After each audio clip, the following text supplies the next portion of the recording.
a tribute to Martin Luther King Jr.'s life. I'm Kathy Jiang, a member of the Saturday Free School for Philosophy and Black Liberation, a 15-year-old organization based here in Philadelphia, dedicated to the political education of the people and rooted in the Black freedom struggle and world freedom struggles.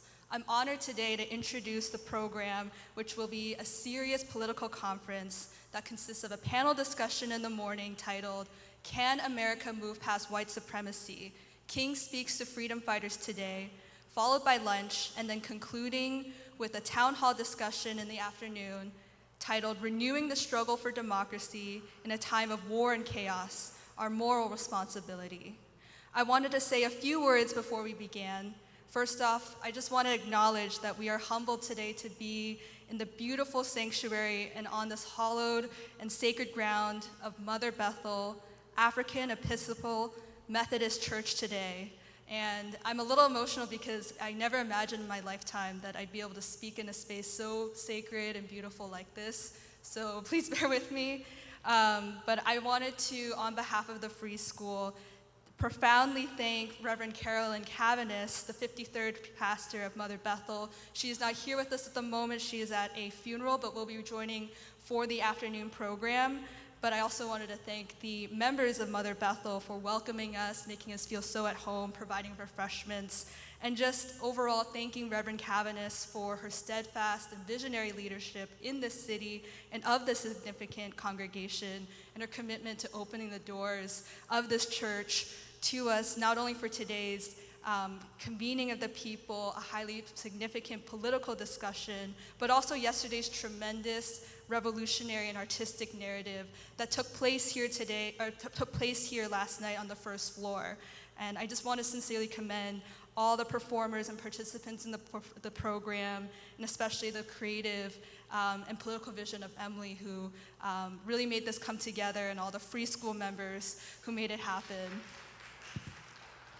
And yeah, I just wanted to take a moment to acknowledge Mother Bethel and the founding of the African Methodist Episcopal Church by Bishop Richard Allen, as well as the founding of St. Thomas African Episcopal Church by Reverend Absalom Jones, coming out of the Great Walkout of 1787 in protest against the segregation of Black worshipers in the white St. George's Methodist Church, and how it really proves that Black folk have not and will not wait when confronted with white supremacy and injustice. Instead, time and time and time again, Black folk have fiercely taken the struggle for freedom into their own hands and forging their own democratic institutions, worshiping the values of freedom, justice, love, truth, and beauty, even when the nation has not yet lived up to these ideals.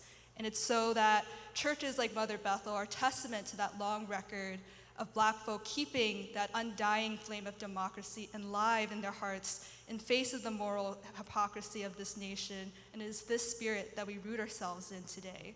And we also find ourselves in 2026, upon the eve of the 250th anniversary of the signing of the Declaration of Independence, not far away from here in Philadelphia. Yet everywhere we turn, we still feel the hollowness and unfulfillment of the framers' words today.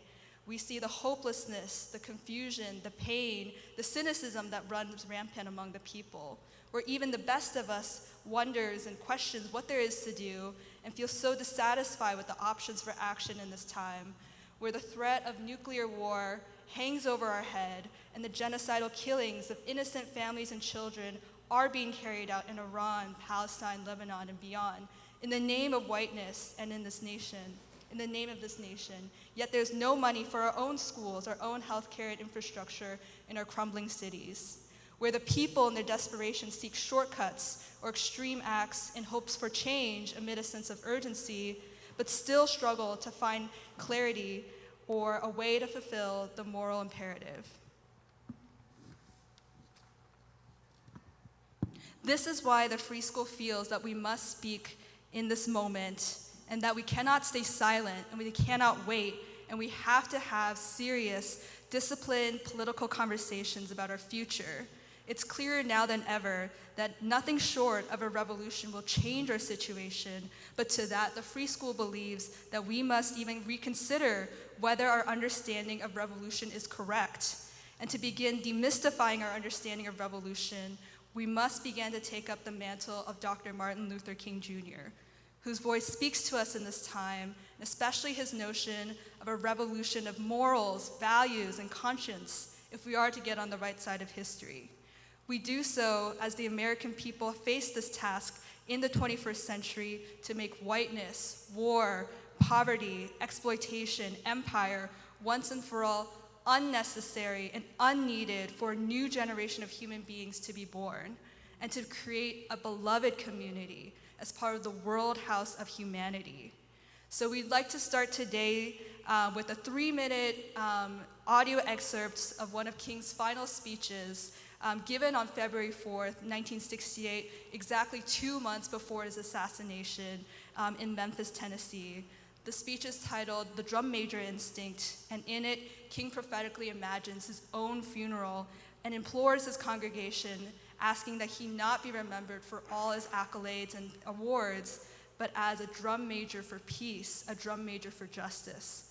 We play this speech because we ask, why is the memory of King so poorly understood today? And too often it's because we're taught a shallow and false caricature of King, and we dismiss him as too naive for revolution or not fit for our times.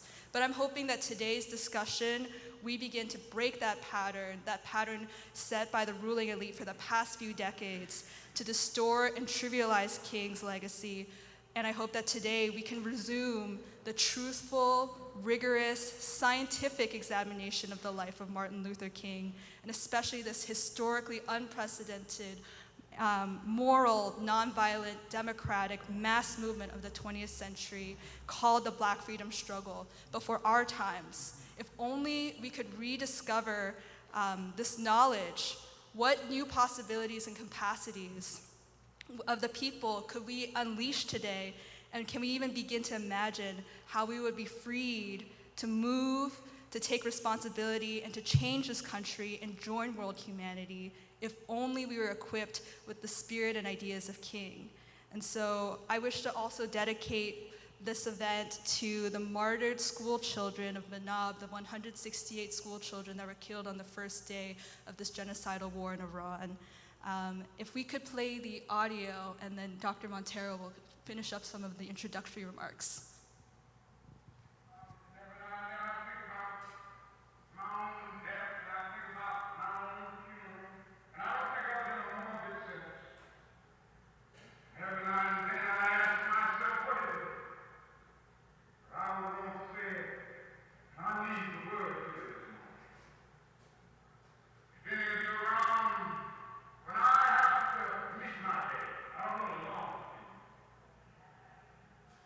And if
Thank you very much, Kathy. And I don't have a lot to add to what Kathy has said, but just to say that last evening was a special event. And after I got home last night, I stayed up an hour reflecting upon that event and the masterful way it was constructed. And I was thinking about the people, and I had said to Emily the day before we had gone over the script, and she asked me, she said, do you think the people will like it? Do you think the people will get bored with it? And I said, Emily, I don't know, but we'll have to see. And we did see last night that the people stayed throughout. And that was a testament. Now, the people who were there last night are not all of the people, but they represent enough of the people for us to conclude that there is a revolutionary core in the heart of the Black church. That revolutionary spirit has not died, and that revolutionary spirit still remembers the great Martin Luther King Jr. And without saying a lot, and I know the panel will go into this, and certainly the town hall, people will ask, well, how can you call the civil rights movement a revolutionary movement? The government was not toppled. In fact, the government became more determined to crush the forces that led that movement. So how can you say that? And I hope we answer that question today. And as Kathy has suggested, the whole day is a workshop on the study of revolution. And as Kathy said, at this stage of American history, there is no midway to this. This time the people must go all the way. And we have to think about, is it possible, using the methods that King used of nonviolent, direct action, can that be a method towards the people's seizure of power? In other words, can we square the circle? Can we find those ways to bring to life what lived over 60 years ago? And I would suggest, my last words, I would suggest it is a life and death existential matter for the people of this country. We must rediscover Martin Luther King Jr. and the movement that he led, and find the methods and ways of applying that to this time, this most urgent moment in the history of this country and in the history of the world. So.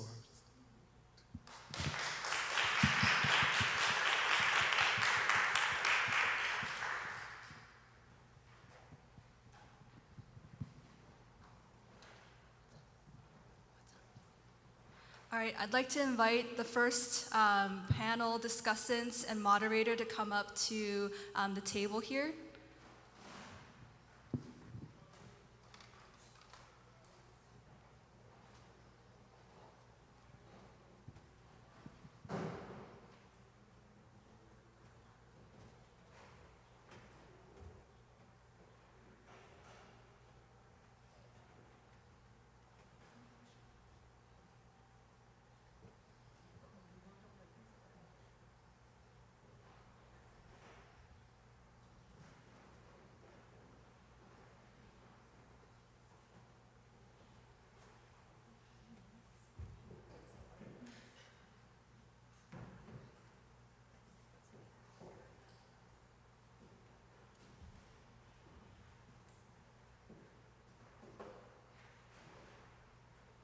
Good morning.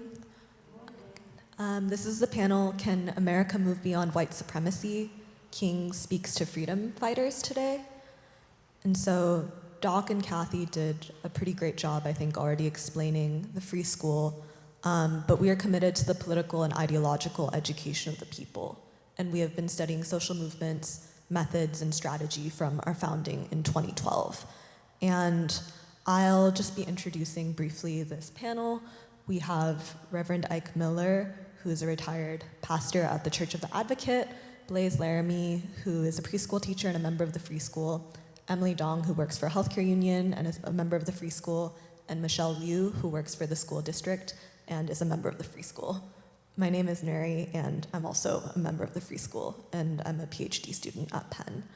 And so I'll just be briefly introducing this panel, but I wanted to say that Free School has been engaging with a very wide body of thinkers over the last 12 years, including Nkrumah, Fidel Castro, Immanuel Kant, and Huey P. Newton. And from our beginning, we have been anchored in the thought of W.E.B. Du Bois and James Baldwin. We celebrated a year of Du Bois in 2018, the year of Baldwin in 2024, and the year of Gandhi in 2019, when we hosted Reverend James Lawson. And I would say that in this period of the last 5 to 7 years, we've continually found ourselves returning to Martin Luther King Jr. Increasingly, we have come to see him as the father of a new nation envisioned by the Black freedom movement. As I've said, we're students of revolution and we come from many different backgrounds. But from our perspective, there is no way around Martin Luther King Jr. in order to understand the people or to find a path out of our current crisis. He is central to both the Black freedom movement and the history of the world in the 20th century.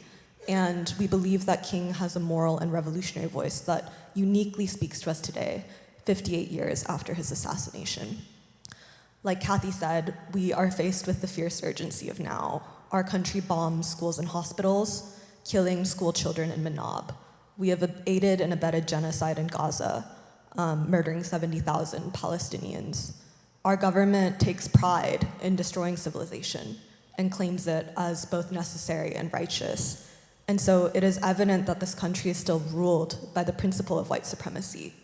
There is an assumption that some people are inferior and that the inherent superiority of white people justifies oppression, exploitation, and the murder of darker people. And so in today's political landscape, white supremacy must be existential for all freedom fighters. It must be viewed as the central obstacle to democracy and freedom. And so King described the interrelated relationship between white supremacy, poverty, and war. He described these as the triple evils in his speech, The Three Evils of Society, which he gave in Chicago in 1967, a year before his death. He said, quote, "I wish that I could say that this is just a passing phase in the cycles of our nation's life. Certainly times of war, times of reaction throughout the society, but I suspect that we are now experiencing the coming to the surface of a triple-pronged sickness that has been lurking within our body politic from its very beginning.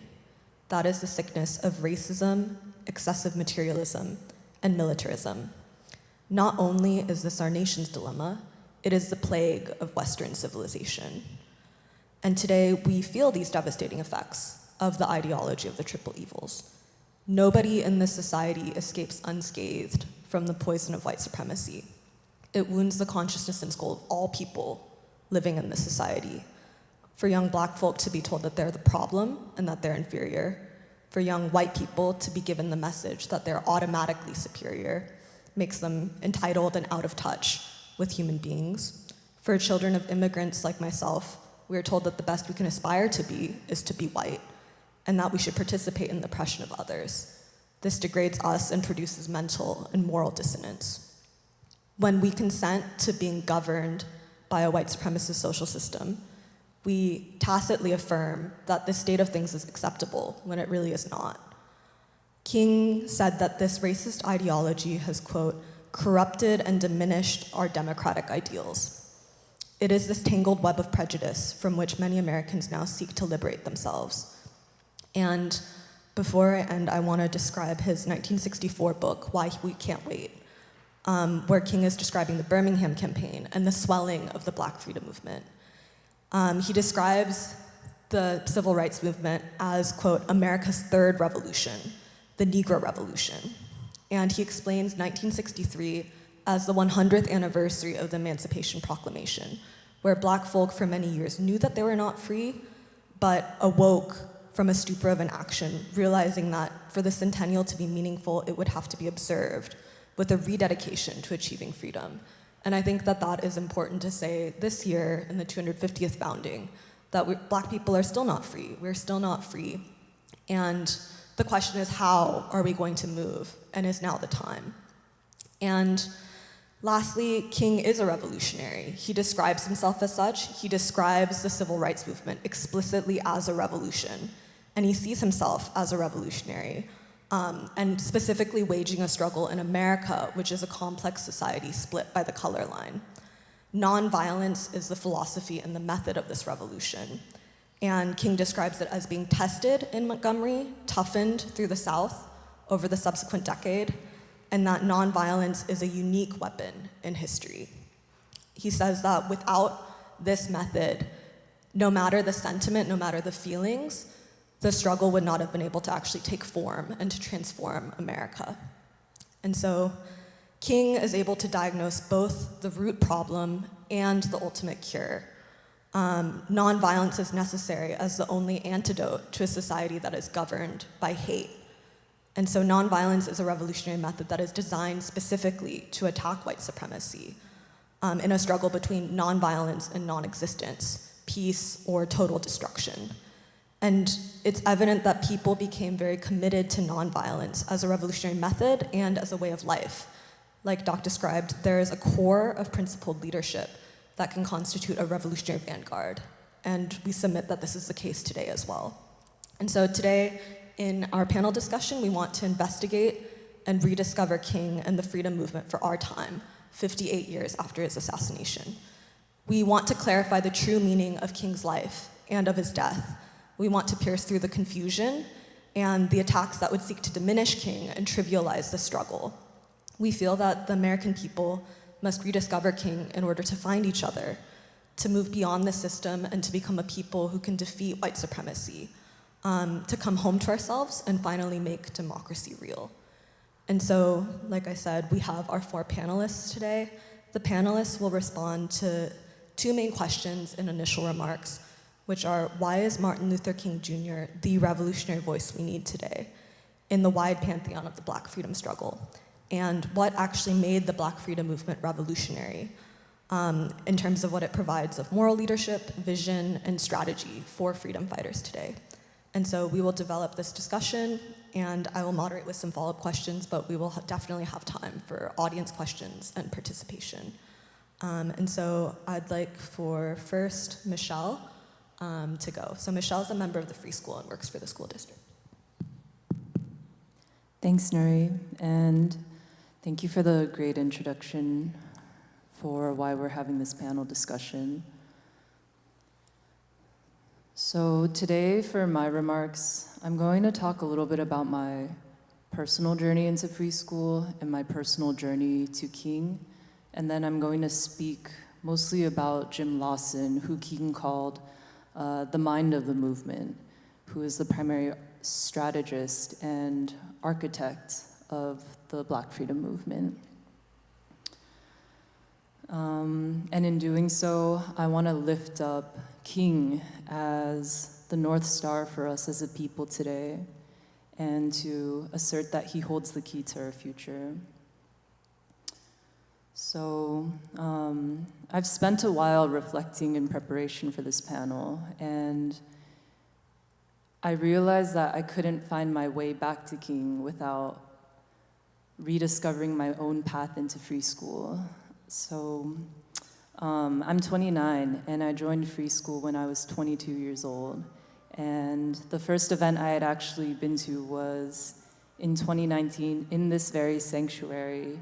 And our mentor, Dr. Anthony Montero, had been giving remarks on King and Gandhi. It was a part of the Year of Gandhi celebration, which was a deep study of the bondage between the world anti-colonial struggles, especially in India, and that of the Black freedom movement.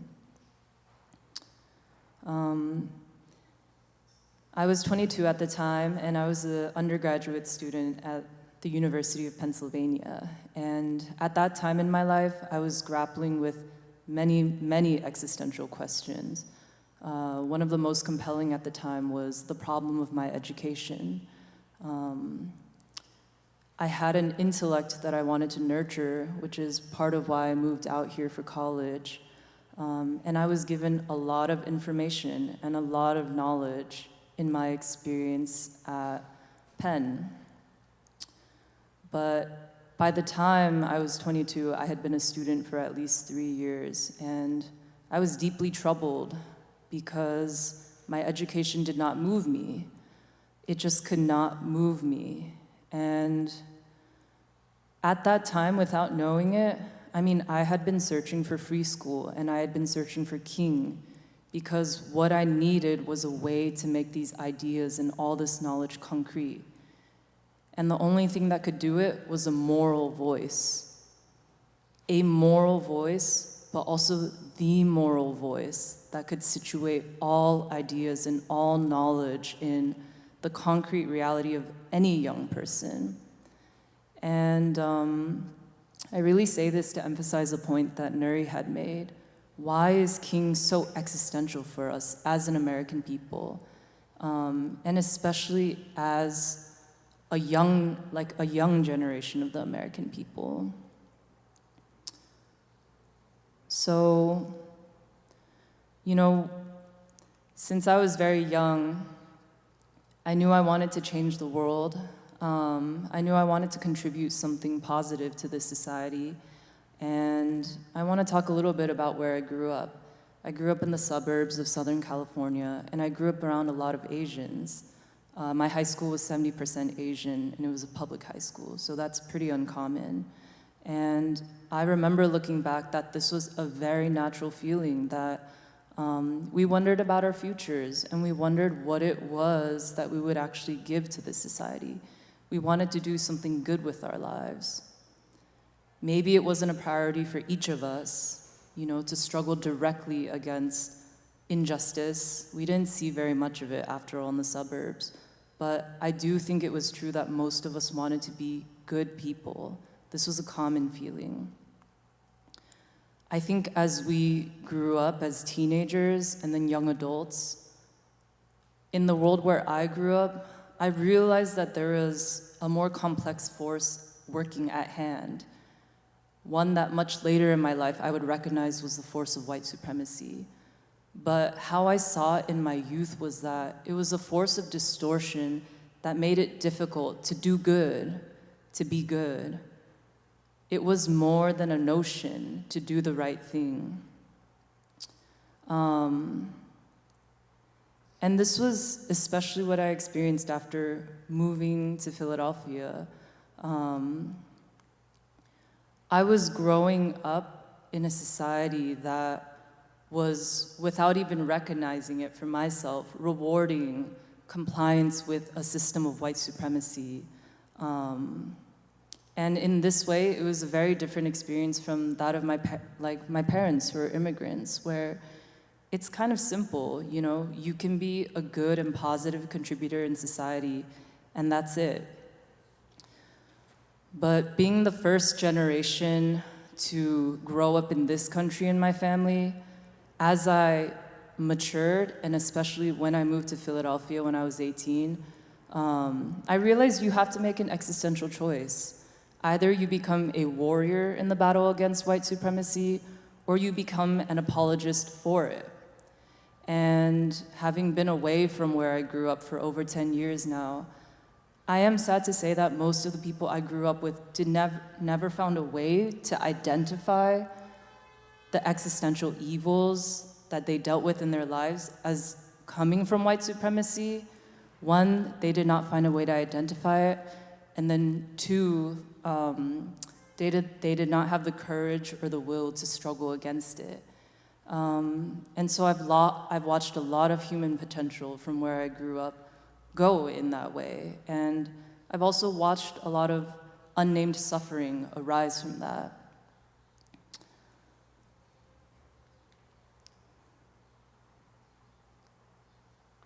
So I want to say that when I moved to Philadelphia, again, I was searching for free school and I was searching for King, and it was because when I was 18, for the first time, the forces of evil in the society became concrete to me. I saw poverty, I saw so much despair, violence, damaged social relationships, the emptiness of an immoral education at an elite university. And all of that devastated me as a young person. I didn't realize that what I was looking at is the very collapse of Western civilization, or kind of the immoral root of Western civilization. And I say all this again to say that King would become an antidote for all of these existential battles that I was working through. So I really wanted to share about my story because I think there's something universal in this story when it comes to what is happening with young people in this country today. Growing up in the 21st century of what is a collapsing empire.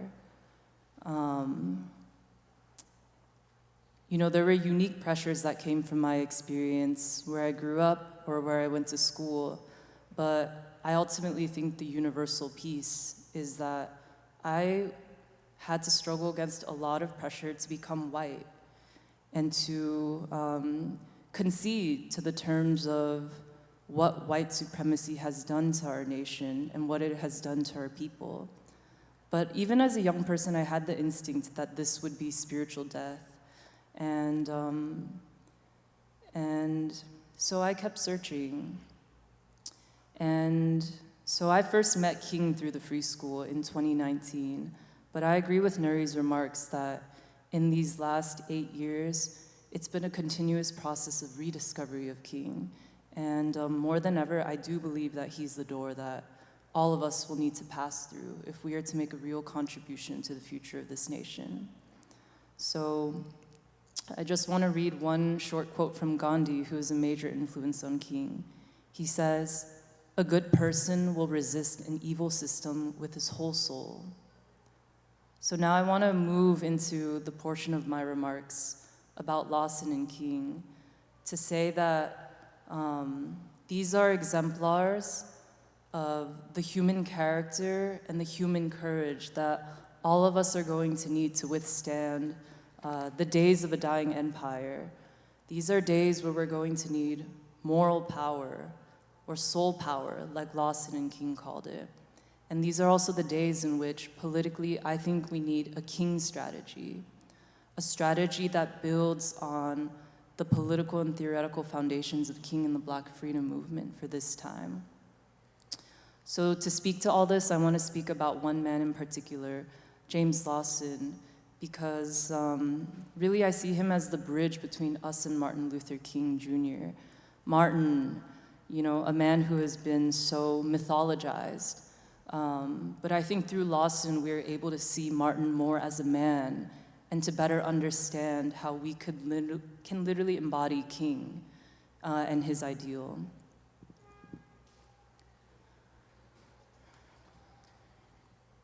James Lawson.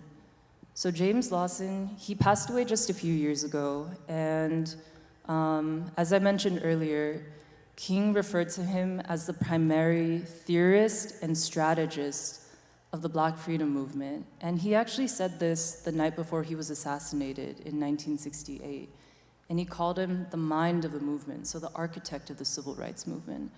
So I think if we're talking about inheriting the political strategy from the Black freedom movement, we cannot go around James Lawson. I think Jim is the man for us to go through and to attempt to understand how he was making sense of that time and the time following afterward. I actually had the chance to meet James Lawson in 2019 because in the Free School we had invited him to come to Philadelphia as a part of the Year of Gandhi celebration. And I was pretty young at the time, and I was fresh, so I don't remember all the details, but I did speak with some members of the Free School about their impressions, including Tony of that time. And the response was universal, that this was a giant of a man in terms of his moral character, and that he made an impression upon everybody who had met him. The musician Bobby Zenko, who had performed with us last night, had said that Jim Lawson was like a stevedore or like a farmer, that he had the carriage of someone who was single-minded in his pursuit of truth and just would doggedly work for it. You know, he was a man who commanded your respect through his moral authority. And I think when he visited us, he was in his late 80s, maybe his mid or late 80s. But he was present, and we respected this man as a revolutionary. We loved him as such. So I think that, you know, even 7 years later after that time, in the Free School, we're still working very hard to understand James Lawson because of Lawson's focus on interpreting King and the movement and reinterpreting it into this moment. So he joined King down south in 1958, and then King was assassinated in 1968. So really just 10 years they were working very closely together.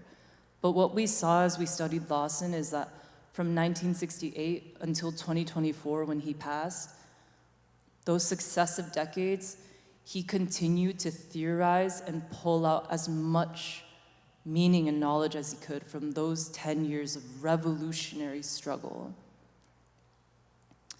I also want to say that I feel that Lawson and the Free School have a very similar analysis of this moment and of what the struggle to deal with this moment would have to be.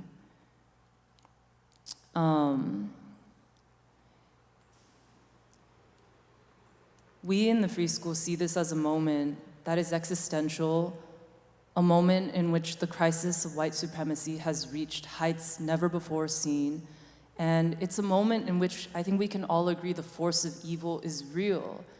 White supremacy is evil. Whiteness is evil.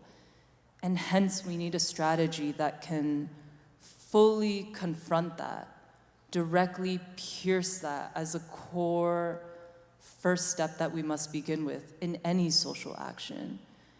And so Lawson, even though in those 10 years was working so much in nonviolent direct action, as Tony was saying earlier, I think following 1968, he had to develop a new strategy of nonviolence, which was more carefully planned, more carefully studied, and carefully studying the social conditions and continuing to build up the moral force of the people. It was a 21st century strategy. It had to look differently. So I think he also saw, the 21st century as a time in which the vitality and the soul force of the American people, and Black people in particular, had to be protected, had to be guarded and preserved, so that when the Montgomery moment came again, something like 1955 came again, civilization would be strong enough that it could be deployed. And this is a concept coming out of the Taylor Branch study group in the Free School, the mobilization of civilization. You have to have mobilization, you have to have civilization in order for it to be mobilized. So I think he was very concerned with the spiritual life of the American people in the 21st century. I also want to say one more note in terms of his similar analysis to the Free School. He really saw the blossoming of consciousness in the 20th century, especially the world freedom struggles in Africa and Asia. And I think that was a strong influence on his leadership in the Black freedom movement. So he studied Gandhi religiously. He lived in India for 3 years before he came back south to join Martin to become a part of the freedom movement. And Gandhi had a really big impact on him. He saw himself in Gandhi's autobiography, My Experiments with Truth. And he emphasizes that Gandhian nonviolence, though it draws on ancient qualities of human beings, civilization being a natural disposition of the human being over thousands and thousands of years, he asserted that nonviolence was a modern strategy. It was a modern invention. So Lawson would say that, the rebellions and the violent revolutions that we saw in the 17th, 18th, 19th century, at that time, man was not ready for the weapon of nonviolence. But having developed a fuller and fuller consciousness in the universal striving for freedom, first really crystallized by Gandhi and the Indian freedom movement, he felt that from the 20th century and onward, revolutionary strategy would be nonviolent strategy. Humanity would seek revolution that did not create more violence, create more blood, but rather would seek a redemptive revolution on the basis of higher principles of love, truth, beauty. So I think this strategy is very important for us in this moment when we are literally talking about a Zionist elite who control so much of this country, so many of our institutions of social life, political life, economic life, and the way that the American people see themselves and see the world. And this is something we've talked a lot about in Free School this year. But the question is, can these people actually be considered human at this point? Who bomb children, really do not have a concept of the child. That whiteness has produced an elite who do not have a concrete concept of the child. That's certainly evil, but I would even say, is that human? And so even our concept of a revolutionary strategy has to account for just this very new phenomenon, or this very heightened white supremacy that we're dealing with today. That I would say is that has produced people that are closer to devils or demons than human beings themselves.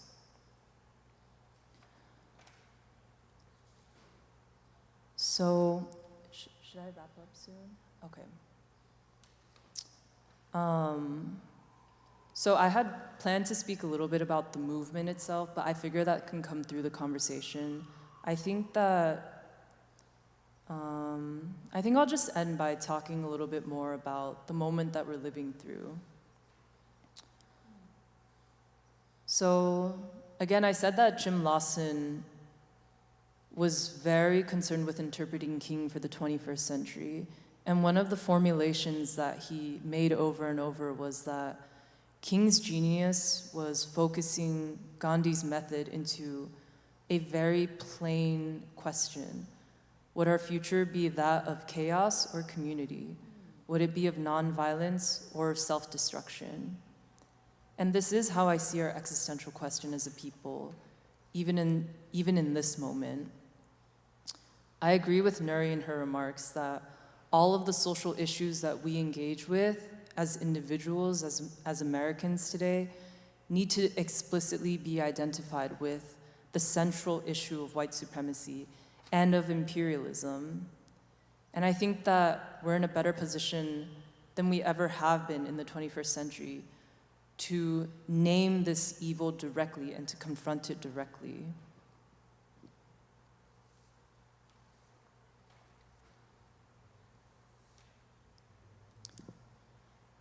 He also says that Lawson also emphasized that King represented a bridge between the people of this nation and the people of the world. I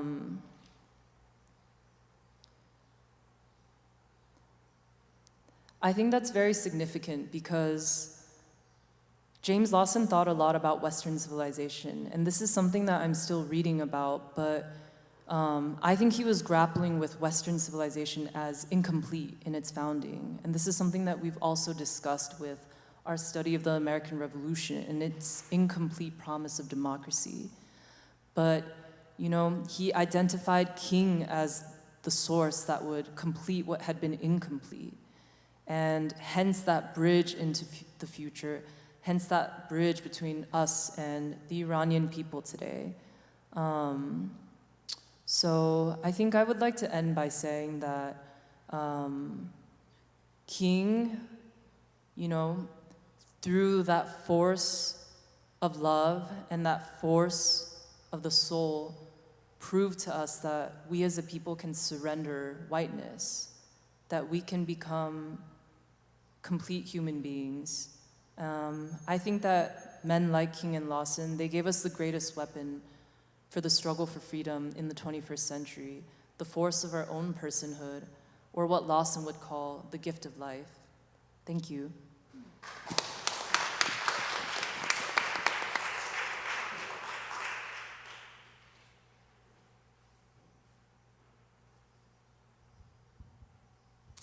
Hello, as Nuri said, my name is Blaze, and I'm a member of the free school and also a preschool teacher in South Philadelphia. Why is King a revolutionary? King is a revolutionary because he seeks to transform not just society and relationships between human beings, but to transform human beings themselves. In American society, we are pressured to choose a white way of living and white values. By whiteness, I do not mean the color of your skin, but a moral choice to separate yourself from humanity, and especially from your darker brothers and sisters. Whiteness warps the formation of the human personality and stunts the capacity of people to struggle. It does this by putting blinkers on your ability to know reality and by denying the possibility of love between people. In such a situation, choosing to abandon whiteness is a prerequisite to revolutionary struggle. It frees the human being to struggle because it frees their consciousness. People like Viola Liuzzo and Jonathan Daniels show us with the example of their lives that this choice to reject whiteness can be made. Viola Liuzzo, a mother of 5, watching unarmed Selma marchers brutalized by state troopers on TV, joined a protest at Wayne State. Leaving her children with a friend, she called her husband and said this was everybody's fight, and drove to Selma, where she volunteered to transport marchers back and forth from Montgomery in her car. While driving, she was overtaken by members of the Ku Klux Klan who, seeing her with a young black man named Leroy Morton, shot and killed her. Jonathan Daniels, a seminary student, answered King's call in August 1965 and was arrested with 28 others for picketing the white-only stores in Fort Deposit, Alabama. After being denied parole and held in jail without air conditioning for 6 days, they were released, and Daniels, along with a white Catholic priest and 2 young black activists, walked to a nearby store for a cold drink.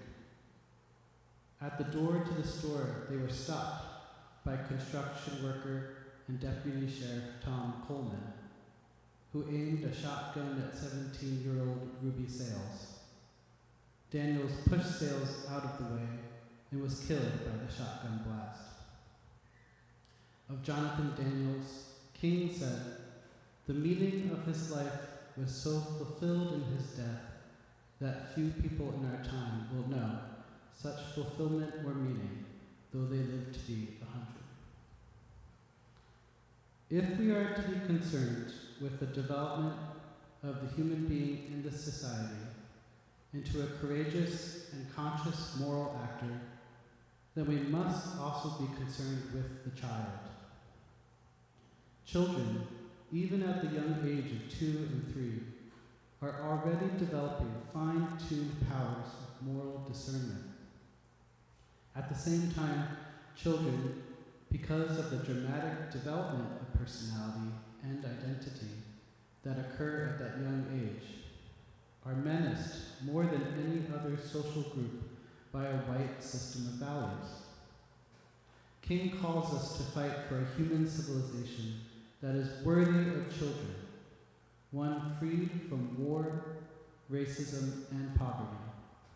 And it is King and the Black Freedom Movement that believed in the beautiful capacity of children to be contributors to this civilization. In 1963, in Birmingham, Alabama, the fight against segregation had come to a deadlock. King wrote that our fight, if won, would benefit people of all ages. But most of all, we were inspired with a desire to give our young a true sense of their own stake in freedom and justice. We believed they would have the courage to respond to our call. So King and the movement put out the call, and the children answered. Thousands of Black children and youth gathered at 16th Street Baptist Church and marched into downtown Birmingham. And soldiers of the movement organized and singing. They continued to march even after being beaten by Bull Connor's police, bitten by dogs, and slammed with water from fire hoses. King recalls overhearing a teenage boy talking to his father, who had forbidden him from participating in the march. The boy said, "Daddy, I don't want to disobey you, but I have made my pledge. If you try to keep me home, I will speak off. If you think I deserve to be punished for that, I'll just have to take the punishment. For you see, I'm not doing this only because I want to be free. I'm doing it also because I want freedom for you and Mom, and I want it to come before you die." The father thought again and gave the son his blessing. Educating children about King and this history is itself a concrete action that we can take today. This is one of our weapons by which we can move the American consciousness beyond white supremacy. It declares faith in King's belief that nonviolent resistance and the struggle for freedom needed children and youth, and that children and youth needed it, and that a movement of such a quality could uniquely expand to allow the whole society, including children, to participate. On October 26, 1967, 6 months before his assassination, King spoke to the students of Barrett Junior High School here in Philadelphia in a speech titled, "What is your life's blueprint?"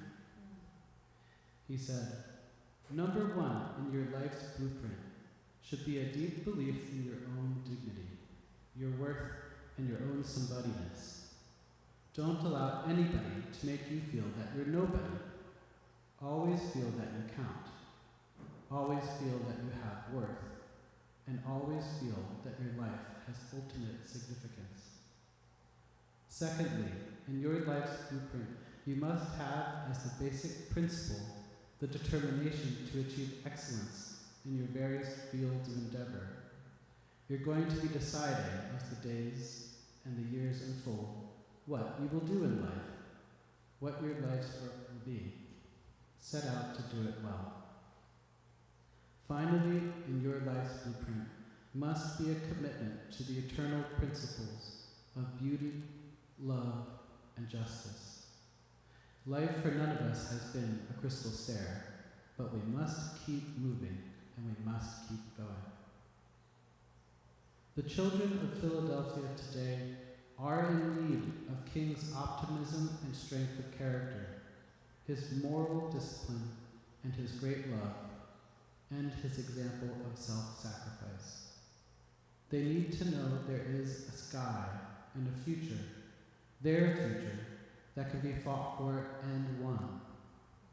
They need to know a method by which suffering and adversity can be transformed into strength and determination, and hate transformed into love. Imagine how many lives would be changed if this pedagogy of peace was the education our youth received. It is a moral education of this quality that is fundamentally incompatible with gun violence, incompatible with drug addiction, incompatible with self-harm, incompatible with suicide and despair, incompatible with slum housing, incompatible with school closures, incompatible with war, and which creates human beings who, in their soul, can never become adjusted to injustice. Lastly, I want to say that King and the Black freedom movement can move us beyond white supremacy because they are bridges to humanity. They are our invitation to the development of an all-humanity consciousness, which enables us to love each dark child as our own, and to conceive of ourselves as responsible agents in the historic movement of not just Philadelphia or the nation, but of the world. In King's world house and beloved community, all children are our children, the children of Philadelphia and the children of Minab in Iran that were cruelly killed by US missiles. King could be talking about the girls of Minab or the children of Gaza when he eulogizes the little black girls killed in Sunday school of 16th Street Baptist Church in Birmingham. He says, "So they have something to say to us in their death. They have something to say to every minister of the gospel who has remained silent behind the safe security of stained glass windows. They have something to say to every politician who has fed his constituents the stale bread of hatred and the spoiled meat of racism. They have something to say to a federal government that has compromised with the undemocratic practices of Southern Dixiecrats and the blatant hypocrisy of right-wing Northern Republicans. They have something to say to every Negro who passively accepts the evil system of segregation and stands on the sidelines in the midst of a mighty struggle for justice. They say to each of us, black and white alike, that we must substitute courage for caution. They say to us that we must be concerned not merely about who murdered them, but about the system, the way of life, and the philosophy which produced the murderers. When I look at the faces of the children in my classroom, at Mia, at Milo,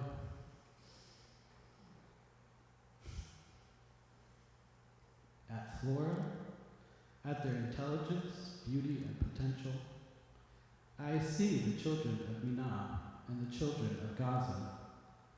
I see Hind, Reem, and Mikhail. To take up the revolutionary example of King and the Black freedom movement, we must take the moral education of children seriously, and we must stand up to our government and say no to war and the murder of children in our name. For this, we the American people must take responsibility. Thank you.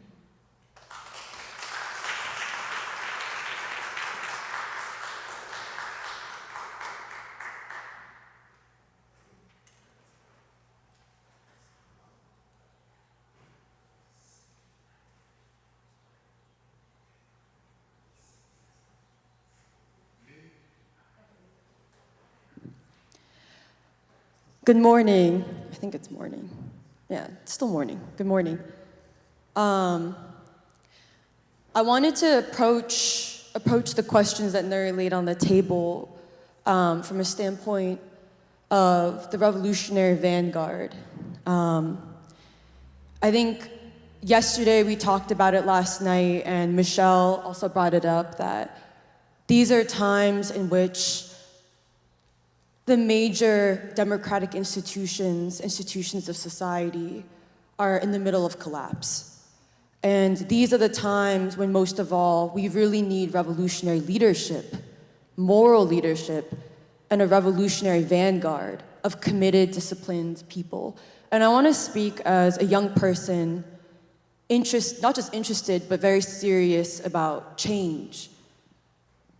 If these are times for a revolutionary vanguard, for committed and conscious young people to claim this stage of history, where are they, and what would it take for them to arrive? And I want to do this because we're here in tribute to Martin Luther King Jr., who we're not just saying was a very beautiful man, but a revolutionary, perhaps the revolutionary to understand in these times. I really want to use as much as I can of King, and also use another emblem of the revolutionary core of what we call the civil rights decade in the 50s and 60s, but what I prefer to call the Third American Revolution, and that we would prefer to call the Third American Revolution, the Black freedom struggle. I want to use Diane Nash as a second person who means a lot to me, especially as a young woman who wants to live up to her revolutionary legacy, to approach these questions. So first of all, taking a step back, thinking about, every day I'm really thinking about my peers, my fellow quote-unquote young people. I'm on the tail end of millennials. You could consider me Gen Z. I'm fine with either. I recognize myself more as a millennial. But looking at polls of young people, today 60% of Gen Z thinks that no matter who is elected, the government will need significant overhaul and change. 57% of young people think the country is on the wrong track. And only 32% say that we have a healthy democracy or a somewhat functioning democracy, with 64% saying that it's in deep, deep trouble. And an interesting statistic is also that 42% of young men in particular say that religion is very, very important to them, which is a huge change from 2 years ago, which was only 28% of young men say that religion was important to them. I want to put all these together to say that I think what it reflects in young people, especially in the middle of crisis in this society, that actually young people are searching for meaning and they're searching for purpose. And these are the times that are ripe for leadership to arise, even from young people who are actively searching for a way out for themselves and a future for themselves. So, taking Martin Luther King Jr., who at the time in his 30s, in his 20s and 30s, assumes the stage of history in the 50s and 60s. And Diane Nash, only 18, 19, 20 years old, when she moves from Chicago goes to Fisk in Nashville. And for the first time, she's experiencing Jim Crow, signs that say colored here, white over there. They both become a part of this very significant revolutionary leadership that brings what first is a Montgomery bus boycott to a national movement for freedom, for something different in the US. So what makes them revolutionary? Because even for me, when I was in college and I really wanted to be this militant radical, I even because of the zeitgeist in society, I didn't really ever think about Martin. I was always thinking about Malcolm, or I was thinking about the Black Panthers, or I was thinking about these Asian American activists who took over Ellis Island with the Puerto Rican Liberation Front. And I was very much interested in a certain type of radicalism. But what makes King and Diane Nash revolutionaries? I would argue that first, it's the fact that they take up the category of the oppressed. For them, it is not a question of their individual lives. They have a worldview that begins with, who are the oppressed? What would freedom and liberation and the organic strategies of these people be? It has to come from an understanding that I not just belong to, but I want to speak for, I want to be part of, I want to be close to the oppressed. They identified the revolutionary agent of society as the Black proletariat. And the reason why I think this is so important is, as an Asian person in this country, it is very easy to not see Black people.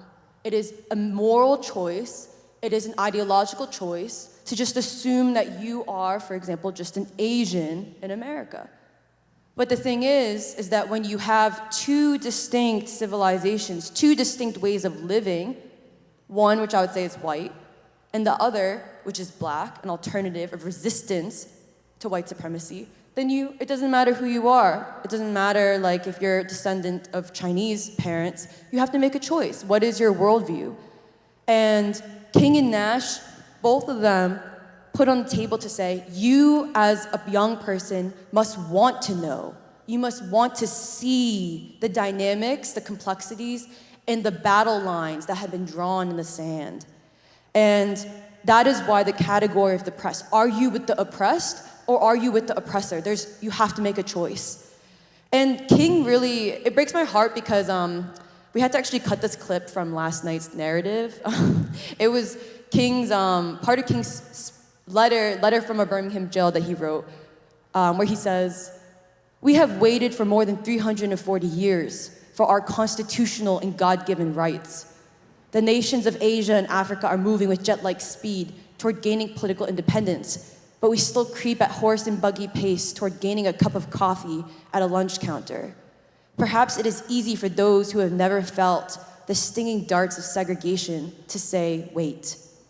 But when you have seen vicious mobs lynch your mothers and fathers at will and drown your sisters and brothers at whim, when you have seen hate-filled policemen curse, kick, and even kill your Black brothers and sisters, when you see the vast majority of your 20 million Negro brothers smothering in an airtight cage of poverty in the midst of an affluent society, when you suddenly find your tongue twisted and your speech stammering as you seek to explain to your 6-year-old daughter why she can't go to the public amusement park that has just been advertised on television, and see tears welling up in her eyes when she is told that Funtown is closed to colored children, and see ominous clouds of inferiority beginning to form in her little mental sky, and see her beginning to distort her personality by developing an unconscious bitterness toward white people.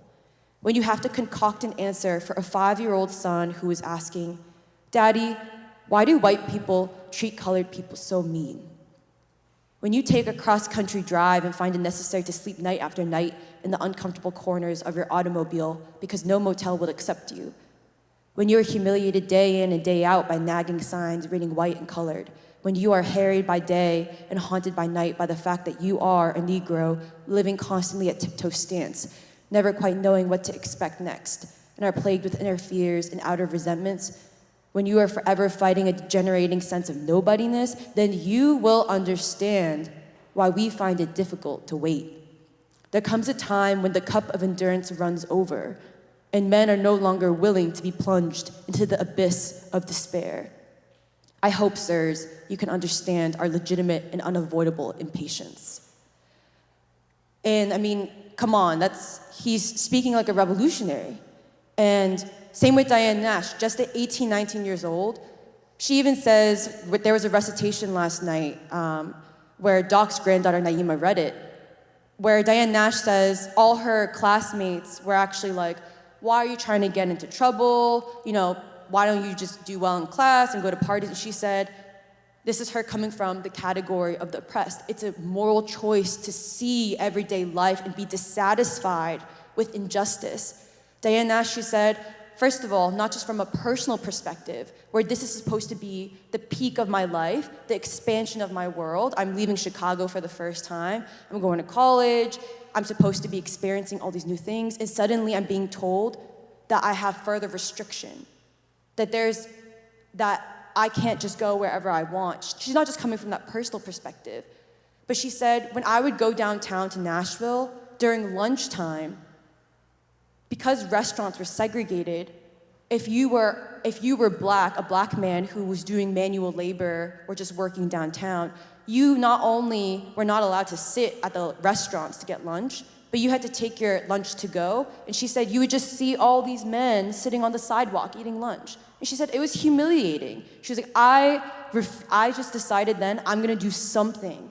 I have to do something. I have to be part of change because segregation is so humiliating that I will do anything to transform myself, to be part of change. And that's when she finds James Lawson's workshops in Nashville. She said it was the only game in town. It was the only person in town serious about, on a disciplined level, actually taking up this revolutionary task and changing society, making this humiliating act impossible. And this is really important to me because both of them, and I say this on behalf of all those revolutionary leaders of the 50s and 60s, and all the ordinary people who become freedom fighters in the civil rights decade, who many of their names we don't even know because we know the major names. They connected the philosophy, both the ideology and the way of life, the way of living every day of white supremacy, to the organization of society and the perpetuation of oppression in a country that so magnificently proclaimed this to be an experiment of democracy in a country so affluent with so many resources. And this is important because you need to have an actual assessment of what is wrong. Why is there a crisis? What is wrong? And both of them, this revolutionary group of people serious about change, dissatisfied with injustice, that they, despite how dangerous the times were, wanted to take up this revolutionary task. They saw that the organization of material injustice, so physical violence and brutality against Black people, economic exploitation for Black and white, or even the material injustice of something like the atomic bomb, scientific development of things like the atomic bomb, which was then dropped on Japan, and to this day has caused generations after generations of not just psychological trauma, but cancer, high rates of cancer. Both material injustices and the manifestations of social ills, mental illness, greed, mental inferiority of the oppressed, decadence and complacency of the privileged, a decline in love even. That all of this can be explained by white supremacy, a white supremacist social system. They had a revolutionary assessment of the major contradiction that shaped every arena of life, human-to-human relations, something like gentrification, dynamics of gentrification of neighborhoods. And then King brings it to the level of war, the arrogant individualism of the West that makes this country not just interested in oil in Iran, but it's a civilizational arrogance. That the scientist does not just have all the answers, for he is also lost in the midnight of time. So that is one thing I just wanted to address. And then the second thing that I find really important is, how do you go from, and I say this from the perspective of a young person, how do you go from just a reaction against injustice to taking on the revolutionary responsibility of change? Because for me, I definitely think most of my youth was realizing, I come from the suburbs of Boston, what's considered I came from a pilgrim town. So like a lot of the white people I grew up with saw themselves as descendants of pilgrims, which I just don't think is historically possible because there were only 25 families on the Mayflower or something like that, so it's just not genetically possible for the people in my town to be descendants of pilgrims. But that was part of their mythology. And so I grew up in this town where I was the only non-white person. My family was the only non-white family. And I just remember being so unhappy that I was even born. I knew since I was a young age that I was unhappy with myself, and I thought I was the problem. And then when you realize that actually society, there's something wrong with society, how do you go from just going from an angry young person reacting against the injustices of not just on the personal level, but then even reaching an age where you go to Washington, D.C. for an internship, and you ask yourself, why is it that every homeless person in D.C. is Black? And everyone seems okay with that. I mean, this is the nation's capital. And how do you go from just reacting against injustice to seeing yourself as part of change? And for Diane Nash and Martin Luther King Jr., the concept of beloved community becomes so central, where that we are not just seeking to gain power over the opposition, over the oppressor, but we're seeking to heal and rehabilitate a sick and deranged people who have been socialized in a specific way through history because of white supremacy. And it's also a question of moral courage. How is it, like, especially taking up Diane Nash, for me, I just really resonate her as a young person because she, in a lot of ways, like, she came from the North and went to Fisk, and she was kind of a pageant queen, and she makes this revolutionary choice to be a revolutionary. And there's a distinct moment in the civil rights movement where after the Montgomery bus boycott, King himself wasn't sure, will this become a national movement? Or was this just a blip in time? And after the student sit-in movement of North Carolina and Nashville, then comes the Freedom Rides, where the Freedom Rides were brutally attacked, set on fire, just horrible, horrible violence. People could have been killed. That was the intention of the mobs. Diane Nash and her cohort of very disciplined revolutionaries in Nashville, trained by Lawson in nonviolence, ideologically but also tactically trained, they decided we will continue the Freedom Rides, because to let them fail is to mean to let the movement fail. And even Fred Shuttlesworth, the famous reverend in Alabama, Birmingham, Alabama, where the Freedom Rides were supposed to end up, he said, don't do it, it's too dangerous. You're gonna get someone killed. And Diane Nash, she said, yeah, we're prepared. We already signed our wills. And she's only 20 years old at the time. These 19, 20-year-olds, almost superhuman. Where does that courage come from? Where does it come from, like King says, to go beyond the colony of time and enter the empire of eternity? To see yourself as part of two worlds, that you're in this world, but you're not of this world. Where does that come from? And I was always so inspired by that level of discipline. And Diane Nash has this quote where she says, an important element in being successful at eliminating segregation was changing ourselves. We changed ourselves into people who could not be segregated. And once you change yourself, the world has to fit up against the new you. And King has this concept called the transformed nonconformist. That in a revolution, and it's funny because in the Marxist-Leninist body of thought, they call it, there's a vanguard party, a party of consolidated revolutionaries. But King, coming from the Black church, had this concept, I think it comes from the Bible, I'm not completely sure. It's this concept of a creative minority. That what you need is a creative minority who are unafraid to be transformed nonconformists. That it's good to be nonconformist. I'm nonconformed to the evils of society. And he compares it to the early Christians, and that you become transformed, unconformed to the evils of this world and committed to a new world. And that's how King saw the Southern Christian Leadership Conference, this group of pastors emerging out of the Black church, taking on a revolutionary task. And then also, interestingly, the small group that comes from Nashville, highly disciplined. So together, this forms the beginnings of a revolutionary core, a creative minority, not the majority of people, a creative minority who can put on the table, the democratic table, an opportunity and a choice for even white people, like Blaze was listing, Viola Liuzzo. Can you find a creative minority who are so clear on the contradiction of society, on how white supremacy shapes the concrete realities, but also the social ills, puts on the table the opportunity for white people, anyone, young people in history to become new people, to go against the laws, not just like the literal federal laws, but both the federal laws and also the laws of society. And lastly, King, this is another clip we weren't able to play last night. King has this concept of 3 dimensions of a complete life, where he says, to be a revolutionary also means that you have to reach what he calls the 3rd dimension, where you have faith because you believe that you have a cosmic companionship with God. That we were made for God, and we will be restless until we find rest. We will be restless until we find rest in Him.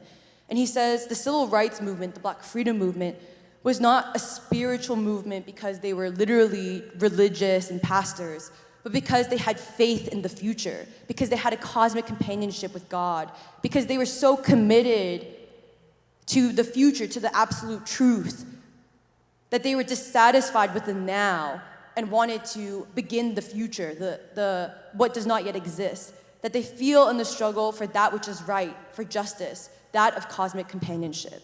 And I think I'll leave it at that, but I definitely think, I just want to say that I think I see myself and I think we see ourselves as part of a creative minority of transformed nonconformists, non-conformed to the evils of the society. I mean, it's why, even as an Asian person, I don't want to just be socialized to be white. And yeah, I think Michelle talked about it a bit, but I think these are the times for us to identify the battle lines in the sand and make a choice. And I think it really is, let's start from the category of there's the oppressed, and do you want to see the world from the perspective of the oppressed and fight for the oppressed? Or do you not realize that you actually are seeing the world from the category of the oppressor?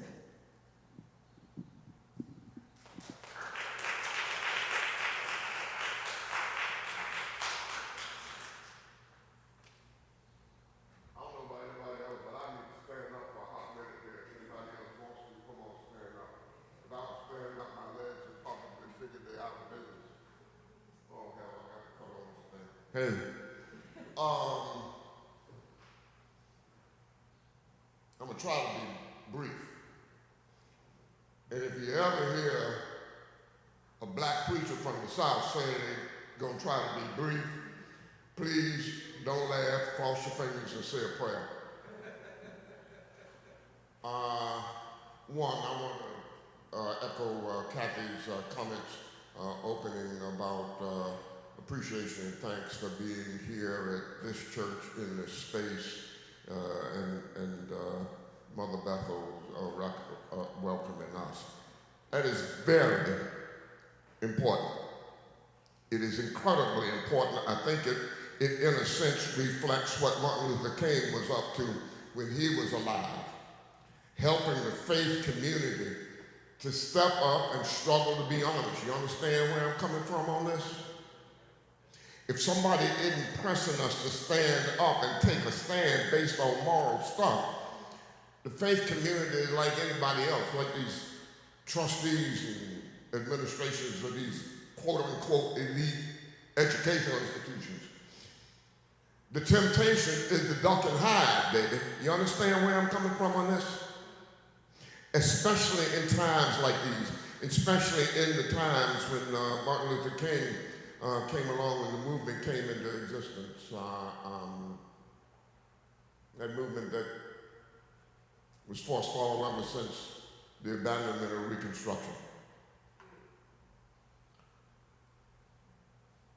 I've been in this racket that I'm in as an ordained Episcopal priest for 50 years coming up next month. And so a lot of my thinking is kind of like reflecting back on those years. I think for me, those 50 years began really 70 years ago.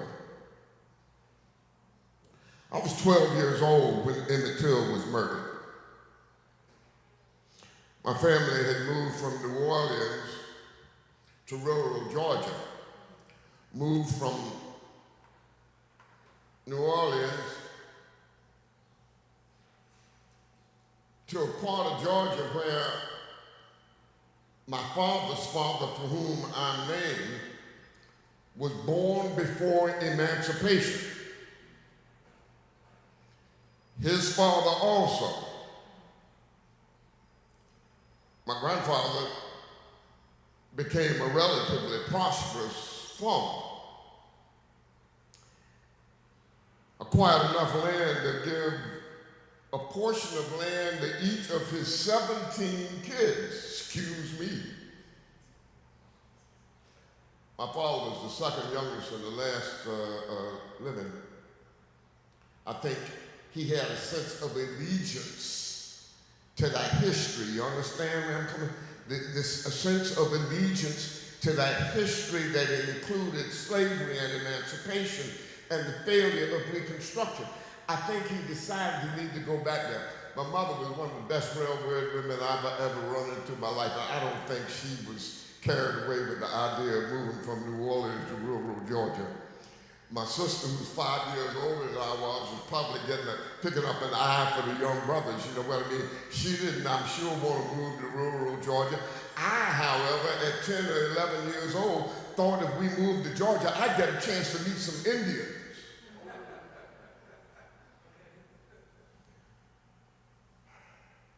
12 years old when Emmett Till was murdered.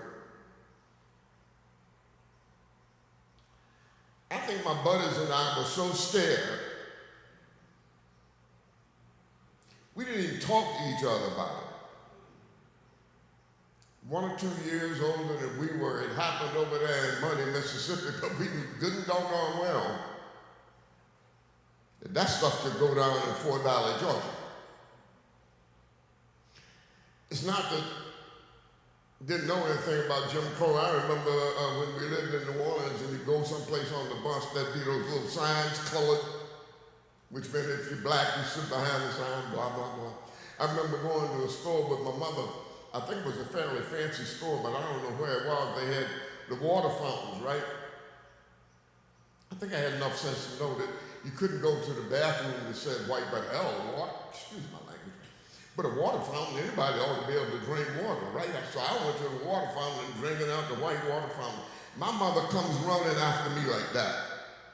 I mean, I've never seen her move so fast in her life. Almost felt guilty. Gee whiz, my dumbness has got my mother moving like that.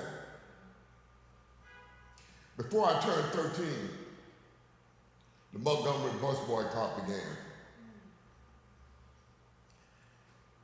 That's where this stuff started for me. It wasn't based on anything anybody said in church. I heard them talk about Jesus saying, let the little children come unto me, blah, blah, blah. That's cool. That means he likes me and my buddies, you know what I mean? He's an important guy, but he likes us. I'm talking about Jesus said, the first shall be last and the last shall be first. Sound good to me, baby. And then in the Episcopal Church, before you have communion, they have these words they used to say, I guess we don't say them anymore, but they quote the saying of Jesus, come unto me, all ye that travail and are heavy laden, and I will give you rest. Again, as a kid, I remember that. That sounds pretty darn good to me. I don't know what travail is. That's where it started for me. That's where it dawned upon me the important thing about church is not what we do or say in church. It's what we do out here in the world to change this mess.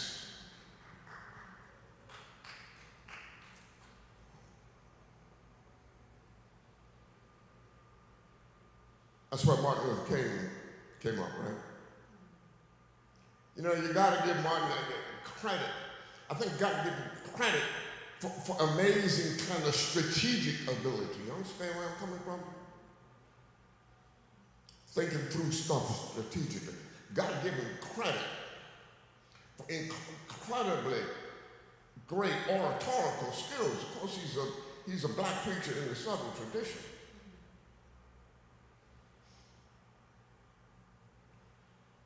I think what impressed me about Martin and that movement in Montgomery, the bus boycott, was not just Martin and his eloquence.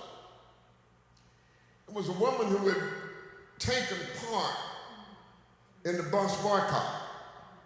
And somebody interviewed her someplace, somehow, and they asked her how did it feel to be a part of the bus boycott. And the sister's response was, my feet is tired, but my soul is resting. I think Martin understood that the name of the game in this struggle is not just what goes on with folks who can speak eloquently. It's what happens with sisters and brothers who talk about feet being tired, I think as a 12-year-old, I realized, oh, you can make a difference, and you don't have to be Thurgood Marshall arguing in the Supreme Court like that decision that had been made the year before. There's something folks like us can do about this mess. Us. Regular people. I think from the get-up, Martin understood this can't be about some kind of darn elite doing something. This has got to be something that involves change that comes from the bottom up, not the top down. Period. They also asked me to say a word or two about Morehouse College. I'm a Morehouse College graduate, as a matter of fact, so is my father. I went to Morehouse as a freshman in 1960. That was the fall after the sit-ins began in Greensboro, North Carolina, in February, same year. During freshman orientation week, I wrote my parents, I told them, I said, I want to get arrested. The sit-ins had started up there. I wanted to be a part of it, right? Again, you don't have to be Thurgood Marshall to get arrested, right? You just show up there. It's funny, my parents said, let's see how your grades are after the first semester. You may not believe it, I don't believe it. After the first semester of my freshman year, I had the third highest average in my class. And so my poor parents didn't have any ground to stand on. They probably thought I was as dumb as I looked.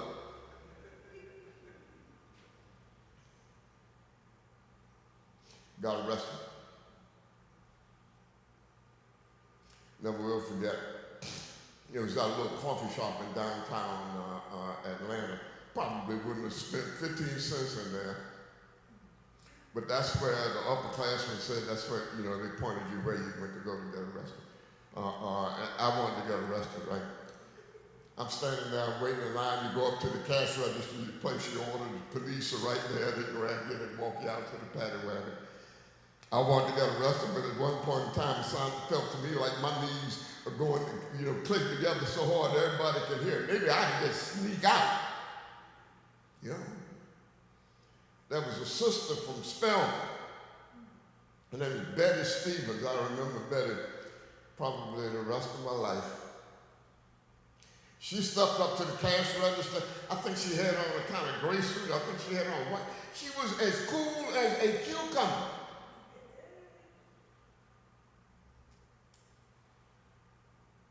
That's what they say, God works in mysterious ways. God looked at me scared of the diggings, wanted to sneak out and all this kind of business. So God said, look here, I'm going to use that little teenage macho foolishness. And he ain't going to leave. And sure enough, if Betty could do it, I got to do it too.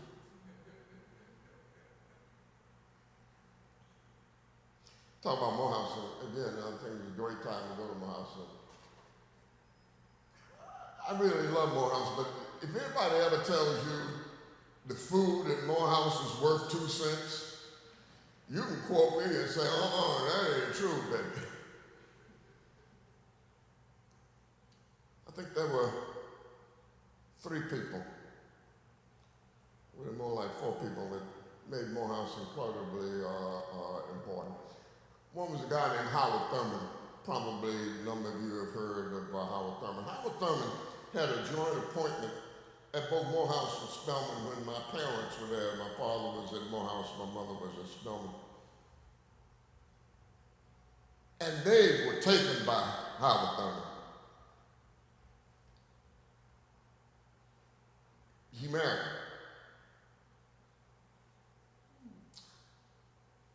I always felt in a funny way, because of their affection for Howard Thurman, I was close to him. You know how it happens? I really only met Howard Thurman once. I heard him preach when I was about 8 or 9 years old. He was preaching at a baccalaureate service at Dillard University in New Orleans. My father spent all of his life working with historically black colleges, and I remember one line from Dr. Thurman's baccalaureate sermon. Talked about two pilots in the early days of aviation who took off in a plane, and they discovered there was a rat on the plane. The rat would be scurrying around and so forth, and they realized we can't take a chance on landing with the rat scurrying around in the plane, because the plane could crash and that's it, we'd die, we'd be killed. And so he talked about the fact that they decided that they have to go higher. We have to go higher, we have to go higher. I'm about 8 or 9 years old. I understood exactly what he was getting at.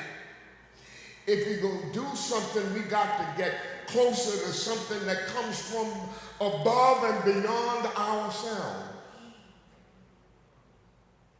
I'm amazed I had enough sense to pay attention like that at that age.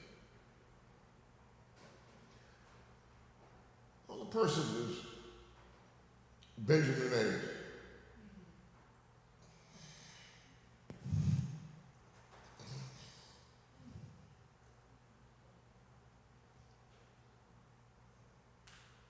Excuse me. Dr. Mays was president of Morehouse, both of Martin's time there and mine. One of these amazing guys.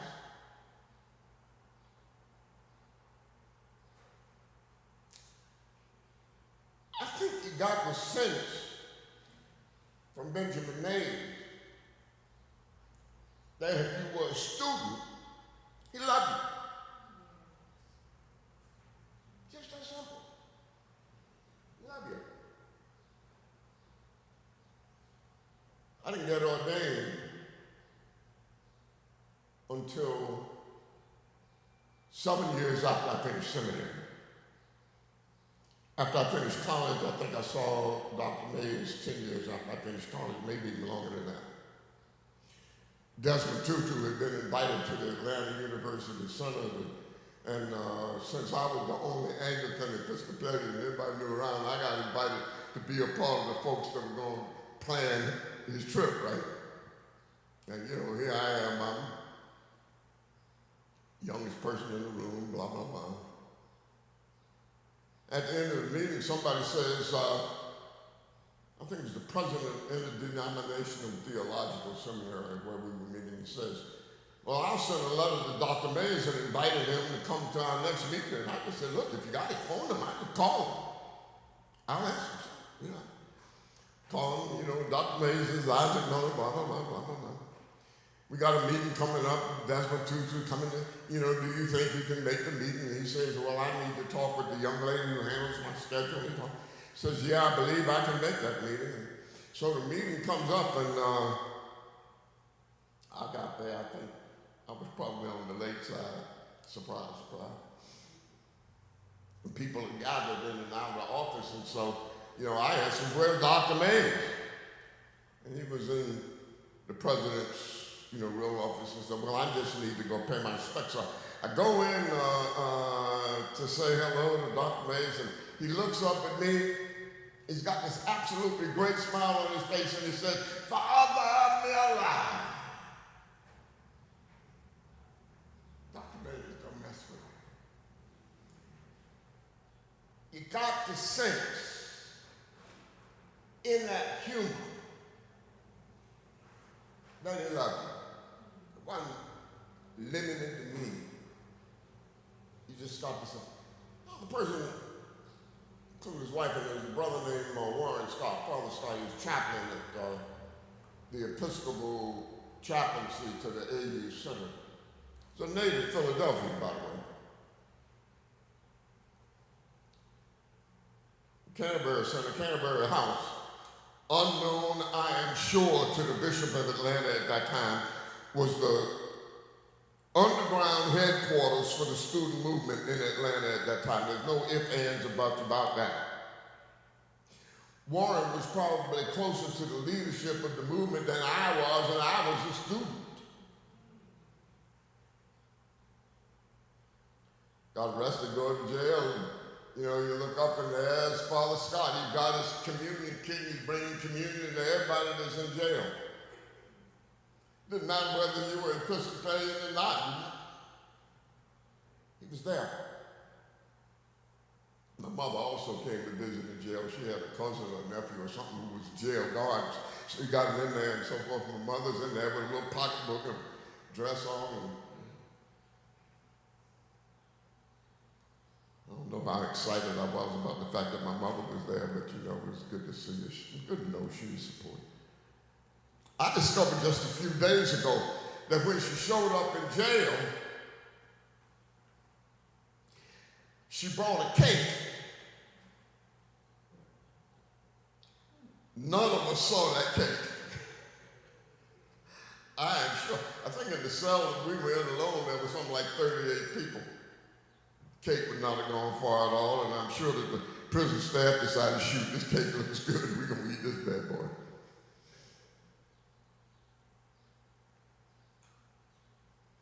My father was heading out to some kind of conference someplace and stopped colleagues. People asked, how's the family? My father smiles and says, Ike's in jail. And his colleagues trying to figure out, what the heck is this? What the heck is this? And how come he's smiling? So everybody got quiet, and then after a while, somebody came up to him and said, oh, I understand. I got it.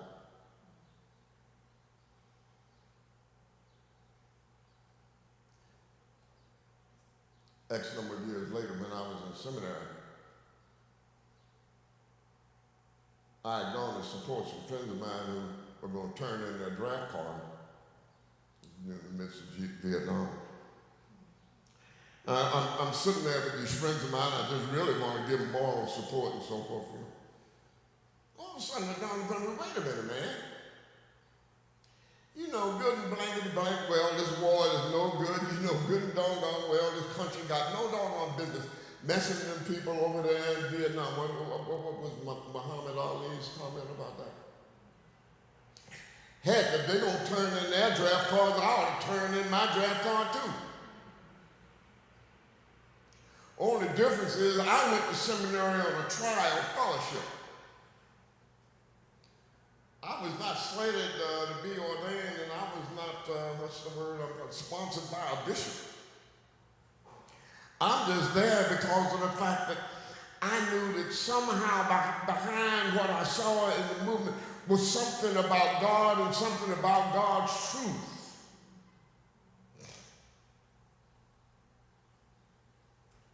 I go back home whenever it was, and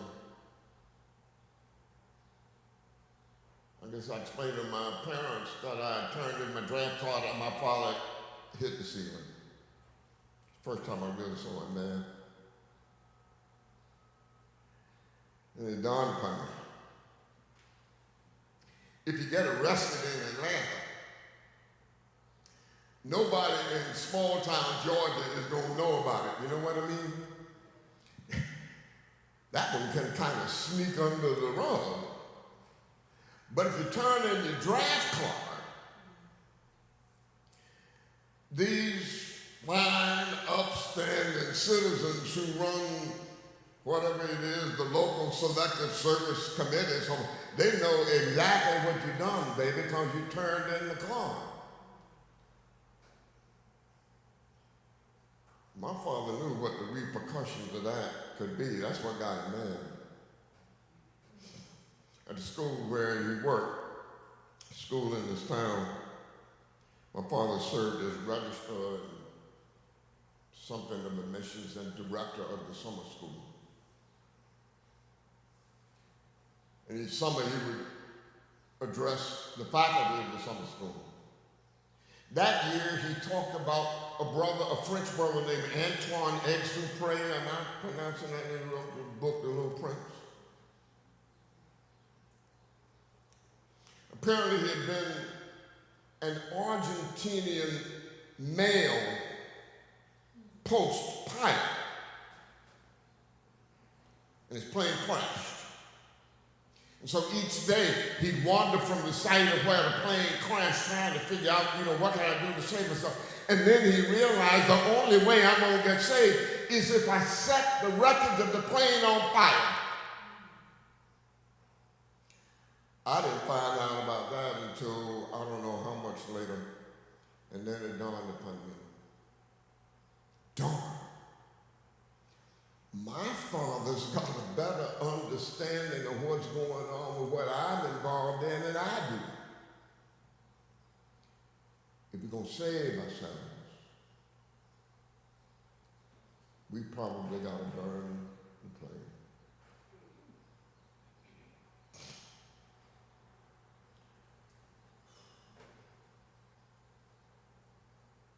Say a word about Martin Luther King.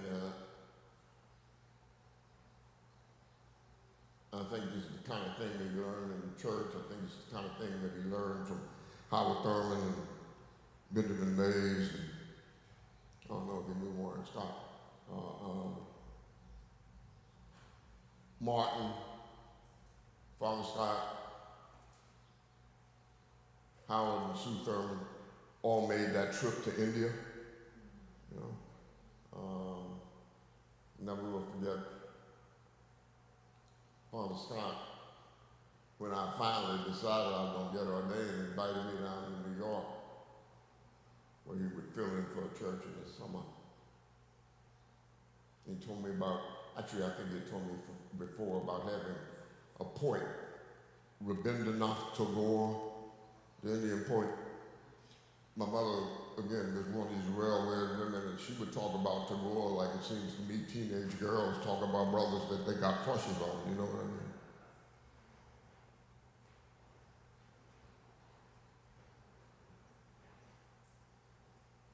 Father Scott told me, he met Tagore, and he bent down and kissed his feet. And then he said, "I take off your shoes and socks." I said, "Oh, what the heck?" And of course, kisses not for me. It's one of these brothers like Howard Thurman, and these brothers are coming from some serious mystical place.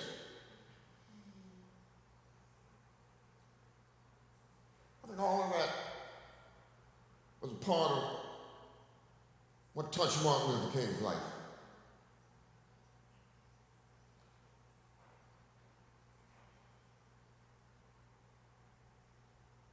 I think it's part of what gave Martin that incredible understanding of the importance and the power of love.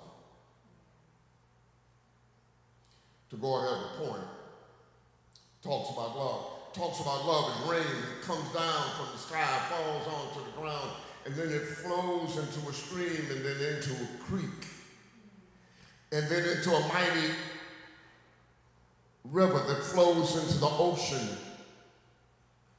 And there you have an ocean of love.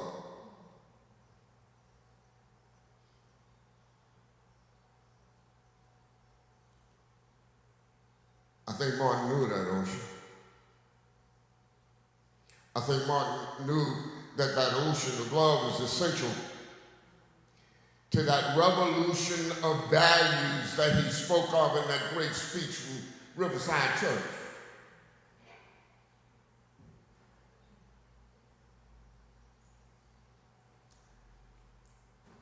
It ain't about which party's going to win the election, right?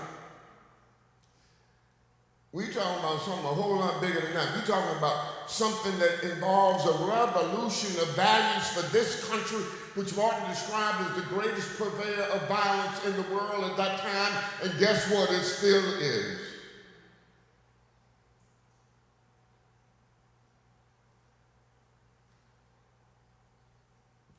The thing about Martin that impressed me is that,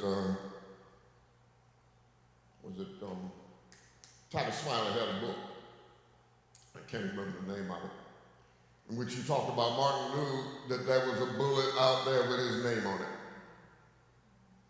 In Harry Belafonte's book, Sing My Song, I believe his title is, he talks about the fact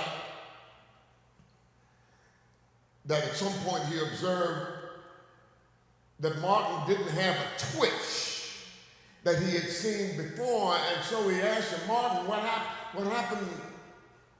I don't see that twitch anymore.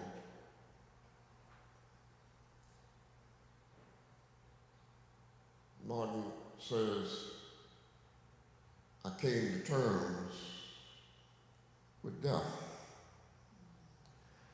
I think what Martin was saying is that I came to terms, I'm able to accept the fact that there is a love so strong, so powerful, so deep, that it goes beyond death.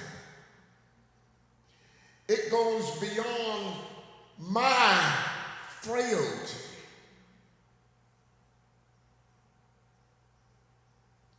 I trust in the love,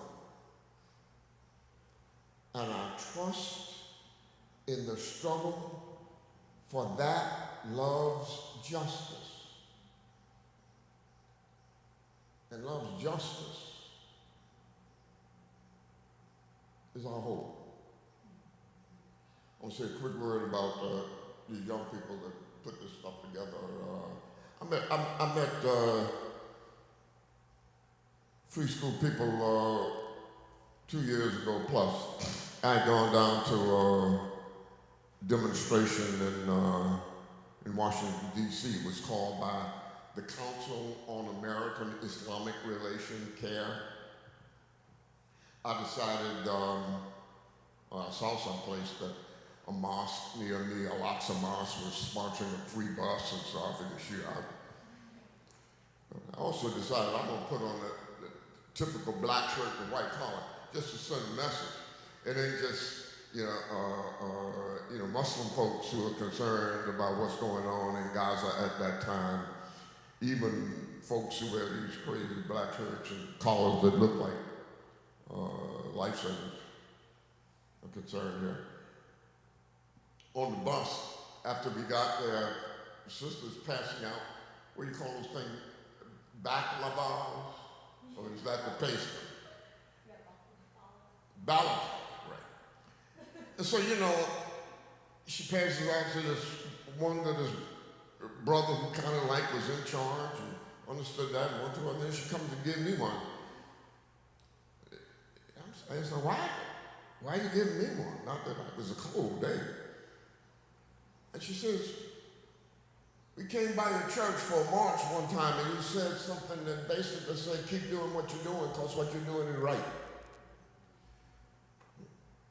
You know how it is. I mean, a lot of people, come, there was a march, blah, blah, blah, they ask you to say something. Of course you're going to say something.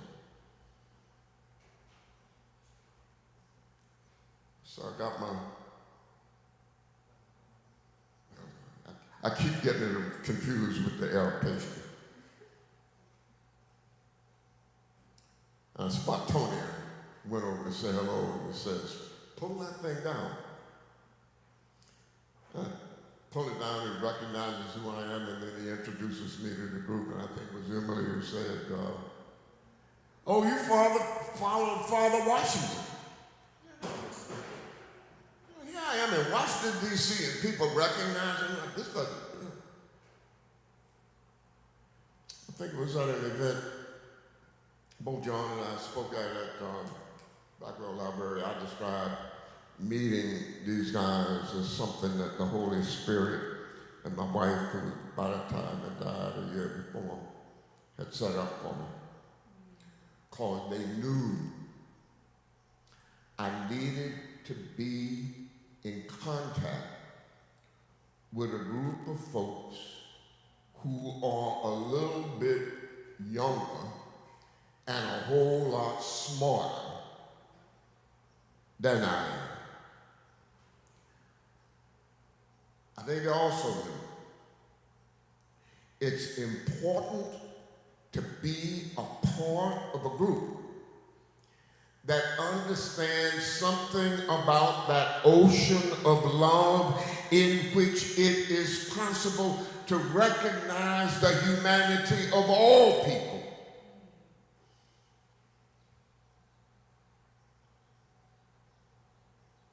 I'm gonna finish. I went to seminary on trial fellowship. My senior year was coming up, and you realize, well, wait a minute, next year I'm going to have to figure out what the heck am I going to do when I finish this. And so I went to the dean. Dean was one of these guys who, kind of looked like he could, if you're looking for an Episcopal seminary dean or bishop and all this kind of business, he would have gotten the part. Came from one of these relatively wealthy families, was smooth as I don't know what the truth of the matter is. He was so smooth I halfway ended him. I had to get his permission to take the next year off so I could figure out what the heck I was going to do after I finished. I had 3 levels of the truth I was going to tell them. You don't ever lie to people, right? You just deal with different gradations of truth. The bottom line was I was not sure whether I wanted to be ordained in a predominantly white church. Now, I'm from the South. I've seen the way this church pulls stuff. I wasn't at all sure. Jonathan Daniels, by the way, who Blaze mentioned, was a year ahead of me in seminary. Nice guy, good brother. But that ain't the church as a whole. There's some darn good faculty members. But that ain't the church as a whole. I had my reservations about being ordained in a predominantly white church, period. They said, I got a friend in town from Beirut, Lebanon. He's looking for teaching fellows at the school that he's headmaster of in Beirut. I'll call and his secretary and get an appointment for you to meet with him. Well, I'll be darned. There might be some kind of advantage in being an Episcopalian because this dude is connected with somebody. I didn't want to go to Europe, right? I wanted to get out of this country, but I didn't want to go to Europe. Europe is just the same old stuff when it comes to imperialism and all this kind of business as this country is. So I ended up going to Beirut, Lebanon, teaching at a place called International College. There was a ton of kids from throughout the Arab world. The quote-unquote American school was down the hill from International College, and we were right across a little alley from American University of Beirut. Long story short is I fell in love with those kids. Absolutely great young people.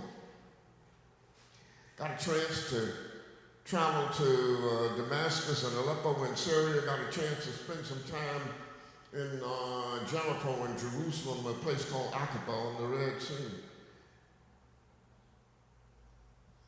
I think I fell in love even more with the folks there in Palestine and maybe spring break. A friend of mine and I decided, we couldn't decide whether we wanted to go to Babylon or Iran, and we decided Iran. You know, you're students still, and travel cheap. Fell in love with Iran. I never will forget that the youth hostel that we stayed at, there was a young woman who, took down your information as you come to check it in and so forth. I tried, you want me to finish? Okay, cool. Cool, I'm sorry. So I'm trying to get a word in with her in Arabic, and she doesn't speak Arabic. I knew a little bit of German, and she didn't speak German. I got back to Beirut and back to school, and I was explaining to one of the students who's from Iran, how frustrating that was for me. And he looks at me and he says, Mr. Miller, sir, you just should have taken her by the hand and said, come with me. We left 2 days into the 6-day war. Americans were ordered out of the country. A young brother from Izmir, Turkey, he says to me, don't leave. You can come home with me and live with my family.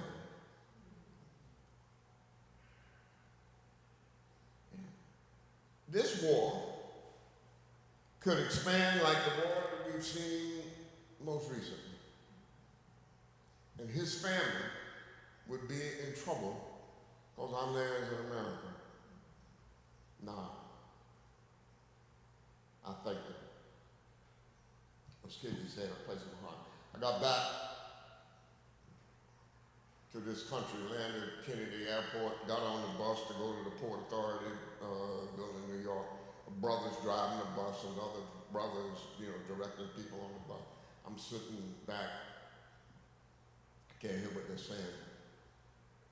I halfway say to myself, well, I'll come back to Cambridge, I'll finish my degree in theology, and then I'll go to school for civil engineering, and I'm gonna come back to this place and live. I saw those two brothers talking, and it dawned upon me, that ain't gonna work. If you're concerned about what goes on over there, what people that you come to love and care about are enduring over there, you gotta deal with it here, because this country is the belly of the beast. God willing, I can get back to a place where I, for the first time in my life, felt like a human being. Like other people could deal with me as a human being, not as this, that, or the other, foreign in this. That's what Martin is talking about. That's what Martin Luther was doing. Struggle for that transformation of values so we can be a part of the affirmation of humanity among us all. All. That's what has to sustain us. Because that's our hope. My apologies for taking so long. That's what preachers do. Thank you, Reverend Dyke. Okay, so I know that we need to break for lunch quite soon, but if there are any questions, maybe we can just take a few and then wrap up really soon. If people are marinating, then I'm just gonna summarize and end. I think the combination of all of the panelists actually put together the broader picture of when King describes the single garment of destiny, that all of us are intertwined in an inescapable network of mutuality. And I think for Reverend Ike, hearing how Morehouse, the Freedom Rides, and that period is still actually very fresh. It's very close to us. And through that, Thurman, Gandhi, and Benjamin Mays they're not abstract or faraway figures. They actually live very much still amongst the American people. And yeah, that basically there is this cosmic higher destiny, where I think even for me, I remember first coming to Mother Bethel for an event in 2018 called Blessed Are the Peacemakers. And that was the first event that I actually heard Paul Robeson, Du Bois talk about the Korean War and speak out against the Korean War, and King speaking out against the war in Vietnam. And for me, I'm a young Korean person who was really invested in peace, and I had never heard Americans speak out against that war as clearly as Du Bois and Robeson. And to this day, I still think that America is the only country that can actually force peace in that process. And so whether it's that, meeting Reverend Ike at the rally in DC and working more closely together ever since the genocide started, I think that it's very clear what our responsibility is, whether we are young people, older people, whether we are black or not black, whether we are a PhD or no D, no matter where in the country we are, that what is needed today is actually a full mobilization of the people, and that we believe that if there is a creative minority, if there could be principled leadership, that there are ways for the masses of people, for everybody, the ordinary person, to actually participate in the democratic struggle. And I think that there's so much that we could not say in this period, but hopefully can develop in the town hall about the various campaigns. Blaze touched on Birmingham, Reverend Ike talked about Montgomery, Emily talked about the Freedom Rides, and some of that is involved, some of that comes out in the King Reader, which we encourage everybody to take up, where we have a timeline of the events. but there's clearly so much revolutionary science to actually learn through King. And if we don't have a leader like King today, living and speaking, we still have King, who does speak for this time. And so I hope that this panel was able to bring out some of the ways that we, the American people, relate to King today, see him as a living voice for our time. Yeah, one last chance for any questions, but otherwise I think we can break for lunch unless any of the other panelists. Yeah, Michelle. Well, this is something I also wanted to pull out from the presentations, and that I also got when Reverend Ike was speaking about the force of love and the way that King embodied it, is I think it's significant that nonviolence develops, like through Lawson or even through the way we're talking about it, from a political strategy during the freedom movement into increasingly a way of life. And I think that nonviolence, as what Diane Nash or Gandhi called the greatest weapon for social change in the 20th and 21st century, I think it's significant for us that we increasingly conceptualize it as a way of life. And I think that Kingian idea of the transformed nonconformist may be even more important for this century than when it was first conceived of in that time, in the 50s and 60s. Yeah, these are just some of my reflections from the discussion. Yeah, I'm glad you said that, because something I wrote down when you were speaking that I thought was significant was that we in the 21st century are at a point where, the 20th century was really this century of great industrialization. America, like just a few weeks ago, I happened to be in Bethlehem and I went to the National Museum of Industry just for like kicks and gigs, whatever. But there was a quote that said, America in the 20th century proved to herself that she could be great through invention. And I remember Diane Nash had this quote where she said, the greatest invention of the 20th century, which we have not tapped yet, is that of nonviolence. Can you solve human problems through human means that doesn't take away from human beings, but only like the way that Reverend Ike, you were saying, rather than taking away from human beings, shedding blood, are we at a stage of human maturity of mankind, where we are solving problems that actually give back to humanity, affirm humanity, heal humanity? And I mean, it's just a question of what stage of history we're at, where we're at a stage of history where we've unleashed so much productive power, technological power, scientific power, but why is it that we have yet to unleash moral power, human power? And the last thing I just wanted to say in response to Reverend Ike was, I really appreciated you bringing up Benjamin Mays, because you reminded me of, for me, it's just, especially when you read someone like Diane Nash, she talks about how in moments of great fear at the lunch counter sit-ins or the freedom rides, and she and her cohort of young people who are taking serious desegregation, they would look at each other in moments of great fear and be like, I don't know if I can do it. And the other person would look back and say, we have to do it because we're doing it out of love for the unborn.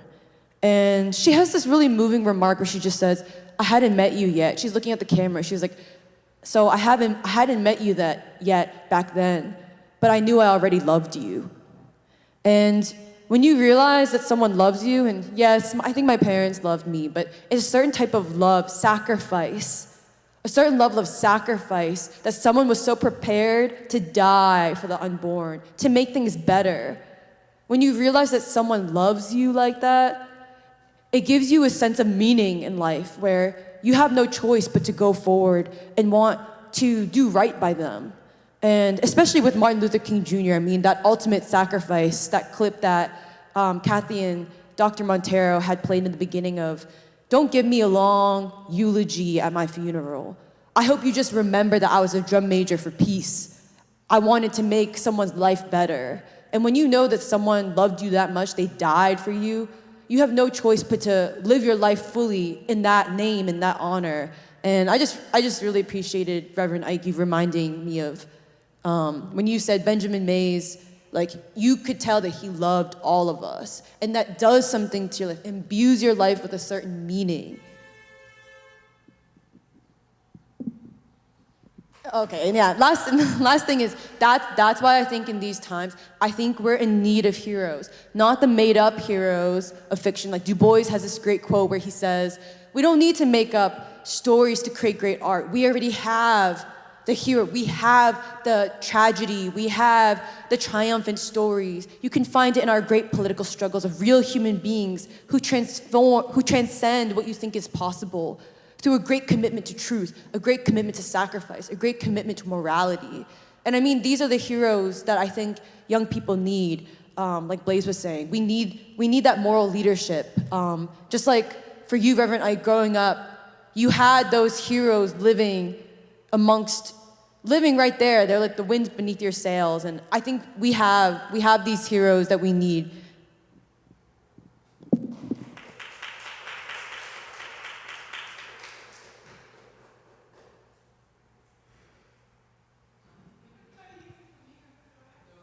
We need it for the live stream, so the video angle and the sound will be better from there.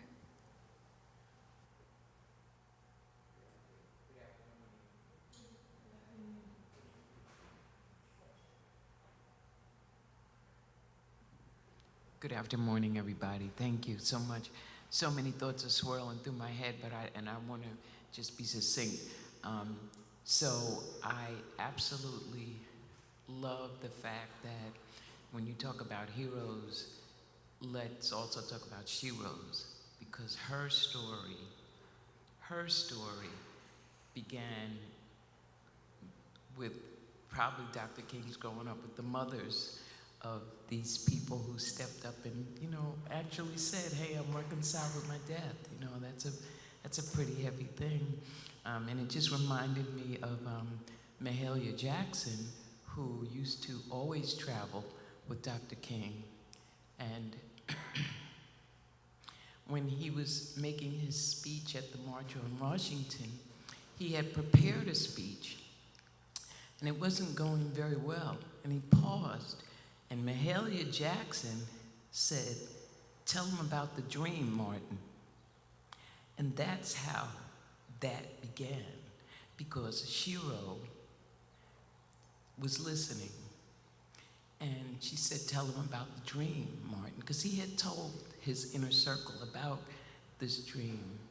And, and so it's really challenging in our time to have young people who want to listen and not just listen, but to feel that there is an ocean of love out there for them that they might not have yet even dipped their feet into. And so to bring those kids, well, I joke around like everybody's younger than me, but to bring those kids closer to that ocean, so they can just feel that water, they can just feel that, and we have attempted it in many ways, in many cities, and many times, but also when I think about Georgia and places like where you're from, Emily, that town this big, I wonder now, as we speak today, are any of these thoughts being imparted to those places? Because it does have to be a boots on the ground kind of moment. And the boots on the ground is really important. So I'm glad that you all addressed that in your own beautiful, thoughts today. But I just want to leave us remember about the She-Rose, even in this historic place we stand. I was sitting here, I was like, wow, the people who've been in here, I kind of like got goosebumps thinking about all the vibes that have happened in here, the tears and the joy and everything. And so I just humbly thank you so much.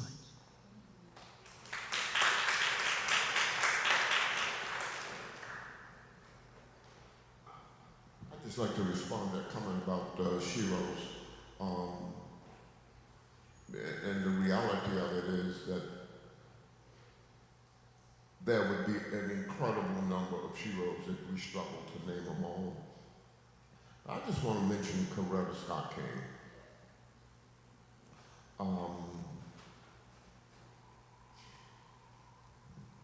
After that tape that revealed Martin's encounters and times with women other than Coretta, after that tape was delivered, number one, you got to give Martin credit for sharing it with her. The second thing you got to do is to give her credit. She could have destroyed him. She could have destroyed the movement, but had the ability, God bless her, to say, there's something bigger here than Martin's failures in relationship to other women that he runs into. You follow where I'm coming from? That is incredibly, incredibly important. And it was probably incredibly important for Martin, helping him to understand that there's some forgiveness for him also in that ocean. And that's all I wanted to say. Yeah, I think we should probably break for lunch now because we're 15 minutes past. I think, yeah, we'll break here. I think we'll have a town hall in about an hour. And yeah, everybody, there's no food upstairs, so we can go downstairs to eat. Thank you.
Check.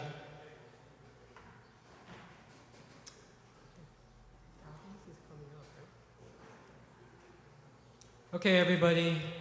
Thank you for making your way upstairs. And we're going to get started with the last and final portion of today's program and our two-day event honoring Martin Luther King Jr. Is Catalyst coming? First, I want to start by welcoming those who haven't been able to join us for the earlier parts of our program. We're very happy to see, I was very happy to see actually Apostle Zane Crawford from the United House of Prayer for All People in the South Philadelphia Mother House, with whom we've been building a relationship. Thank you for coming out.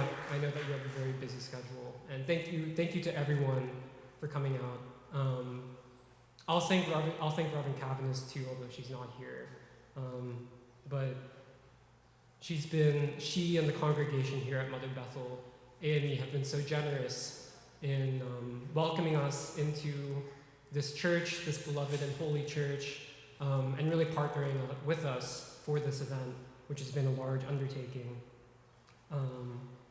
And so before we start this final part of our program, which is the Town Hall, we wanted to take the time to read something that was also read last night, which is a declaration that the Saturday Free School wrote for the 250th anniversary of the United States to kind of ground our discussion and its purpose. And so the declaration is titled, "A Declaration of Resistance and Purpose in the 250th Year of the American Revolution." In the 250th year of our nation's birth, the skies above the United States burn red with flashes of anger and blood. The specters of civil war and world war raise their head. So too does the unfulfilled promise of revolutionary democracy. All possibilities move closer toward us. Everywhere, the people are thinking. They see America trapped in a wilderness of chaos and confusion. They know that change must come, and from their own hands. We hold these truths to be self-evident, that man is divine, that although he has unleashed enormous technological powers, he has yet to free himself. That of all human acts, the most sacred among them is an oppressed people's resistance to evil. That upon this basis, the American people can yet make the final leap that will usher in an age of humanity. We in Philadelphia, City of Revolution, declare this task to be our purpose. The American Revolution. Two voices speak to this moment, Thomas Jefferson and Martin Luther King Jr. One belongs to the past, the other beckons to the future. The American Revolution of 1776 changed the world, yet it was born twisted with contradiction, desecrating its own declaration of the equality of man. What Jefferson and his compatriots began, they could not complete. Democracy died, except in the hearts of black men and women, most of whom remained enslaved. From this lineage, and from the depths of oppression, Martin Luther King rises to the stage of world history. He stands at the center of the most profound revolution in our nation's life, the Black Freedom Movement of the 20th century, a man anointed by history and by humanity. In a dialogue between Jefferson and King, it is King who has the last word. If this nation is to have a future, Martin Luther King is the door through which we must enter. He is the father of a new American people. It is his voice that we need most desperately. A nation in the wilderness. We assert that the American crisis is, in its deepest sense, a crisis of civilization, a total crisis of the Western way of life. The signs are all around us. Our rulers have shown their depravity before the eyes of the world. They behave as hounds of hell, cut loose into fields of madness and brazen evil. Donald Trump is but one face of a dying white civilization, descending into civil war with itself. The American state, whose civilizational foundations no longer fit this time in history, is more fragile than at any point since its founding. But what of the people? The majority of them reject the political system and its elites, but are uncertain of where to seek an alternative. As the nation celebrates its founding, the people themselves are deeply unhappy. For successive generations, they have been engulfed by waves of violence, poverty, and despair. Deliberate policies of deindustrialization have destroyed whole cities. It is nothing less than a program of collective punishment and manipulation against working people. At the center are Black children and youth, condemned as criminals by a criminal society, placed under the iron law of a white supremacist system designed to suffocate their potential. Neither is white America immune. The widening afflictions of mental illness, addiction, suicide, and social nihilism cannot be explained as a mere economic problem. They are evidence of a spiritual crisis, of a civilization that is in total contradiction to the aspirations of humanity. The gods of white supremacy have failed. All of this is shadowed by the festering cloud of war. Here is where the moral sickness of empire reveals itself, when an entire citizenry can see genocide and murder carried out in our name, and yet be induced to believe it is out of our hands. Is this not the desecration of democracy and basic morality? We know in our hearts that a society cannot sustain itself on the slaughter of innocents and the suppression of mankind. Indeed, humanity must judge us harshly, so long as we abdicate responsibility for the course our nation has taken as the greatest purveyor of violence and terror in the world. As America's wars come home in monstrous form, a thought spreads among our people, including white folk confronted by the mirror of themselves. If this is whiteness, we want no part in it. And so we face the moral imperative of our time. To achieve democracy, the American people are called to stop war and to abandon whiteness, a task of world historic importance. The gift of Black people. We do not come into this crisis empty-handed. In a changing sea, there is one constant, that is Black people and their long struggle for freedom. W.E.B. Du Bois called it the gift of Africa to America, that force which inspires our nation toward its better self. From the ranks of the poor, the disinherited, and the youth, the rejected stones of history now become the cornerstones of the future. Black people, who have never had illusions about this country, bring to America's 250th anniversary the gift of their historical experience and consciousness. Where this country has nurtured cowardice and cruelty, African Americans have answered by waging a beautiful and beloved struggle to fulfill the dignity of man and to fashion a society worthy of the child. Where this country has worshipped at the altar of violence, the Black freedom movement reached for a higher law of love and emblazoned for us a nonviolent path to revolution. By their resistance to white supremacy, Black people have built with bruised hands a civilization of their own. We have sung new songs, raised up new gods of freedom, truth, and beauty that can answer the prayers of a modern people. Black mothers and fathers, church ministers, and factory workers have all played a part in forging a social system whose nature is to produce generations of freedom fighters. The greatest of all gifts has been the sacrifice made by the martyrs of Black people, such heroic figures as Emmett Till and Natasha McKenna, who become at their moment of death a link between mankind and the life eternal, the archetype of a new human being. In battle for a new civilization, we face a paradox never before seen in human history: two civilizations in one nation. We insist that our struggle in the 21st century must be seen exactly on those terms. All preceding revolutions in American life have presented the people with an existential moral choice. If there are battle lines to be drawn today, let us mark them between a civilization that defiles and kills children and a civilization that cherishes every child as sacred. Neither a civil war between elites, nor policies of reform, nor the slogan of economic class war can satisfy the deepest hunger of the people for change. The revolutionary spark that began in Philadelphia in 1776 has already been far surpassed in the century since. Our city has been forever changed by the Black freedom struggle. Here, best of all places, the Black proletariat have proven their capacity to govern. This is a Black city, and we are better for it. Yet, it is a city where the needs of the people are not met, where every flower of their creative genius is crushed. Philadelphia stands again at the vanguard of our nation's consciousness, ready for a reawakening. Now is the time for all institutions of the people to answer the call of history and uphold their responsibility to the people. Not to play politics or seek fame, but to mobilize our communities into a new movement of civilization, what King called a revolution of values.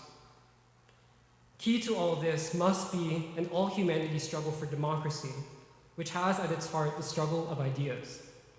For too long, we have let the fate of civilization be dictated by courts of idiots and fools. The day has arrived when it must be claimed by the broadest mass of the people, intelligent and beautiful in their shared striving. We in the Saturday Free School for Philosophy and Black Liberation dedicate ourselves to the democratic struggle with the people to make such a movement possible. Martin Luther King, our future. Martin Luther King is right. We are confronted with the fierce urgency of now. Over the bleached bones and jumbled residues of numerous civilizations are written the pathetic words, "Too late." Today, all people must choose the ground upon which they fight.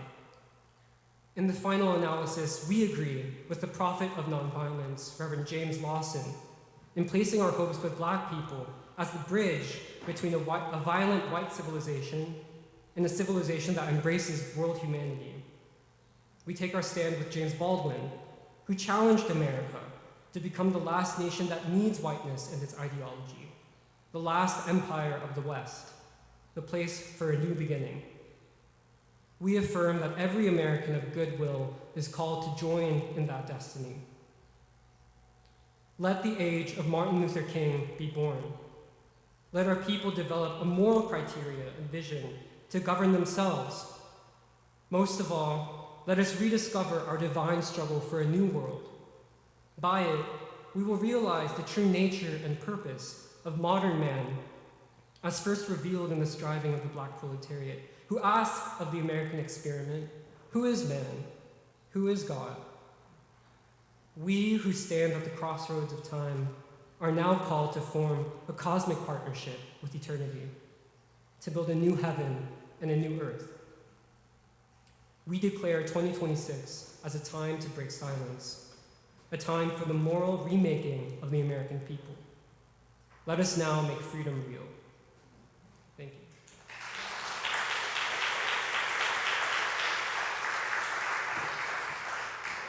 And so now I'd like to welcome up to the stage the speakers for this upcoming town hall, Dr. Montero, Reverend Cabanis, Art Sudler, and Catherine Blunt.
Check. Okay, you're going to be hearing a little bit more from me. My name is Jeremiah Kim. I'm a member of the Saturday Free School, and we're very pleased to welcome all of you to this final portion of our event, which is a town hall titled Renewing the Struggle for Democracy in a Time of War and Chaos, Our Moral Responsibility. And I just wanted to start by introducing the speakers for this town hall. At the center, we have Reverend Carolyn C. Cavanis, who is the 53rd pastor of Mother Bethel African Methodist Episcopal Church here in Philadelphia. She is a fourth-generation minister, the first woman pastor in the 237-year history of this church. She is also a native of Newark, New Jersey, and formerly the pastor of Bethel AME Church in Ardmore, the first woman in that church's history as well. She is also a graduate of Barnard College at Columbia and Union Theological Seminary in New York. To my immediate left is Art Sudler, who is a member of the African Episcopal Church of St. Thomas in Philadelphia. He is a graduate of Central High School in Philly and a graduate of Oberlin College, and he's been a parishioner at St. Thomas for almost 60 years, where he has served on the vestry, as a church school teacher, a choir member, and the founding member and director of the Historical Society at St. Thomas and its archives.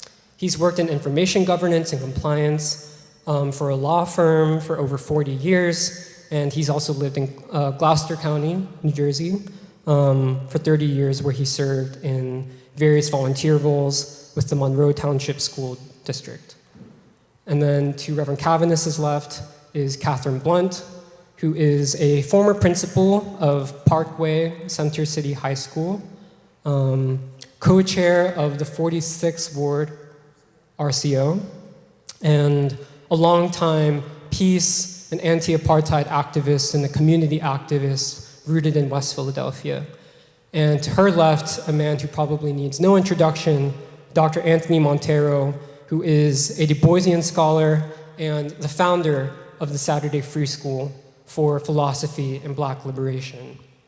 And just to give a preview of the kind of format for this discussion, we're going to start, I'm going to give a little bit of introductory remarks. We're going to have about an hour or so for discussion amongst the speakers. I have some questions prepared, which I shared with them in advance.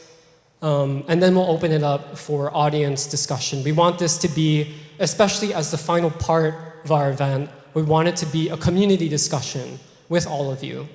And so with that, I'll get into my framing. And I wanted to start with some history and then move up to the present. And in particular, I wanted to start with Martin Luther King's campaigns in the North, what we see as the unfinished battleground of the Black freedom movement. And we were doing some research prior to this event on King's relationship, especially with Black ministers here in Philadelphia, which you are aware of and have shared with us too. From what I was reading, King was closest, I believe, with Reverend William H. Gray Jr. of Bright Hope Baptist Church, where Catherine grew up. And King often visited Bright Hope during the Southern Freedom Movement to bring news about what was happening in the South and to also fundraise. He also had a relationship with Father Jesse F. Anderson of St. Thomas, a relationship with Reverend Marshall Shepard, Senior and Junior of Mount Olivet Tabernacle Baptist, and with Reverend Leon Sullivan of Zion Baptist, which is where Doc grew up.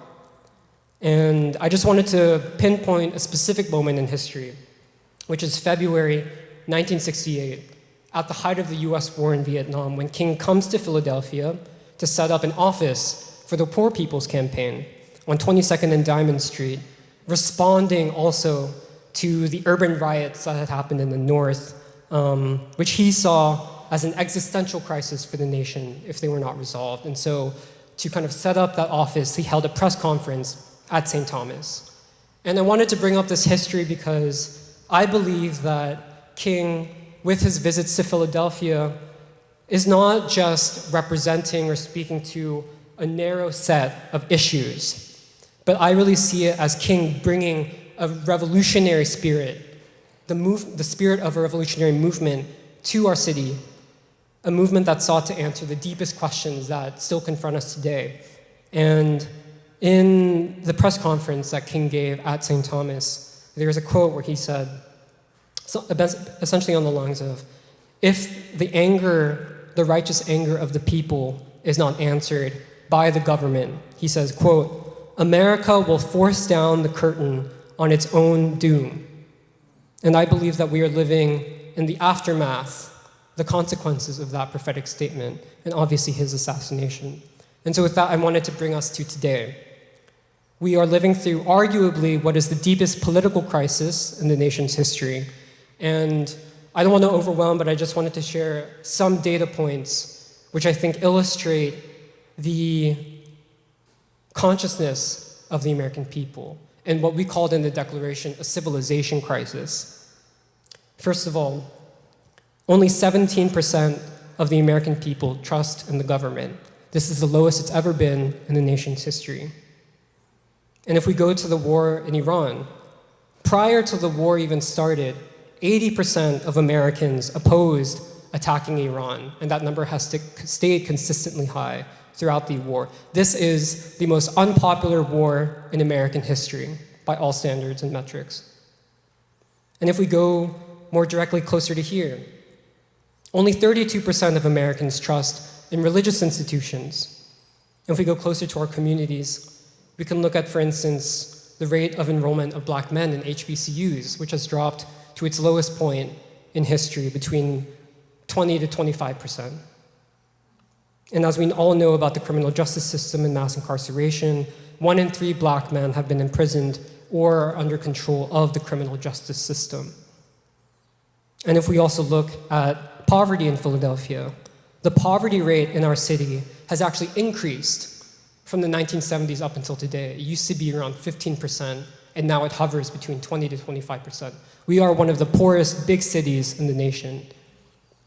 And lastly, as many people have been talking about, we recently had a city budget that was passed in which the Philadelphia School District and the mayor have announced a plan to close, I believe it's 18 schools across our city.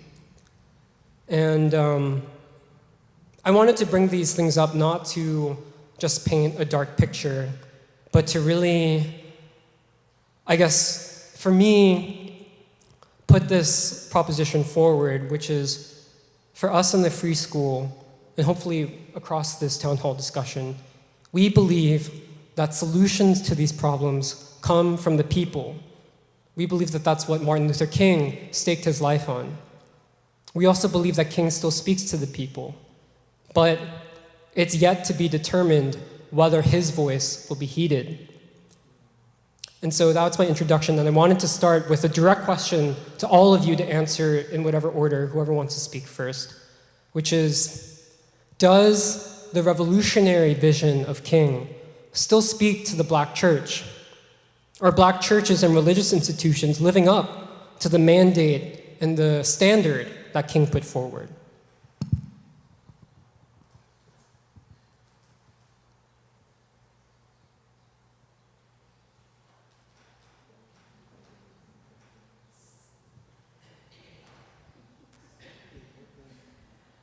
Good afternoon, everyone, and welcome home here to Mother Bethel. And I would say, no, we are not living up.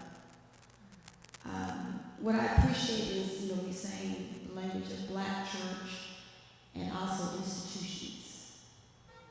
And when I think about the birth of Bethel, now Mother Bethel, certainly our sister church, African Episcopal Church of St. Thomas, these are born in response to and creating spaces where people of African descent could worship God freely, but also creating, if you will, our own vine and fig trees, our own nations, our own entities, all towards self-empowerment, self-determination,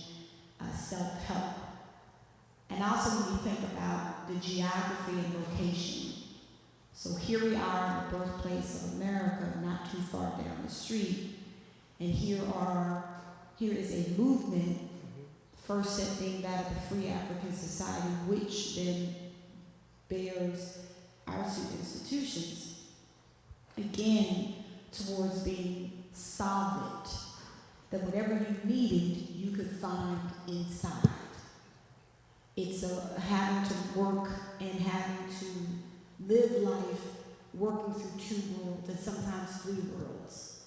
Because you still had to go work out there, but you knew inside that you created a place that no one else could call claim to. That's why if you have an opportunity, you should really take a look at the African supplement, which declared for Bethel Church that this is for us, by us, and became a precedent for future organizations, institutions, that others could say, hey, you don't have the right to it, this is theirs. And so I raised that because how do we also, as we think about the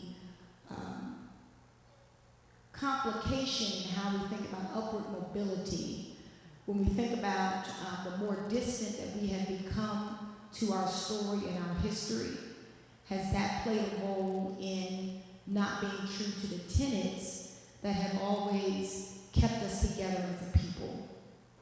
So how does an institution that, yes, is faith-based religion, but also very important social, important emotional, important educational, is not in the thick of what's going on with her people? And King, when we think about, he for all of his iviness that he had, right? He never lost touch of being with the people. One of my favorite photos of him is him in his dungarees, in the overall. He had the big robes, he had all, but to be with the people and the tenets that have always, because the system was never meant. When we think about, the system only at the beginning only thought it was a 3/5 of it. We were never 100%. And so we created institutions and places because we knew with that counter narrative. But in here, and you could affirm it, because you were somebody. And so how does the Black church, and I think I can say that because I'm in the mother of one of the key black religious institutions, and something I live through every day is the reality of the disconnect of being a Black church but not being in the thick of what's happening with our people. And people feeling, and I appreciate that statistic you shared about the lack of trust in religious institutions, right? That people not flocking in the same way. And it's not all about how we're giving a sermon, it's all the other stuff that goes around that too.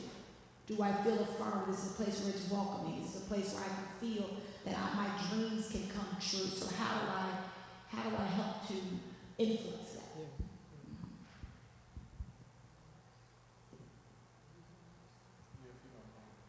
You have to turn the...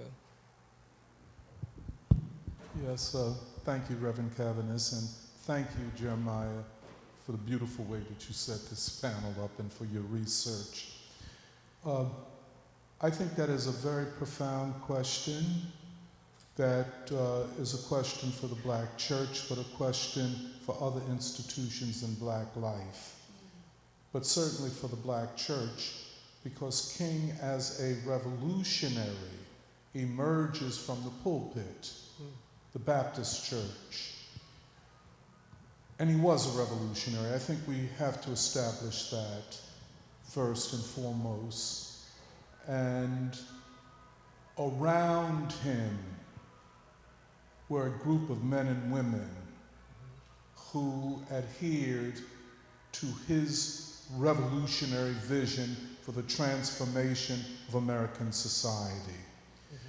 And so to ask the question, does the Black church embrace his revolutionary vision today, is to also ask the question, did the Black church in its totality embrace the revolutionary vision of Martin Luther King in his time? And I'd have to say no.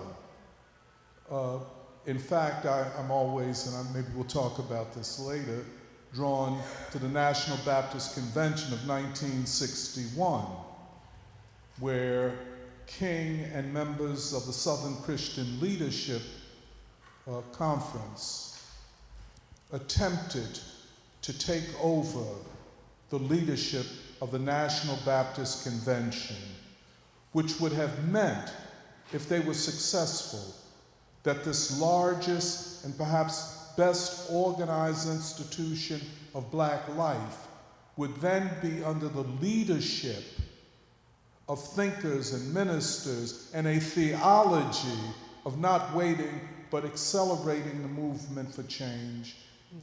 Under that leadership, the National Baptist Convention would have then been an institution of revolutionary change.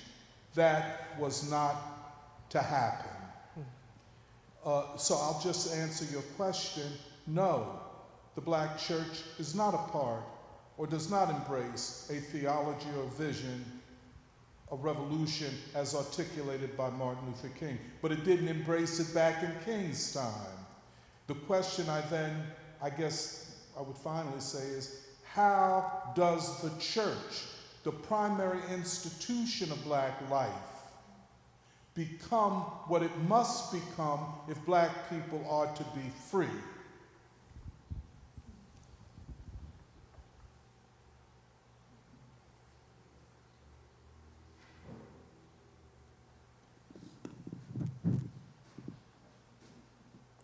So Black churches were an integral part of the lives of Black people during slavery, and particularly after slavery, with a movement toward greater freedom and greater access to situations and jobs, et cetera, that would uplift or provide upward mobility for Black people.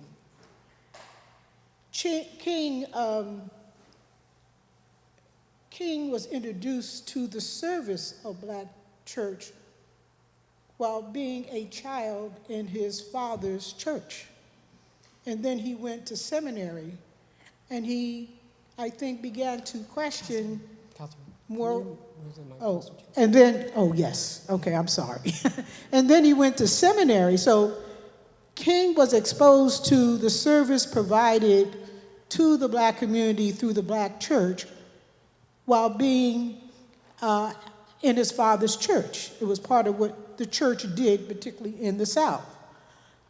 So when he went to seminary, I think he explored that role a little further. And then once he became involved, because he was a great thinker, once he became involved in the liberation movement, the Black liberation movement in the United States, he considered the liberation movements across the world. He endorsed the anti-apartheid movement against South Africa. He stood against the war in Vietnam. He created, at the tail of the civil rights movement, the Poor People's Campaign.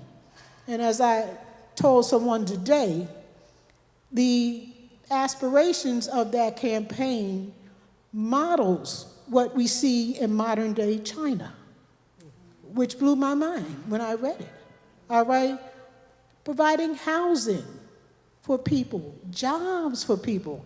And Bayard Rustin, of course, he wanted an economic revolution as well. And he talked about not just having jobs, but also guaranteed income.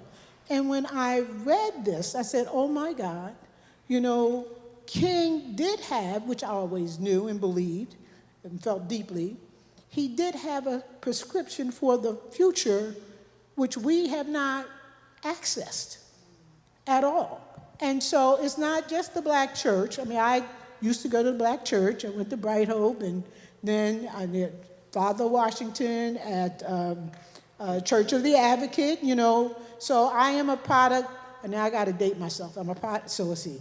I'm a product, I'm the product of the 60s, 70s, 80s, and we did anti-apartheid work, and we did work we actually did work out of Father Washington's Church of the Advocate at the time, and I guess he saw it as his mission to take us in as members of his flock.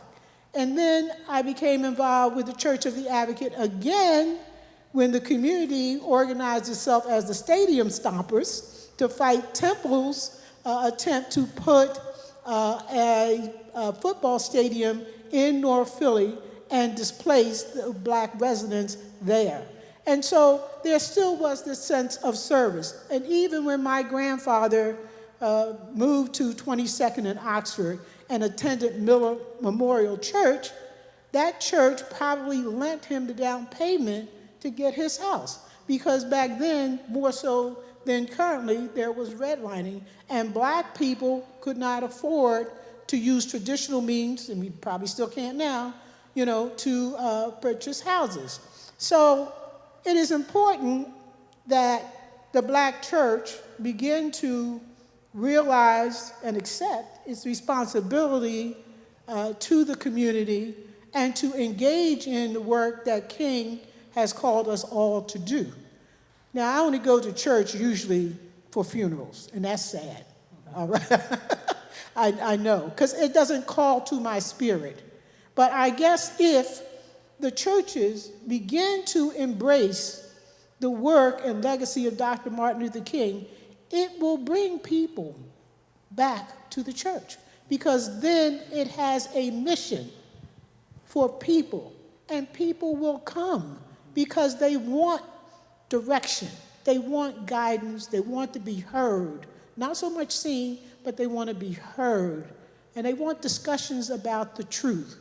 And for me, right now, in this situation of chaos, world chaos, that is actually filtering right down to Philadelphia and the nation, we need the church to be that place that it once was. Even though it wasn't that completely during King's time, it did offer some service, and people did go. We want the church, the black church, and the institutions in our community to welcome us back, to invite us back. And for that, we need voices to help guide and shepherd that movement.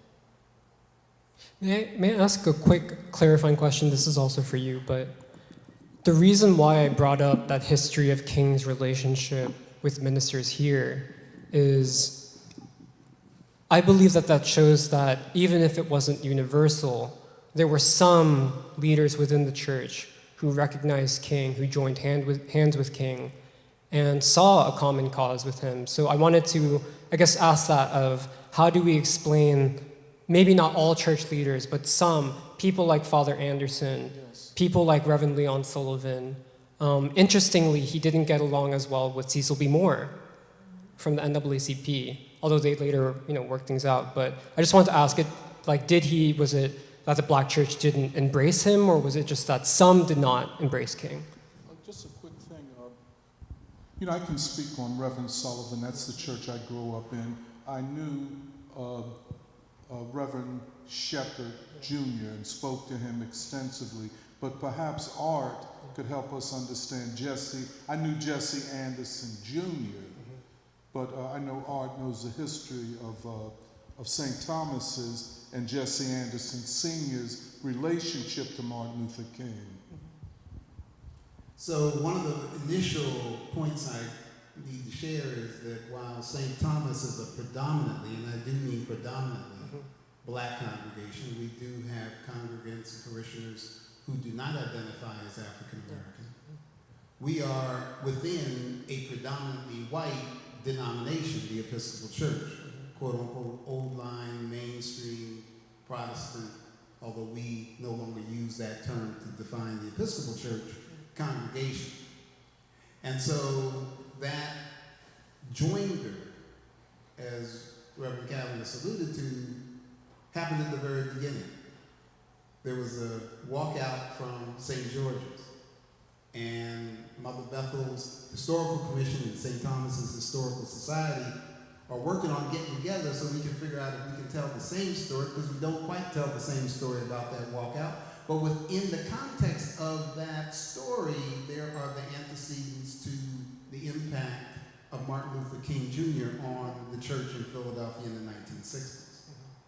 So St. Thomas, the people who formed St. Thomas chose to affiliate with the Episcopal Church as opposed to going with Richard Allen, who initially was going to form a congregation within the Methodist Episcopal Church here in Pennsylvania, but because they would not let him alone, he pursued a more independent liberatory course.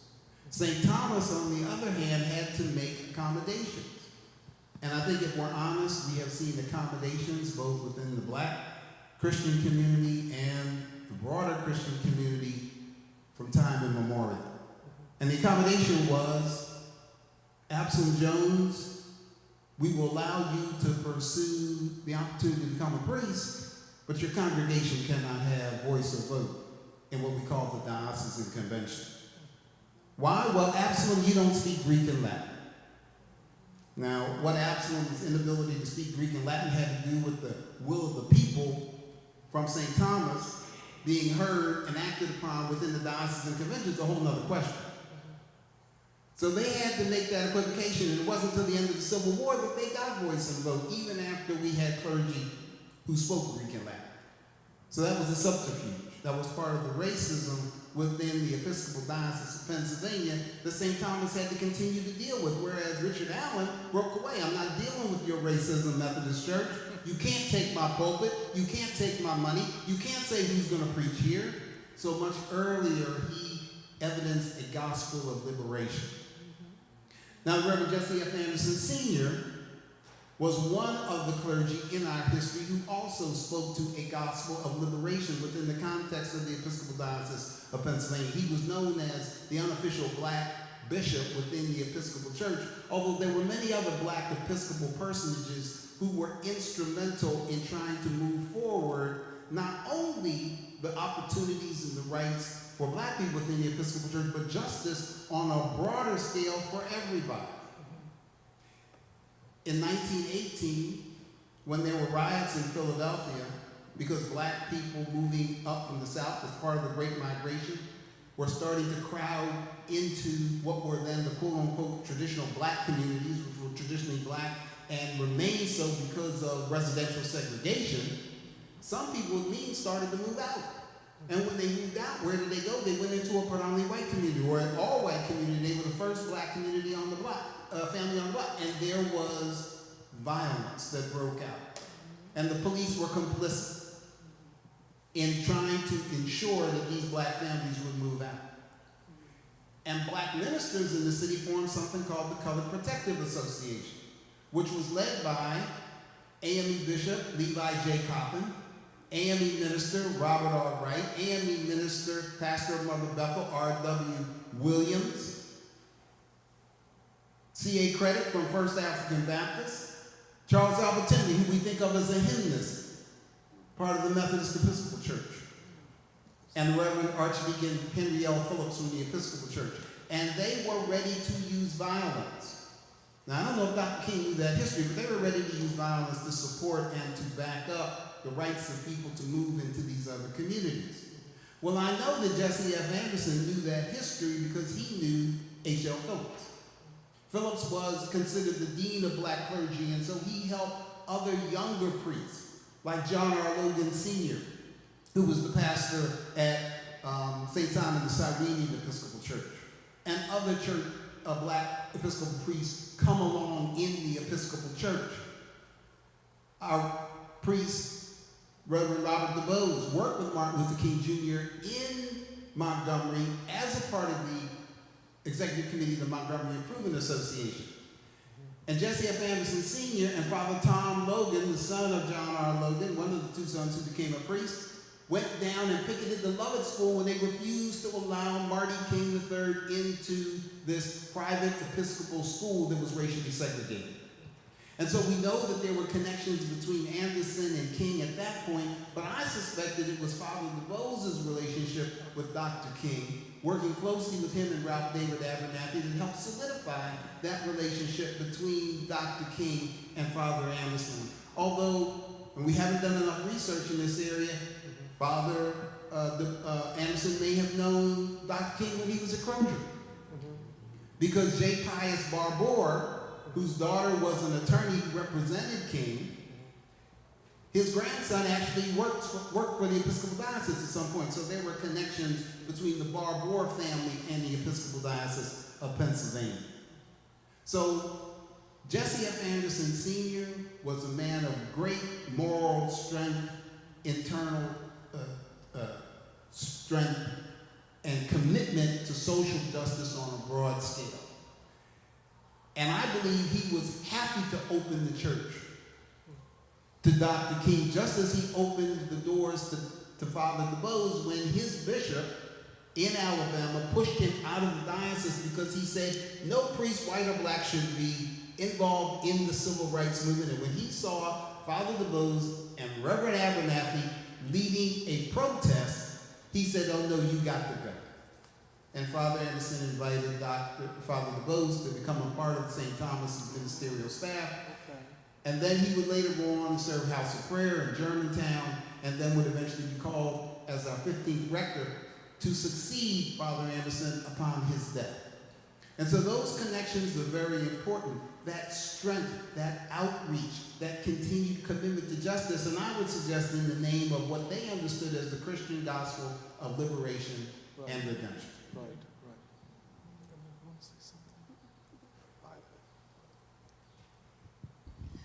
You know, thank you very much, Art, that history, because I don't know it archivally like you do, but I have a sense of things, having myself graduated from Lincoln University, where Father Logan and Father Jesse Anderson Sr. and Jesse Anderson Jr. graduated from. And, you know, graduates of historically black colleges, especially a place like Lincoln, would come with a certain worldview that they were not like maybe Martin Luther King's father, who was more conservative, a Southern Republican, which wasn't bad back then, but also believed that the church was an institution of uplift rather than an institution of social transformation. The reason I mention Reverend Leon Sullivan, because that's the church I grew up in, and he's a Baptist, and I think you're talking about the Episcopal Church, but the vanguard seemed to have been located in the Baptist church, especially these southern congregations. I grew up in Zion Baptist Church. You know, we would have Sunday school.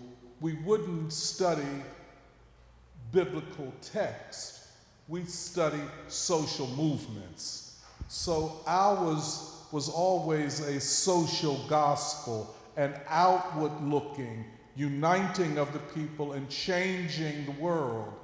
So much so, and I'm very proud of this, of Reverend Sullivan being my pastor, having baptized me, that he organized and led 400 ministers in the city of Philadelphia, including Jesse Anderson Sr. and Father Logan, but 400 ministers, which in some ways was modeled upon the Montgomery bus boycott, uniting the ministers as a way of uniting the people, which had a simple slogan and a simple objective: don't buy where you can't work.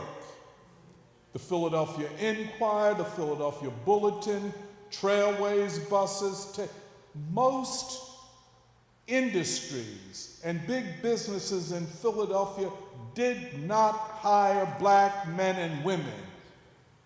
And Reverend Sullivan and 400 ministers broke the back of northern segregation. This was before Martin Luther King and SCLC came north.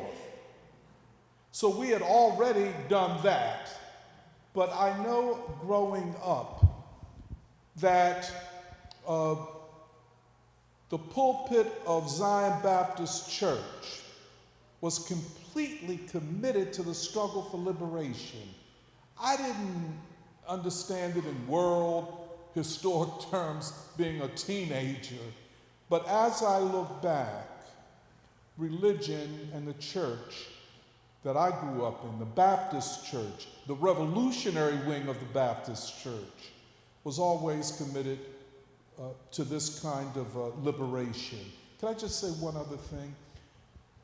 I didn't know Marshall Lorenzo Shepard Sr., but I did know Marshall Lorenzo Shepard Jr., a complete and thorough revolutionary. I'm not making this up. I remember, I'll give you an instance. When we had fought for the freedom of Angela Davis, everybody remembers that struggle. She was charged with murder, and we won her freedom. And when she came to Philadelphia, one of the first churches that she could speak at was Reverend Shepard's church. And just one story that he shared with me. After the assassination of Martin Luther King, and we'll get back to that, of course, where there were factions that went in different directions,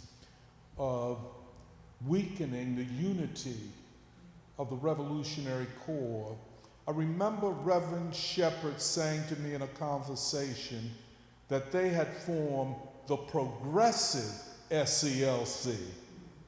I have no historical evidence of that, but he told me that as a way of saying that there were those of us, or of them I should say, in the SCLC who marched with King, and I'm certain C.T. Vivian and others, Gardner Taylor and them, we come back to him, had decided that that revolutionary thrust, and that's something we should return to, had to be consolidated and maintained, and the Black Baptist pulpit must be that foundation.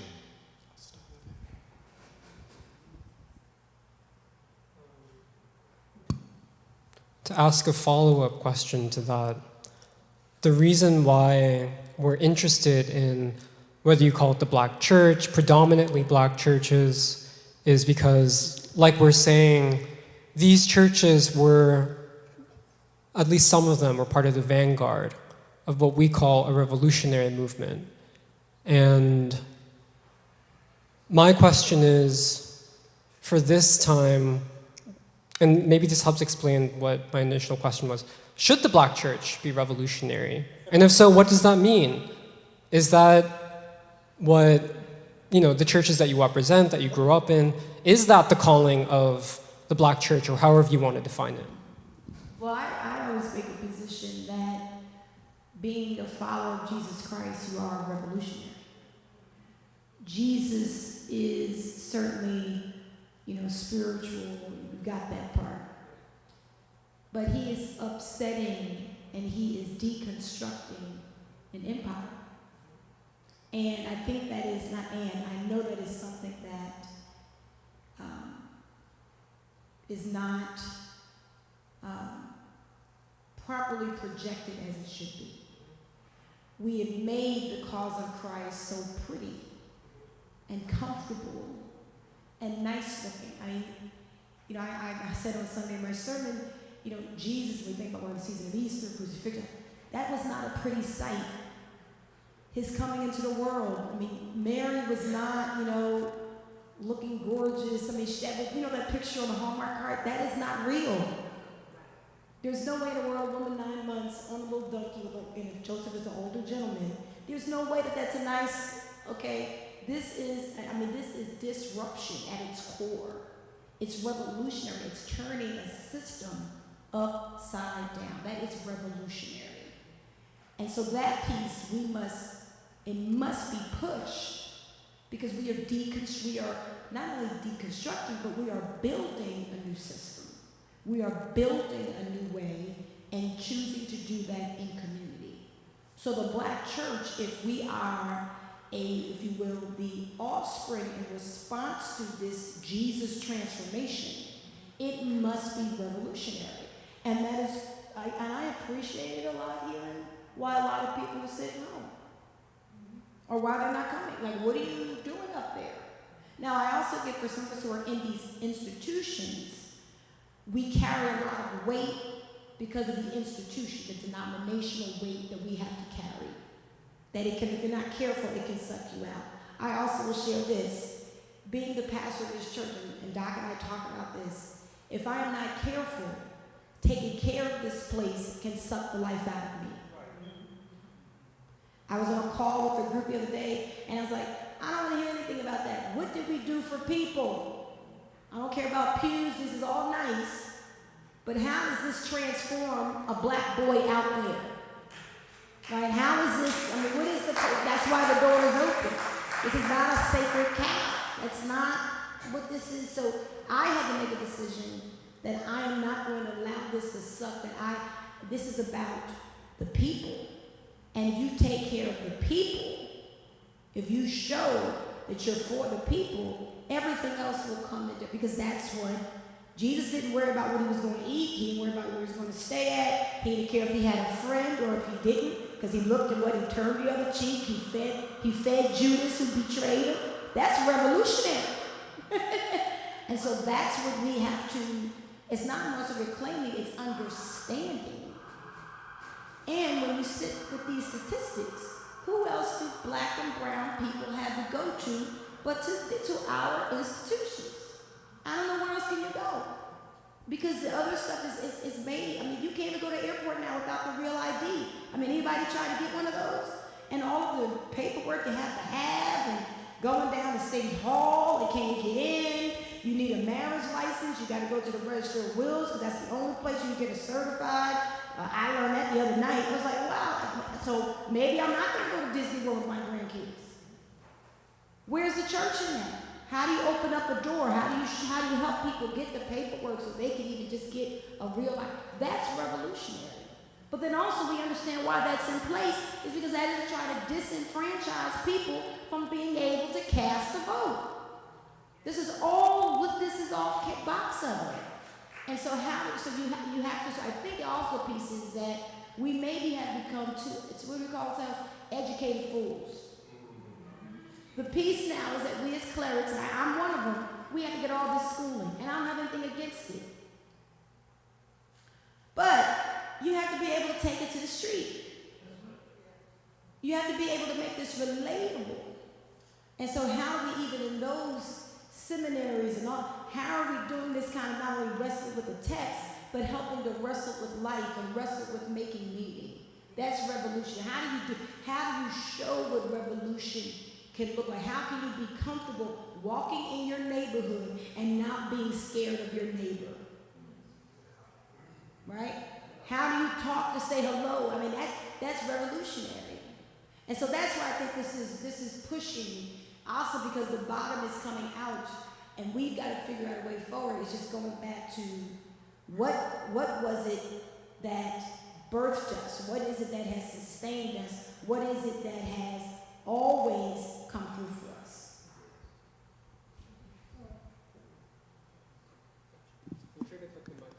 Okay, yeah. So I remember the No Arena in Chinatown, in which the 76ers basketball team loses all the time, and the owner wanted to put an arena at 10th or 11th and Market, which would disrupt Chinatown. The so-called organized Black ministers endorse that arena, thereby pitting the Black community against the Chinese community or the Asian community that was fighting for their neighborhood, just like Black folk are fighting for their neighborhoods against gentrification. So I think that in this time where maybe too many black ministers are about the dollar, like Creflo Dollar, and not about the people, you know, folk have abandoned the church because the church no longer served the needs of the people. And I go back to Martin Luther King's 3 Evils of Society, which I discovered in 2015, 2014. And he talked about the 3 evils of society are racism, economic injustice, and war. These are the same problems that are bringing us, you know, this chaos that we are experiencing today. Not just chaos here in the United States, but chaos around the world. And so King brought us a message about what we were supposed to do with this chaos and how we were supposed to address it. And so I think Reverend Ike mentioned this ocean of love, all right? Because I guess that would be the beloved community, which King talks about, and which resonates with most everybody when you speak to them about what's going on and what do they think they need. And so the church has to actually address those 3 evils of society as King brought them forward. Those 3 evil societies, as defined by King, what manifests his realization of the connection between what's happening at home and what is happening internationally. All right? And he also talks about the least of us. And so if we're not doing it for the poor, then we're not doing it for anybody. And those stats that you mentioned, you know, Philly is no longer the first poor city of the largest 10 cities. It now advertises itself as the second. And if we are indeed the second, it's because we have, not we, because I didn't do it. They have chased, this government, mayor, city council, what have you, have chased black people out of the city through gentrification and other means, all right? And so I would hope, and the other piece is the stats that you mentioned, particularly you know, around working and education, et cetera, those are not going to change. They're not going to change because there is not the will, the vision, desire to make that change. The church was a significant and changing institution, or institution of change in our communities, and now we need it to be an institution of revolutionary change in our society. So the question is, but what do we mean by revolutionary change? Are we just sloganizing, or are we serious? Well, what do you mean by being serious? What I mean by being serious is that, for example, we know, and it's no secret, that the society is in a deep political crisis. And economic. Well, let me just start with political. And that it's no guarantee that the government or the regime can be sustained. It might collapse at any time. Oh, yeah. Hold up, wait a minute, Kat. So how do we prepare the masses of people to govern a country, a city, that becomes ungovernable? How do we, for example, awaken the consciousness of the people to the danger of war? For example, I think the war in Iran should be a foundational sermon and politics of the black church. I think the murder of 170-some children should be a part of the political education of the black church. And if you would ask me the other side of it, I would say limit the number of black politicians and office seekers in the black pulpit. And making the black church, and of course all will not be this, all were never that. But the revolutionary wing of the black church act like revolutionaries in the sense of the political education of the people, preparing them to for this deepening crisis of the society.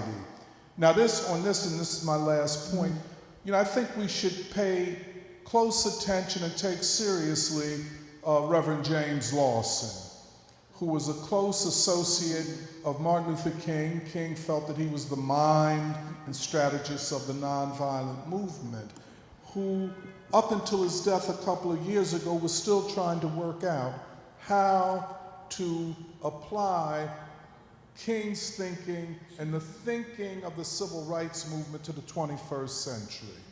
And that is on our agenda. I feel a certain amount, what you said, Reverend Cavanaugh, just to pay the bills and keep the lights on is an occupation. You might call that a revolutionary occupation.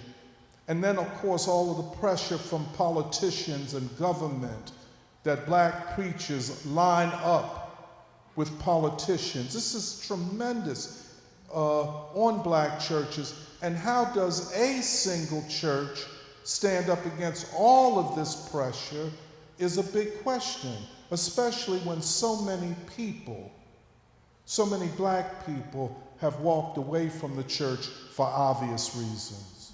Well, one thing, Tony, I think I would suggest is most churches that I'm familiar with, to a degree, are what I would call schizophrenic. Schizophrenic.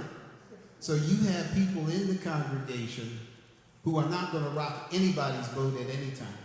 And you have other people in the congregation who are ready to rock every boat at the drop of a hat.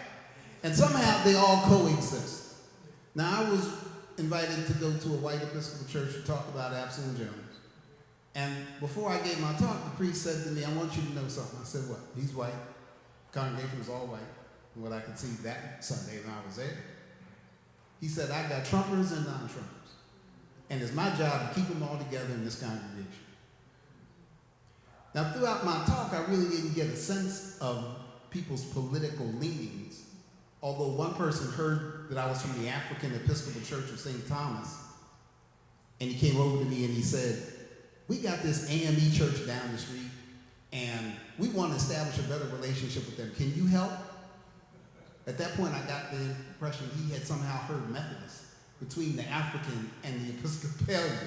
So I had to explain to him, I'm not AME, but I can introduce you at the time to Reverend Dr. Mark Kelly Tyler, who was the pastor here at Mother Bethel.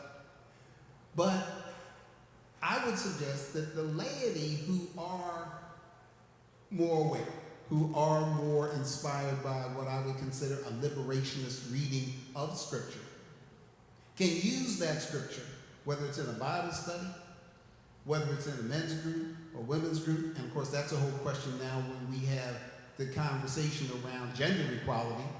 What does that say to folks who are non-binary, who do not claim these two genders that have been fostered upon society? But when you read your church school lesson, there are ways in which you can do your research, pray, and deliver a message that is both consistent with what your denomination may teach in terms of the theology, but also links to, from a liberationist perspective, how to give an age-appropriate message to these young people about how the Scripture can empower them and how they can be a part of change in their families. Well, first within themselves, their understanding of who they are as a child of God, within their families and within their schools and within their communities. So, empire is critical, right?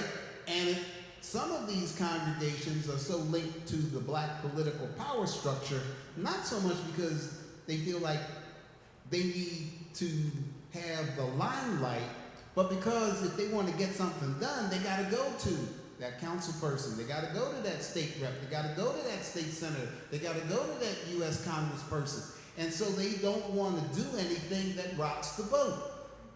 Some clergy say, the gospel calls me to preach a message of liberation, and if my council person, my congressperson doesn't like it, then we can have that conversation. But I have to do what I'm called to do and call out those who I feel are introducing danger, death into our communities. And that's part of that schizophrenia as well, because a lot of those clergy sit in the same organizations and talk with one another. And the one may be the one who was pushing a very radical agenda, and the other is on the very conservative side. But they have to figure out what their relationship is about in the context of their ministerial responsibilities and pushing agendas within that church. I remember Dr. Tyler once told me a story. He was in conversation with another AME minister, and he was talking about organizations like Power and the need for the church to be involved in those organizations. And he said, this other minister said to him, brother, I just preach Jesus. Now, to Reverend Kavanaugh's point, I don't know how you preach Jesus and you're really not upsetting folks. Because he was revolutionary, he was radical, he was about liberation and redemption, both for the individual and for the community as a whole.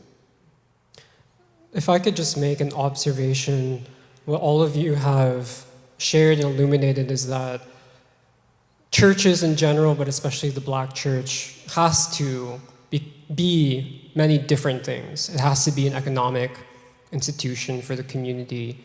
It is also a de facto political institution, and it's a social organization for social uplift. And I think the most important thing that we've identified is that if we're saying that a revolutionary spirit came from institutions like these, people like Martin Luther King emerged from institutions like these, the critical piece is, yes, it's all of those different components, but it is, whether you call it theology, a worldview, a vision, philosophy, all of that, that spiritual component is at the core, I believe, of what ties it all together and makes it even revolutionary in the first place. And I wanted to bring it to maybe one of my last questions, which is, if we are to have, I think, a serious conversation about this, I think what I feel most deeply is that in this time, when we're talking about the renewal of the struggle for democracy and all that, what we're trying to articulate and to achieve is something that gives the people, ordinary people, a fighting chance of achieving peace in our streets and peace in the world, like actual democracy, all of that stuff. And part of that question of how can we give people a fighting chance is the basic question of what can and must unite people in the first place. And a lot of people will give you different answers to that question. Catherine and I were talking about this, but some people will say, oh, if we all unite around fighting Trump, that's the agenda. Or they'll say, if the economic pain becomes widespread enough, that's what will unite people. But there's a third option, potentially, which is something which I mentioned, which is what King to me represents, which is, yes, all of that, but beyond it, a new morality, a new kind of vision of the world. And so, I guess to make it concrete, is it enough to just be, let's say, against Trump in this time? Is that what's going to unite people? Is that what has to be offered? Or does there have to be something else that's expressed and articulated and put forward that has the power to unite people in the way that King really represents? You know, I would like to say that when churches, the Black churches especially, I'll just talk about the Black churches, tend to link up with the politicians and expect to gain favor from those politicians because they need X, Y, and Z, while their congregants are in dire need. The schools are not educating their children, right? They're about to lose their houses, because either gentrification or they can't pay the property taxes, which go up every 2 years or 3, So the church then is rendered almost useless because it's got to pay the devil. which is the institutions that run this country, right? Or the people, however we want to call it, right? So the churches have to maintain an independence if they're going to be about liberation. They cannot get engaged thickly into this election cycle, whatever cycle it may be, Democratic, Republican Party, because we know that that institution of voting, even though I still vote, and that institution of these governments are dysfunctional, and they do not serve the people. So if the churches want to serve the people, then the churches, first of all, I think, they have to know King. And they have to provide services and sermons about King, in and to the congregation. And then relate Jesus, perhaps, to those sermons and services so that people can see that there is a relationship between Jesus, Christ, Gandhi, Thurman, Lawson. So the churches could be those institutions of education that we need, because there is no other place. But getting the churches there is tough. All right, I am glad to be at Mother Bethel. I feel that Mother Bethel is probably one of those places. I did go to St. Thomas to see the candidates' night, and I found that was very interesting, and it was. But it was also providing a place where people could hear these candidates. I don't think so. No, wait a minute, Tony. Wait. So, excuse me. But yeah, you're too quick, just like you did me. So, see, we're the same age almost. But what should have followed We've been friends was a for all our lives. I know. And you see, you cut me off before, so all right. So, and what should have followed was a discussion of the various points, that was made. Now, you got to start educating people from somewhere, and you got to start where they are, basically. Could I just ask a question? Because I want to get back to Art's point of the schizophrenia in the church, which gets to the question that, Catherine, you just put, where are the people? And the people are not in one place. So maybe, Art, I'd like to hear more about that, maybe Reverend Cavanis. How do you manage the politics and the ideological differences within a congregation? And perhaps how y'all do it might help us to understand how to do it. So I was educated by way of Catholic school. I'm a Catholic school kid. And what I appreciate is meat and potatoes, so you learn foundational, so that way no matter what comes in your direction, you're able to deal. And that has been very paramount to me, being at a place like Mother Bethel, that we have to have some grounding pillars of engagement, some terms of engagement, okay? Because no matter where we find ourselves or what we're doing, these things we hold together. So one of them would be that we honor and affirm all people. Your voice matters. This is a place that is not a transaction. This is a transformational place. And I've been very upfront about like that. It's great you're a D9, it's great where you went to school, but that is not what this is. This is that we are all in this together, and I need you, and you need me, okay? There's also a piece paramount is that we, our spiritual self is important.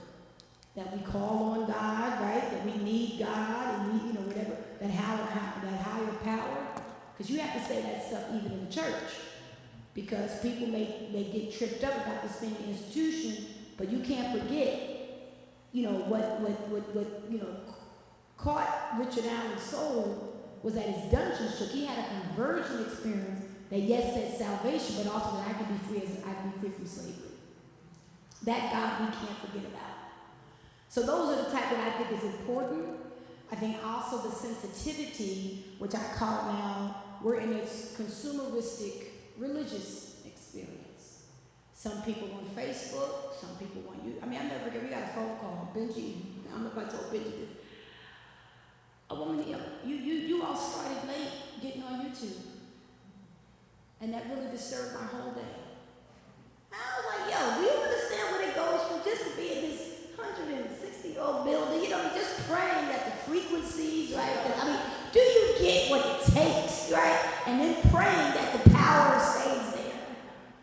But to take the time, I mean, think about that, this is deep, right? Then I have to be able to talk by text. I gotta call you. I gotta still put a card in the mail. I have to print a bulletin. I gotta have a QR code. You need an email. All of this stuff to just talk to 200 people. So, and that's the world that we're in. And there's gonna be something, you got Facebook, right? You got Instagram, Snapchat, you know, TikTok, all of that is going on that you've got to, you know, then they got a thing now where you're supposed to do a Sunday recap. You put out your pictures that night to show what happened, and then there's an AI program you can put your sermon in, and it'll shoot back all the main points according to AI and what's trending, so that way you get your sound bites. This is you. This is what's going on, okay? To be able, so then how do you breathe through the people about we need you to be revolutionary? We need you to, okay? So that's why those grounding pieces, okay, who are the people we call on? We call on Bible, we call on Allen, we call on MLK, but who are the current prophets we're listening to? Yes. Right? How do we hold these things? How do I bring this all, as Bart said, you need the Bible in one hand and you need the newspaper in the other, because you gotta bring, I mean, what's the sermon tomorrow? Think about what happened this week. You got the AI craziness. You've got, the blessed souls of the Fairfax family, right? You think, just the level, what is happening in the middle, all of that. What sermon comes up tomorrow? So that's what, that's a very complicated, and what I also appreciate, which I think you didn't say, but you should, we are not helping people to think. So that's why I appreciate you said, yes, you could bring the candidates together, but what would have been the conversation? Well, what really are the issues? What are we saying that we could maybe come together? So the same way we have Bible study, but are we doing ethics? Are we, finding out what's going on in your head? Because this mental health piece is a real thing too, okay? And this aging process, right? That we're, so that's where we're also, I think, we have to help people to think. That people need an outlet. I'm feeling this, but I don't know who to turn to where I feel safe, right? Where I feel that somebody's hearing me.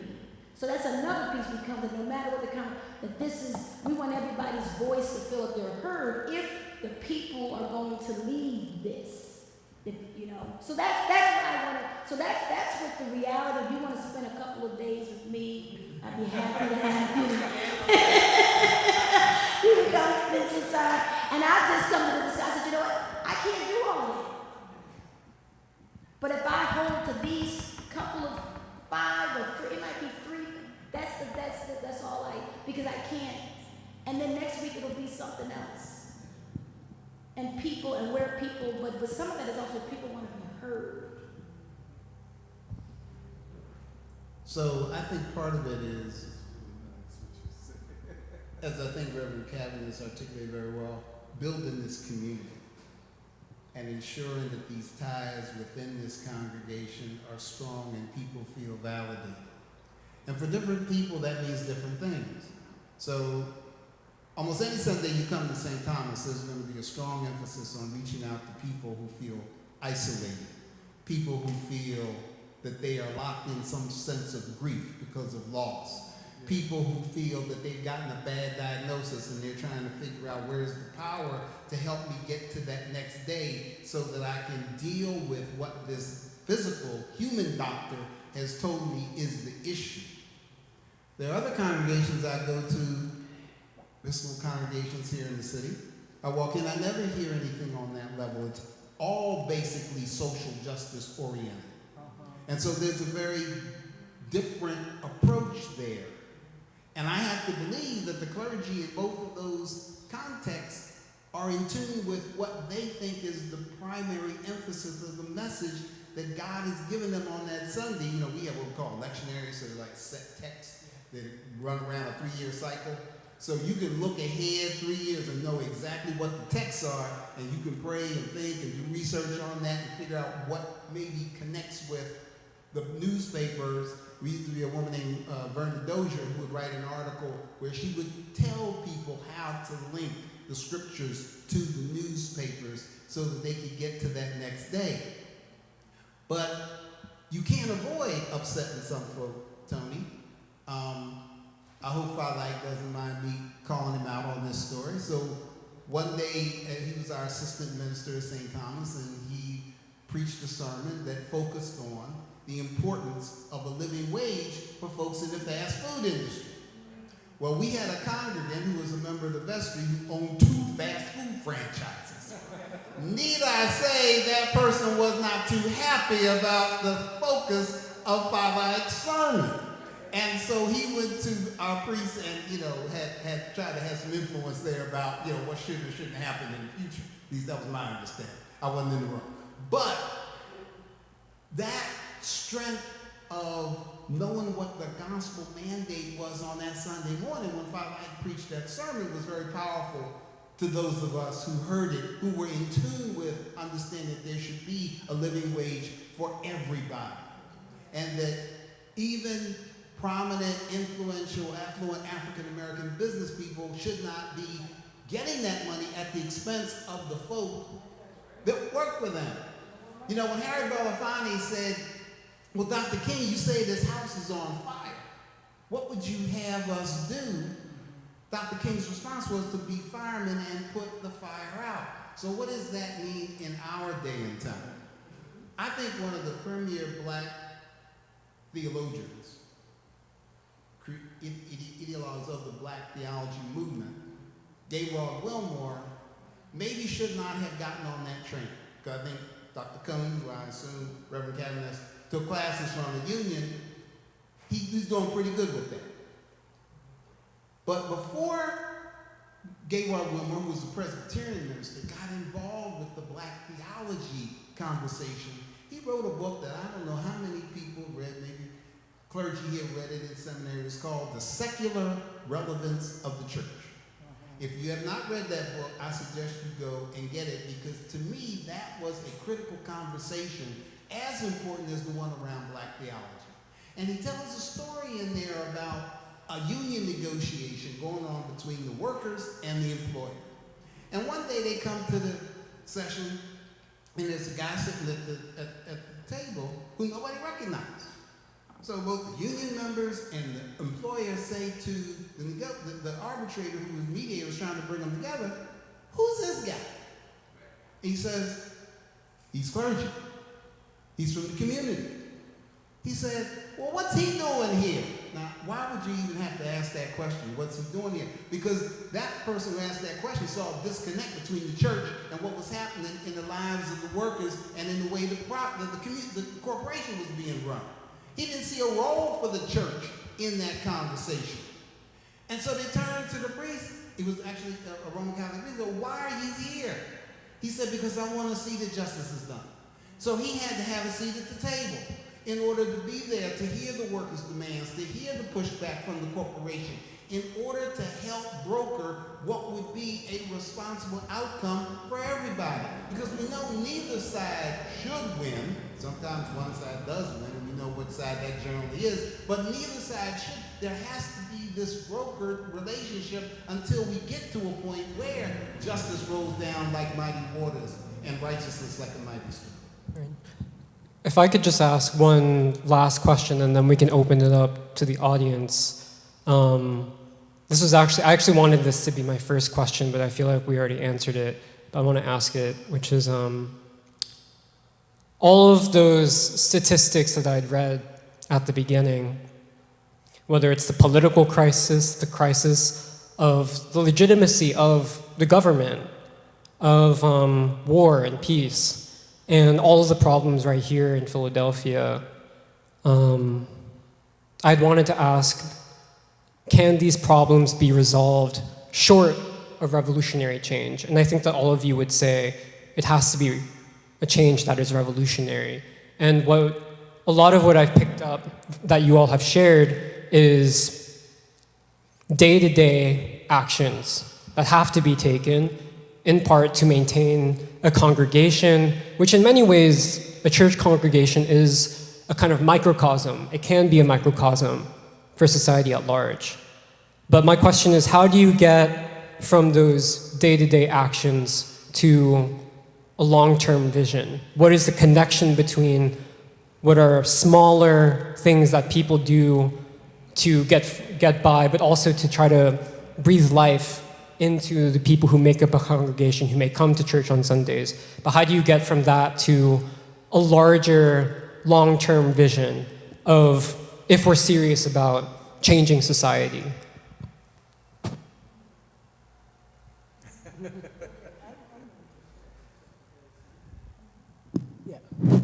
So the who, what, where, when, and how is the question of the day, all right, which is, what is the vision? All right, so we want to plan with the end in mind. If we understand what it is that we want, then we plan from there forward, all right? And then we then identify steps that we need to take to get where we want to go. And we won't go straight from point A to Z. You know, there will be plateaus, et cetera. But it does require a vision that we can share with everybody, that has meaning or is meaningful with everybody, that addresses, and I will always go back to the three evils of society: racism, or any form of bias, economic injustice. Economic injustice is huge. You can't do the Iran war and spend $1 billion a day and feed your people. Or you can't even give them daycare, as Trump talked about, all right? You can't. And so, that becomes, critical for us to understand and undertake. For us to understand and undertake. So that's why I say we need the vision. It should be a vision that has a mission, and that we share it, and it should actually resonate with people. Back to those three evils of society, which also includes no war, which includes, the world house as King envisioned it. All right, so we have the single garment of destiny. We have the, what's the other one? The beloved community, which the church can help us get there too, and then we have the world house, and all three are important. If you could use the red mic. Oh, okay. I would also like to add to that we should be sensitive about who our conversation partners are. I call it a theory of interdependence, because it is important. And I appreciate the text that you brought up, Mr. Art,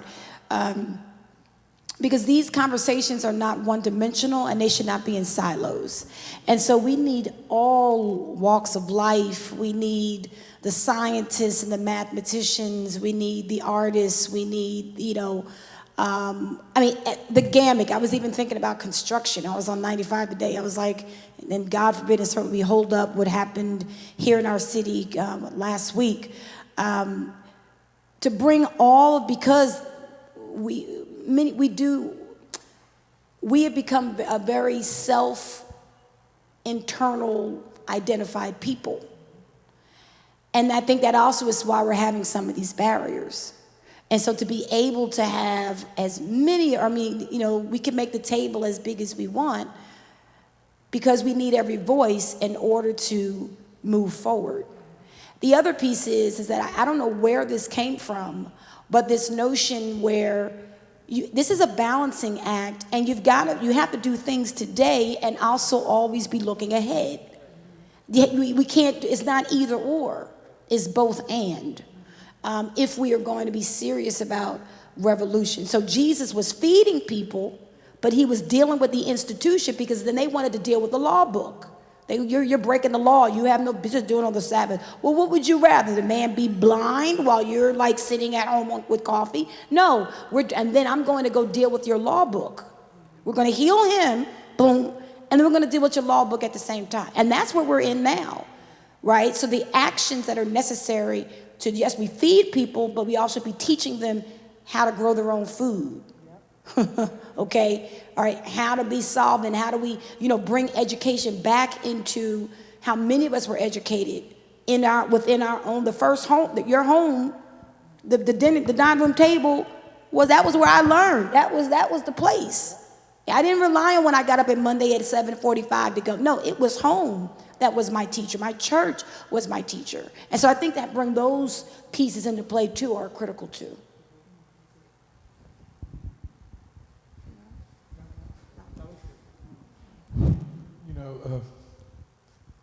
I came to this panel with one set of assumptions, and I think I've been changed by listening to Reverend Cavanez and Art Sutler.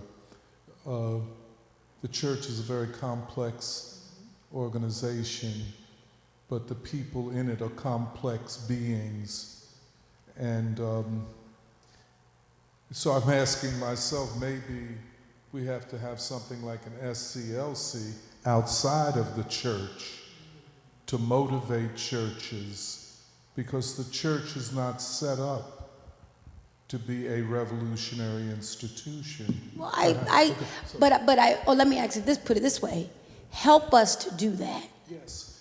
So teach me. So like when people come like, oh, can you get up and talk about? I'm like, wait, I need you to educate me. Like one piece that I've now been enlightened around is this, the Black maternal health crisis. I mean, I felt, and I'm like, are you serious? Because again, I'm in a bubble, really am. And once I was enlightened, and so now when I baptized the baby last week, I'm like, God, thank you for the safe passage of that child and that Black mother. Because when you hear the stories, right, of pain just being dismissed, I mean, the numbers are so again, because I think it's the silos, so I think to help us, right, to know, what are the strategies? I was talking to the school district the other day, and I said, we need you as school district to help our Sunday school teachers know how to teach children, right? Telling a child, sit down and look at it, it doesn't work for adults. Even right now, we probably need to all get up and move around, because it's not good for us to be sitting here for, an hour and a half. So to train us, to show us, and that's what that movement did, right? They came and embodied and showed and gave the resources and to help us in who are the allies who are walking alongside us. But just apropos what you're saying, and I agree, and what I'm saying is that the church that I grew up in that protected me, and I was in the church until I was maybe in my early 20s, and I haven't been a member of a church since then, although I attend church. I have been educated by you all talking about how complex this job is. And I think that what I'm saying is perhaps I came to this panel with a wrong assumption about what is the capacity of the Black church, given how it must function to service the people who are members. And for example, you look at, King was the pastor at Dexter Avenue. But then after the Montgomery bus boycott, he became the assistant pastor at his father's church. So after the Montgomery movement, he never had the responsibility of a church. C.T. Vivian did not have the responsibility of the church. Reverend Lawson was not responsible for a church. You know what I'm saying? Exactly. I mean, Now, of sainted memory, Jesse Jackson, well, thank you. We can come. Al Sharpton, they're not. They don't have, and they just, being a Sure. reverend is an honorific. That's right. You know, and they build, they take from the authenticity of people like you who do the day-to-day work. So I'm saying that I was thinking wrongly about the relationship, let us say, of King and C.T. Vivian and Reverend Shuttlesworth, actually to a church. Now, of course, when they get to Philadelphia, when the movement comes north, it seems like there had already been, because of the Southern movement, a certain amount of political education of the congregation. And there was a certain amount of unity. For example, at Zion, I don't think there would be a single person who would oppose the selective buying campaign. You know what I'm saying? Right. But we had already had 10 years or something similar to that from the Montgomery. Sure. So the congregation was less divided, would be less divided as maybe it will be today. And just one last thing. From a theological standpoint, I want to ask you, would you consider beginning Bible studies with Revelations rather than Genesis? I would begin with John, the Gospel of John. Revelation is the catastrophe. The catastrophe, the end times. End times. So a couple things I'm going to trouble the waters with you. The other piece that complicates this, and we think about the city of Philadelphia, and you raised this as one of the examples, King having the relationship with Reverend Dr. Bill Gray. Yes. So this gentleman who is able, and we look at Abyssinian Baptist, Adams Clayton Powell, right? And there is still this kind of,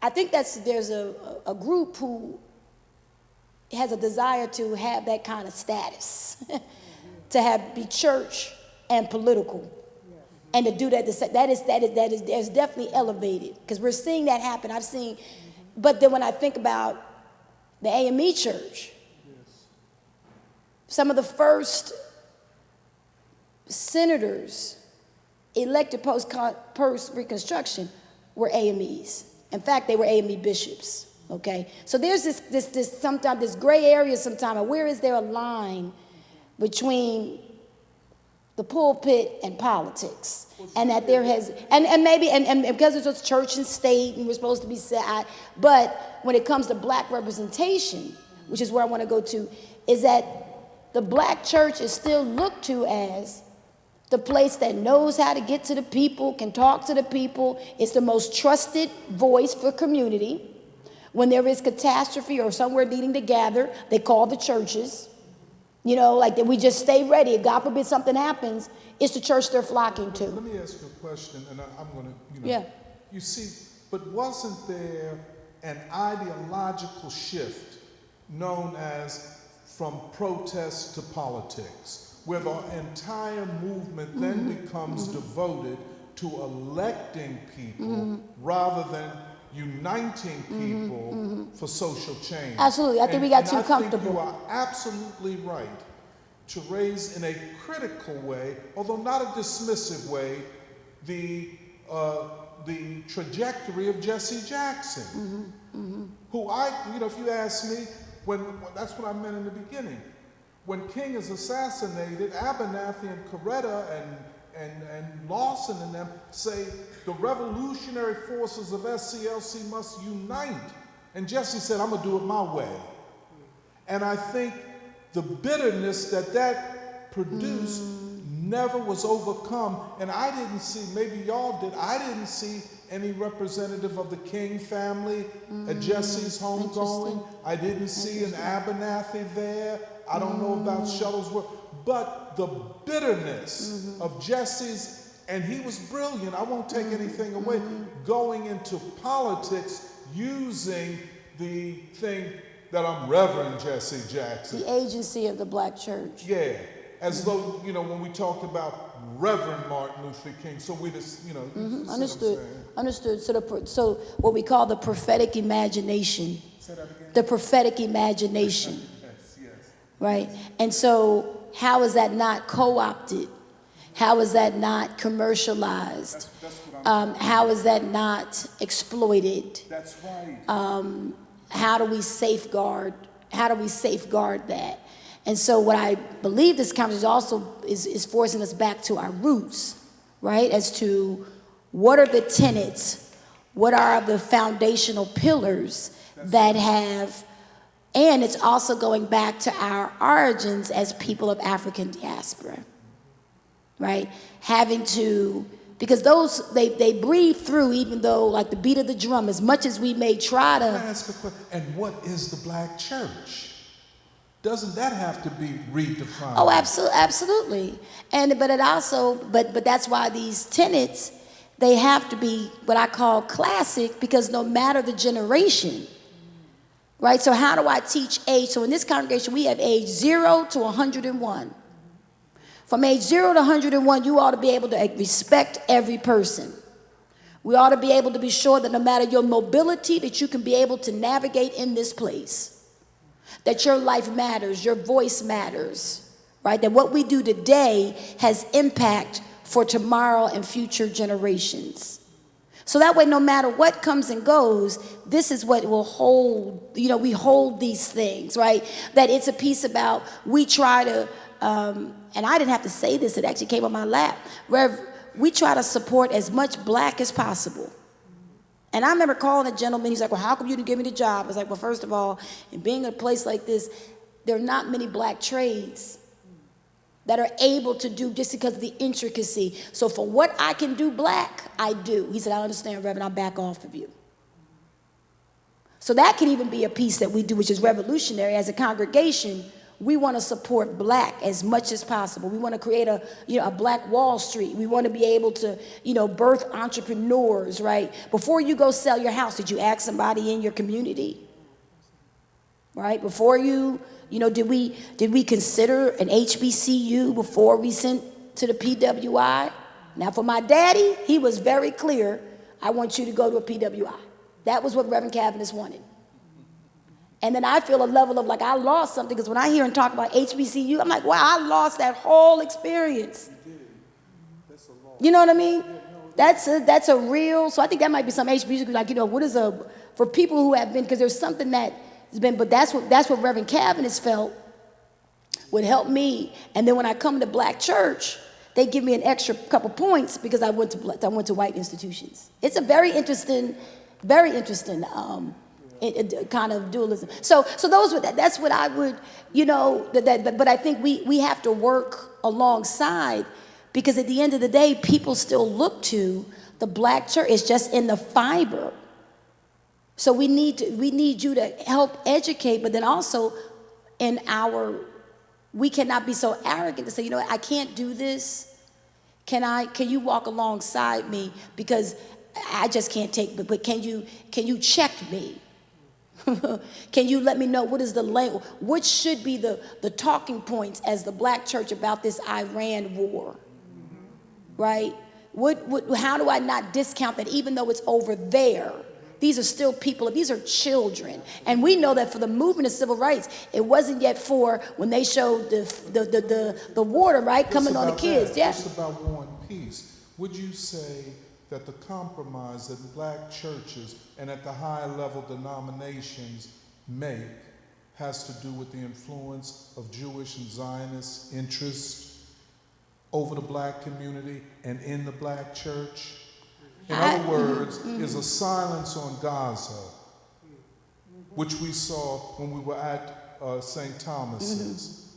You're running for Congress, a national position, and you don't talk about Gaza. When you do, you soft pedal it because you're getting money from elements that are connected to a Zionist lobby.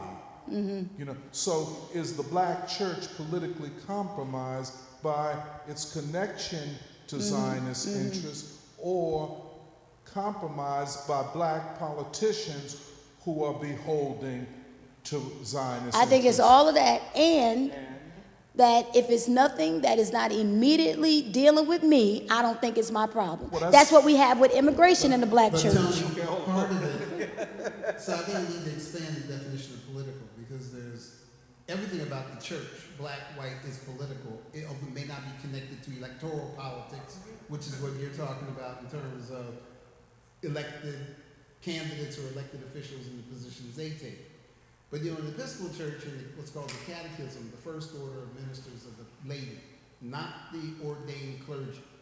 And so they have the responsibility, the laity, to carry forward the gospel, to carry forward the mandates of the gospel in terms of program. So you can go to almost any church on Martin Luther King Sunday and hear a fabulous sermon with a lot of good ideas, a lot of inspirational language. Does that translate into programs that will happen on that Monday or that are already ongoing? That's a huge question mark, and that's where the laity have to step up and be a part of making that happen. Although in a lot of churches, the laity take a backseat to what the clergy want and say, give them undue levels of deference. Now, not to say you shouldn't be reverent to the reverend in the pulpit. However, there are times when there has to be that conversation. And we know that at Dexter Avenue, right, they brought King in because they thought Vernon Johns was too radical, and they're going to control this young man. They're going to teach him how to be a good pastor, and they're not going to get into those same problems with the community like they did with Vernon Johns, the great forerunner. But can I just say, and King was an unusual and historic figure.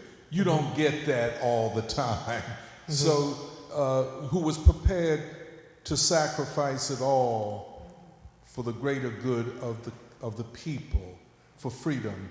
So, but I guess, I'm in a bit of a dilemma listening to all of y'all, understanding the complexity of these institutions in the 21st century. Operating a church in the 21st century ain't the same as down south in 1955. It's a different thing. Maybe black people were more independent back then. And maybe we have been integrated into a burning house. And maybe, and maybe we don't have firefighters. Maybe we're in a burning house and don't know how to get out of it. And that's an issue that I'm now feeling very much upon me. If the church can't be the firefighters, then who's going to fight this fire? We want to open it up to audience comments and questions. Please try to keep it succinct, to the point. I'm sure that many people have thoughts, but you can also address some of the questions and points that have been put on the town hall.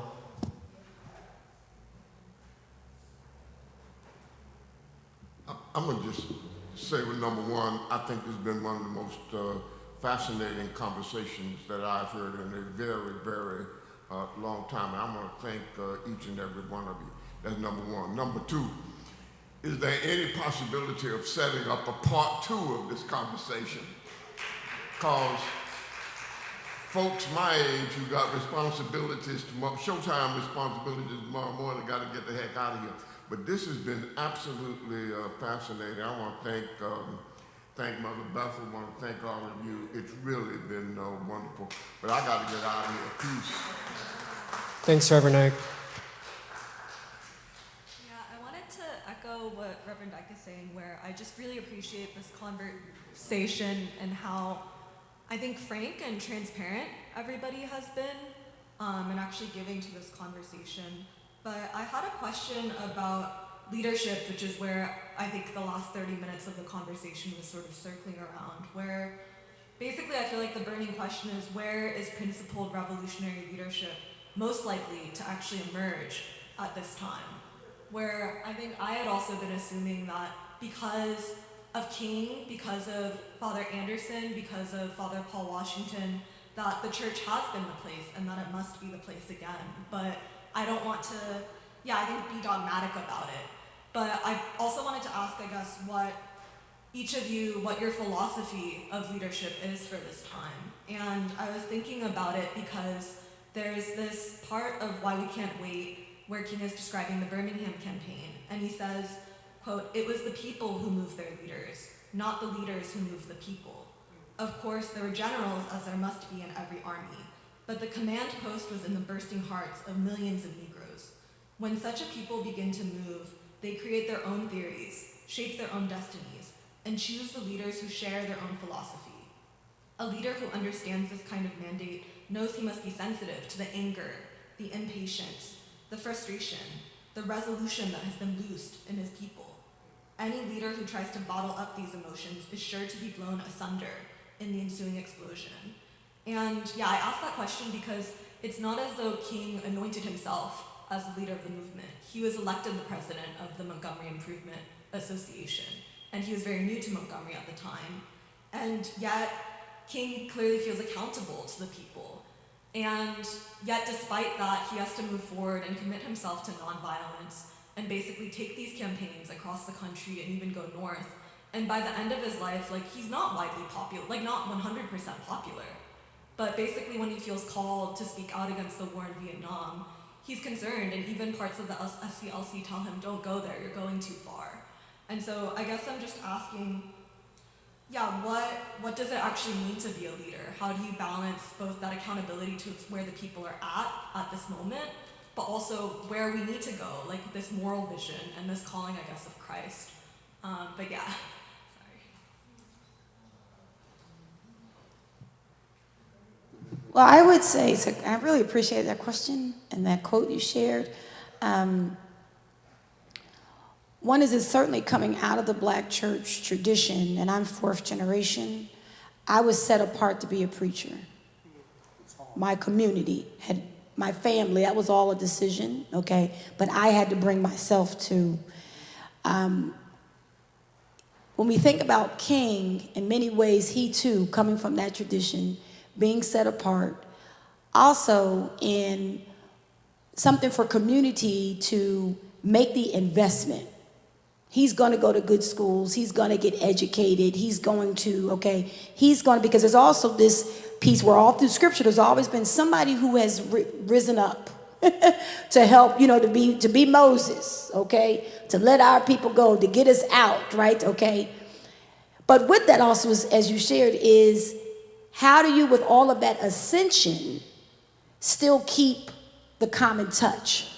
So I always use the parallel that Daddy King, you think about also, we also recognize that that was not his original name, right? We all know that, right? He had other hopes for his young, I mean, this was not meant for him to be sitting around, that was not, but the call of God and what he understood in this, okay, and being exposed beyond, right, pushed him, but also listening to the people. And something that I have more and more my commitment, I say this to the staff for all the time, we have to listen to the people because it's the people who are pushing us, who we're looking for, okay? And then they feel that with all this investment that's been made inside of you, you ought to be able to help us to figure this out, right? We didn't send you to all these places for you to go get all this paper and you can't help us, you know what I mean, help us find this algorithm, you know what I mean, help us live through this. So that's how I, you know, there has to be though, and how do you do this in community with others? So are there other like-minded? We recognize with King, this was a very lonely journey for him. There were a few, but, and then also the gift of family. And that's why his children, I find great, because think about how they even enabled him in the movement. That for my children, right? Not on the content, you know, of the color of the skin, but on the content of their character. So how family also, you know, and how that's defined, because everybody needs a safety net, right? When you see the pictures of him playing, you know, in the backyard, or, you know, with the pillow fight that supposedly took place the night before, you know, the assassin. So all of that is how I feel, how I approach leadership. Because I also recognize that community has invested so much in me and then this is not for my import. And I think if we have leaders who recognize that, and that the people will, because you're meant to do this left, right, not as a hierarchical enterprise. Well, I was going to say, just another aspect of King's leadership that I think we don't always appreciate. People think about the threats against his life coming from the white supremacists. But in that week before he came to St. Thomas, he goes to Chicago and he meets with what we today know as the Welfare Rights Organization. And they lambasted him because they said, "You're not doing enough for us." He goes to New York. He's meeting with Stokely Carmichael, who still has differences around strategy and philosophy, representatives from H. Rap Brown's organization and other quote-unquote more radical black organizations. He's meeting with clergy and laity concerned about Vietnam. They were not all on the same page. And then after he leaves here, he has a board meeting with SCLC, and they're still not all on board about the Poor People's Campaign. So he's, well, that's what I'm saying. So he's getting hit by all these people who say, "This is not your calling, you're a civil rights leader, why are you getting involved in the war?" So somehow he's able to find the strength, the spiritual power to withhold, as much as we know he suffered from what we would today call depression, and still move forward, to your point about how he found the power and the ability to do that. Now, one thing I think is the difference between where the Baptist Church and the Episcopal Church are more aligned in terms of difference with the AME Church is how clergy are called. Yes. So in the Episcopal Church, it's the vestry, the elected lay leaders, who form a committee that tries to find people who say, "I think I would be interested. You got a vacancy as your rector, we would be interested." So then they vet the initial set of folks who throw their hats in the ring. They then give a slate to the vestry, who then decides who that person will be, and then has a conversation with the bishop of the diocese to ensure that from the bishop's perspective, there aren't any problems. Whereas I think in the AME Church, there's more of a organizational control over who is the pastor in a particular congregation. And in the Baptist Church, the congregation definitely has more control because they only worry about the bishop, right? So it's the trustees, the deacons, and that congregation who are deciding who's going to be the pastor who gets called, and that has its own unique set of complexities that impact the relationship. But can I just raise one other question outside of the Christian church? What about leadership in the Nation of Islam? You know, last night we had, along with members of Mother Bethel and St. Thomas's and other churches, we had members from Mosque 12 and Mosque 35 of the Nation of Islam. Now, their prophetic vision determines who the leader will be. You know, and Farrakhan is more similar to the Ayatollah Khomeini than he might be to the bishop of either the AME or the Episcopal Church. And their concept that man is divine guides a certain discipline, a certain order that we don't know in the Baptist Church like that. You know, we're very democratic to the point of anarchy sometimes. But, I mean, that's leadership too. But that is, I mean, it's almost as though the Nation of Islam has assumed a battlefield posture, that we are at war and we must be disciplined. We must have the fruit of Islam, and Minister Farrakhan or whoever will follow him is anointed by God with the torture-free. It's something very different, and I think that is a very influential form of leadership among black people, especially black men, and especially black men who have been in prison, if you know what I'm saying. Maybe, Michelle, you can ask your question. Oh. This one doesn't work. So I wanted to say, in terms of leadership, basically, leadership has to involve trust, dependability, caring above all, and the leadership has to be facilitative. It has to make things happen. All right? Just like King did not always have to be in leadership of different actions, but he called together his council and they discussed how they were going to move forward. I believe King was a prophetic leader, but he was also a facilitative leader. And he saw himself as someone with a vision and a plan to make things happen. The other thing I wanted to address as well is the issue of other institutions in our community. And I think that we do have to look at those institutions. We can't put everything on the church.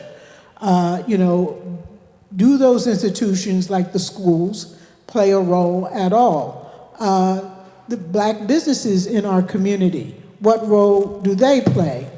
And if we are trying to keep our money in the black community so we buy black, and that way, hopefully that money stays into the black community and create jobs, then there has to be an understanding or a code of conduct in which transactions between black folk and these businesses,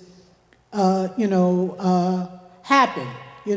Because right now there's a lot of mistrust in the black community about black businesses. But I think that one of the things that we do need to do is look at that relationship, because we do want to bring, moving forward, all the institutions to the extent possible in our communities together to move us forward, including the church. Now, the other thing about leadership, we have examples of leaders. We have Fidel. Of course, we have all over the world. And we need to look at the kind of leadership that they engaged in. How did they connect with the people, basically? Why? I was in Cuba, and boy, did they love Fidel. All right, and there was a big picture, of Che Guevara up in the square, and they loved Che. There was that ocean of love and trust and willingness to give up their lives. And so leadership also involves that. But how do we then create that? Part of it is, of course, what we do here. But we also need to have those dialogues within the community, hear the community voices in order to begin to identify potential leadership and help guide them. I also wanted to thank the panelists. It was a really compelling discussion. And for me, my thoughts are actually going back to Jeremiah's opening when he was talking about, you began by situating us in the unfinished battle that King began, but is left unfinished in the North. And I think some of the discussion, especially that was unfolding between Reverend Cavness and Tony, clarified something for me. Because, well, first I was really struck by your depictions of Black religious institutions as highly complex, but almost as complex as like a 21st century human personality. Like we described that it's economic, but it's also political, it's social, it's spiritual. And I feel that the battle in some ways is unfinished in the North, or what needs to be completed is that wedding between the Black religious institution and the moment in history, or the fierce urgency of now, as was achieved in the Southern strategy during the Black freedom movement, but was left unfinished in the North because of King's assassination. So that's just a comment I wanted to make. But I think a question that I would ask in relationship to that is, I feel convinced by this discussion that not just the Black church, but Black religious institutions continue to hold a very special, a crucial, and I think a central role in any forthcoming revolutionary movement for social change to emerge from this country.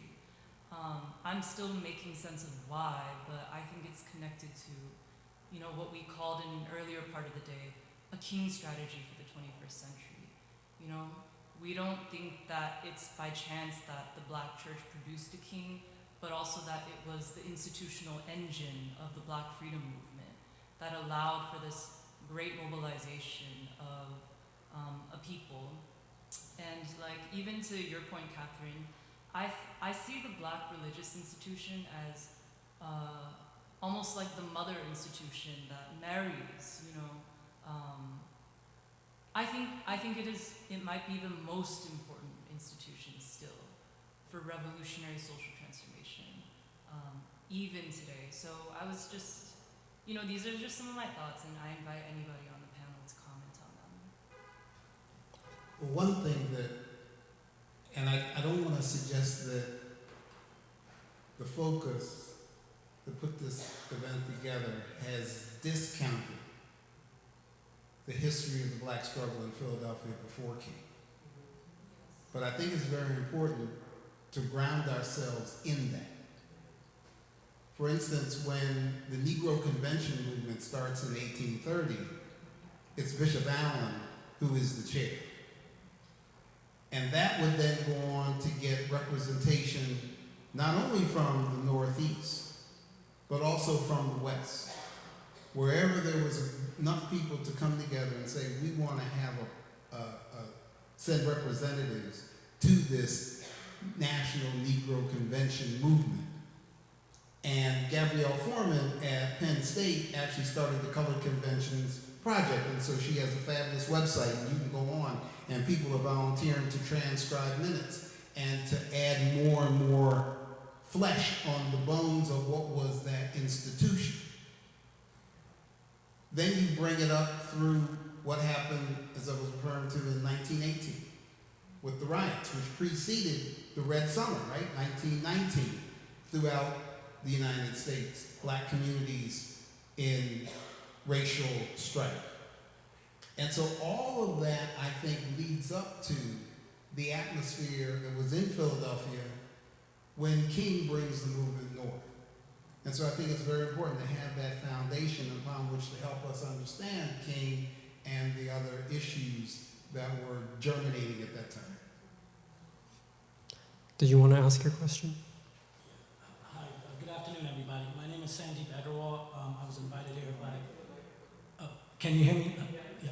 Good afternoon, everybody. My name is Sandeep Agarwal. I was invited here by a very loving person, Ms. Catherine Blunt. I just wanted to keep it succinct. I think I came up with a temporary solution to these three evils that Ms. Catherine Blunt talked about: racism, economic injustice, and war. It goes back to King, obviously, Gandhi, and all of those great forerunners, affirmation of the humanity for us all. So what I took on, and I'm still growing in it at the tender age of 57, is exemplifying the ocean of love in everyday actions. So even when a family member gets hurt because of a bad action or someone is attacked, instead of going out there and being angry and hurtful and vengeful, hey, come on by my office, let me help you because there's something you need to learn. And you're trying to learn it so you can get a better job, so you can make more money, so you can improve your economic status. Or when you're in the neighborhood and you feel like, oh, well, there's all of these other people from other nations on my block. Hey, good morning, how you doing? How are you doing? Actually feel it and communicate like you care. Not just, hey, how you doing? And then go about your business because your house is at 48 and the other person's house is at 50, whatever road or street. So I do that every day to the best of my ability. Listening to people and acting on what you hear. I've listened to all of you wonderful people. I'm going to do my best to act on it as best as I can. So what I would do is when I go to the Hindu temple, I will share some of these ideas with learned people in the Hindu temple. Let's bring everybody together, like Catherine had said, all the institutions, because in the end, we are all God's children. In the end, all of creation we're a part of it. So the Black struggle is my struggle. The Indian struggle is my struggle. The human struggle is my struggle. So when a Black person is hurting and he or she needs help in a high-level engineering class or a physics or chemistry class, hey, come on. Well, they only gave me 1 hour. I said, come on, I work till 4 p.m. I will help you, regardless of how many other people I have to help. And I'm going to keep the bar high, because our standards have always been high as people of color. So we're going to keep that bar high, be honest, and be loving and caring, like Catherine always says. That's the best I can do. I'm always working on it, because sometimes I also fall short. But I think that's the ultimate goal. And as far as this war piece, keep writing the senators, keep writing the congressmen, and tell them, why are we even going to war? Why are these hundreds of billions being allocated to the Pentagon? You know, just keep doing it. Whether it works or not, we got to do our part. You know, so I'm going to write those letters. I'm going to send them anyway. So somebody there is going to read them, whether they respond to them or not. You know, economic injustice. Keep helping everybody of color, of any color. Hey, listen, I know you want that $80,000 a year job. Well, I know a little bit about STEM and some other stuff. I'm going to give you what I can give you, honestly, and expect you to rise to that occasion so that I can get you to a better place. Why? Because I'm still trying to get to that better place. But I want to do it honestly with goodness. I just want to say that. You know, Thank you. Yeah, so you raised the question of the responsibility of the individual. Yes. All right? And we do as individuals have a responsibility. We have to be the messenger of the revolution we are seeking. And so we have to interact with people, you know, in such a way that we communicate that message, so that we kind of open them up to the possibilities of what can be great for humanity, and not let people think that this is all we are entitled to and this is all that we get. So, you know, and I appreciate you for being open. And the other thing is, this is the struggle for humanity, all right? Ultimately, the struggle for peace is the struggle to enable the opportunities and possibilities for humanity to survive. And I don't know if we necessarily called it out today, but even though King understood himself to be a follower of Jesus Christ, a minister of the gospel, his language was inclusive and not exclusive. The ethical language he used spoke to the great traditions of all the faiths and to people who do not claim a particular faith but have an ethical understanding of who they are in the world. And that, I think, is one of the things that continues to attract people to his teachings and to what his actions were when he was alive. Okay, we have 3 people. So, okay, go ahead. First name is John. I just wanted to say that a lot of complaints people have about the black church today is that it feels more like an entertainment center or a social club. It has more like a Real Housewives of Atlanta type feel, which is on Bravo, where people just go there as a meeting place. And most people who are in the politics of the nation now happen to be people who are evangelical Christians. Their purpose is to bring forth certain theological things, such as the rapture, such as the second coming of Jesus Christ, and they want to see the war of Armageddon actually happen. And they intend to do this by some type of the means of politics, using politics to separate the wall between church and state. And this is why Trump is able to appeal to them, and he's able to appeal to religion, and why he used people like a Charlie Kirk and others, because they were in this evangelical movement. And most people who are conservative Christians believe the purpose of the church is to deal with the gospel that is prophetic in nature, and a lot of people don't want to deal with the book of Revelation and the book of Daniel, and that other institutions in the black community should be dealing with in terms of the educational problems, and also in terms of the economic problems. There should be other institutions to deal with that, and the church should be dealing with the personal development of people and dealing with the prophetic messages from the book of Revelation and the book of Daniel. And the main purpose of the church is for people to study scripture in an accurate manner so that they know what a Christian is supposed to be and how a Christian is supposed to walk. And that's why a lot of people are turning away from the very large churches, because they see a sense of like people who are hypocrites, who are saying one thing in the pulpit and doing something else in their private lives.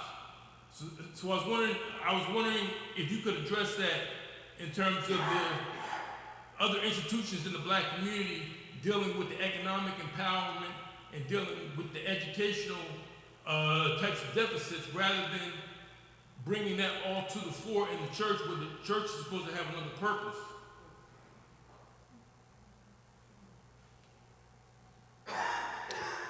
We can, if you want time to think, we can ask the second question and then we could respond to both. If that sounds good.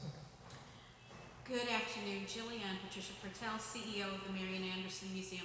I want to start by saying thank you. This has been 2 days of power, and certainly something that has been powerful and inspirational for me.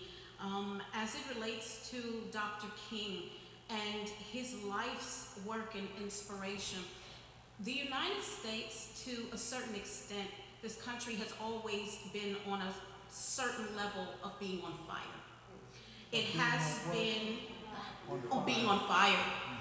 It has been the influence of the black church going from Reverend Allen and the yellow fever epidemic, and the black community helping to foster not only Band-Aid but secure the health, wealth, and safety of a people, building a nation, going into Reverend Charles Albert Tenley and building a community and life and possibility in a city that spread out through a nation. And Dr. King's reemergence of such leadership with compassion to help a people who had many different adversities and issues trying to survive in a nation that is broken.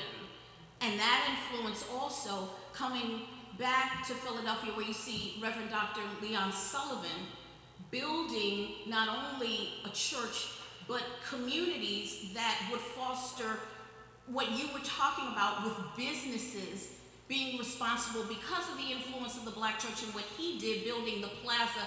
You had people who were able to have shops of their own, business of their own, that lasted 50, 60 years, and an influence of historic responsibility for people like Audrey Johnson Thornton, who had her beauty salon there because of Reverend Sullivan, and she was able to take that capital and save and preserve the Belmont Mansion, you see. So the black church influence has always been so very important in America, and I think it's lost its way a bit. It's lost its way of what it has always been to our community, to our people, to the nation, and how it needs to shift back into that leadership role, focus, and position. Because when it was there, the other things that you mentioned in terms of education followed behind it, because they were able to create change to make things happen. For economic growth and status of the African American household, family, and capital dollar. For that of building cities that would help support our goal. And I think we're in a very unique moment. We're celebrating 250 years of the country that's been on fire. And you have an opportunity to have black leadership from the pulpit make noise, to make positive change.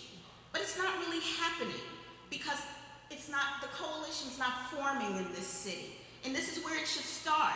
The Cradle of Liberty, where the place was on fire, and Reverend Richard Allen helped set it free with the yellow fever and so on and so forth that I named.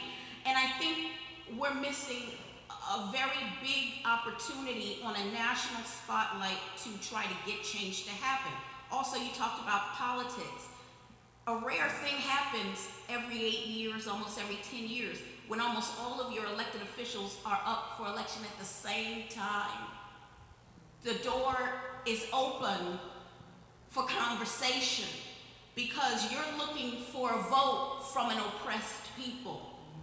But how is the church and the clergy leading that to say, our people that you're looking for votes for are hurting and need things, and are you listening? And are you just coming to show up at service to talk about your platform to get the vote? Are you really out there in the community helping and doing and making change for a new day? So we have these opportunities that I feel God is giving us, because every 10 years something happens and you get that opportunity, but are we using it? Are we taking it? Are we following Dr. King's example? Because he said himself he had inspiration. People inspired him to want to make the speeches that he made, even on the steps of the Lincoln Memorial in 1963. He told our great Marian Anderson that she was the original mother of the civil rights movement for what she did on April 9, 1939, and she was the inspiration for where he wanted to have that speech and why. We have an opportunity, and I think if the Black clergy can sort of shift and refocus and get back into that mode of thinking of what we've always been and how we've always led, maybe, just maybe, a door might open a little bit. I thank you.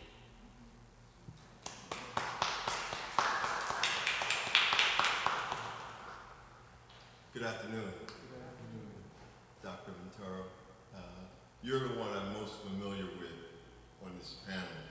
I was invited here by Sandy, who's my tutor at the local community college.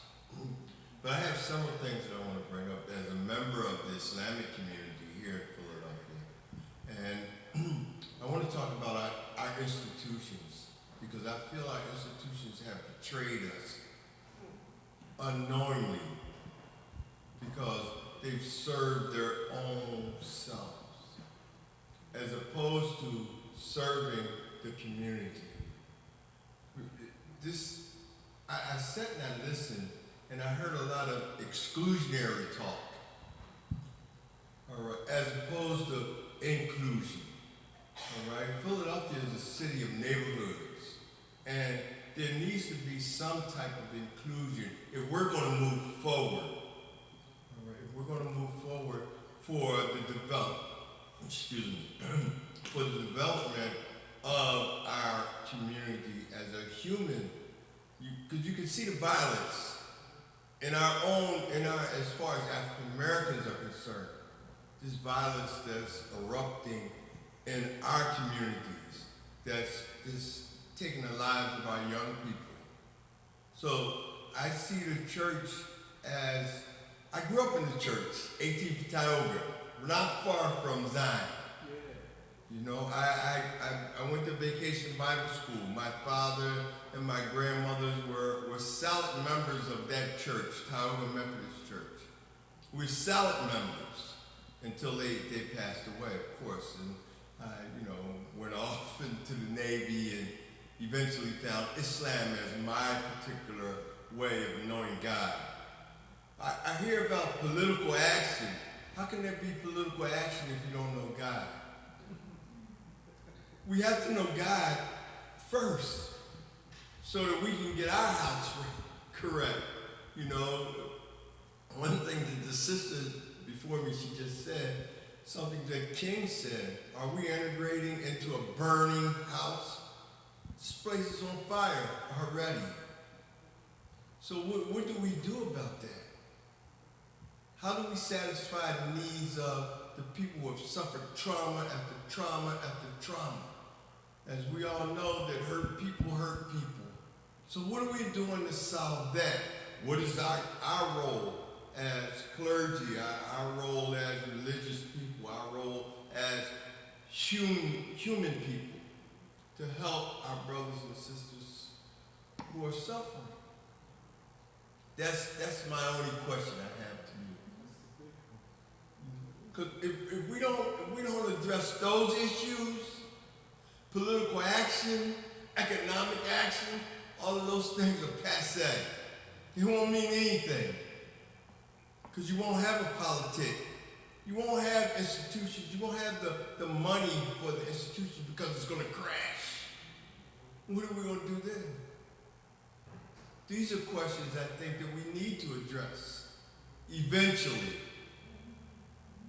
Thank you so much. I've learned a lot by being here. Thank you so much. Thank you.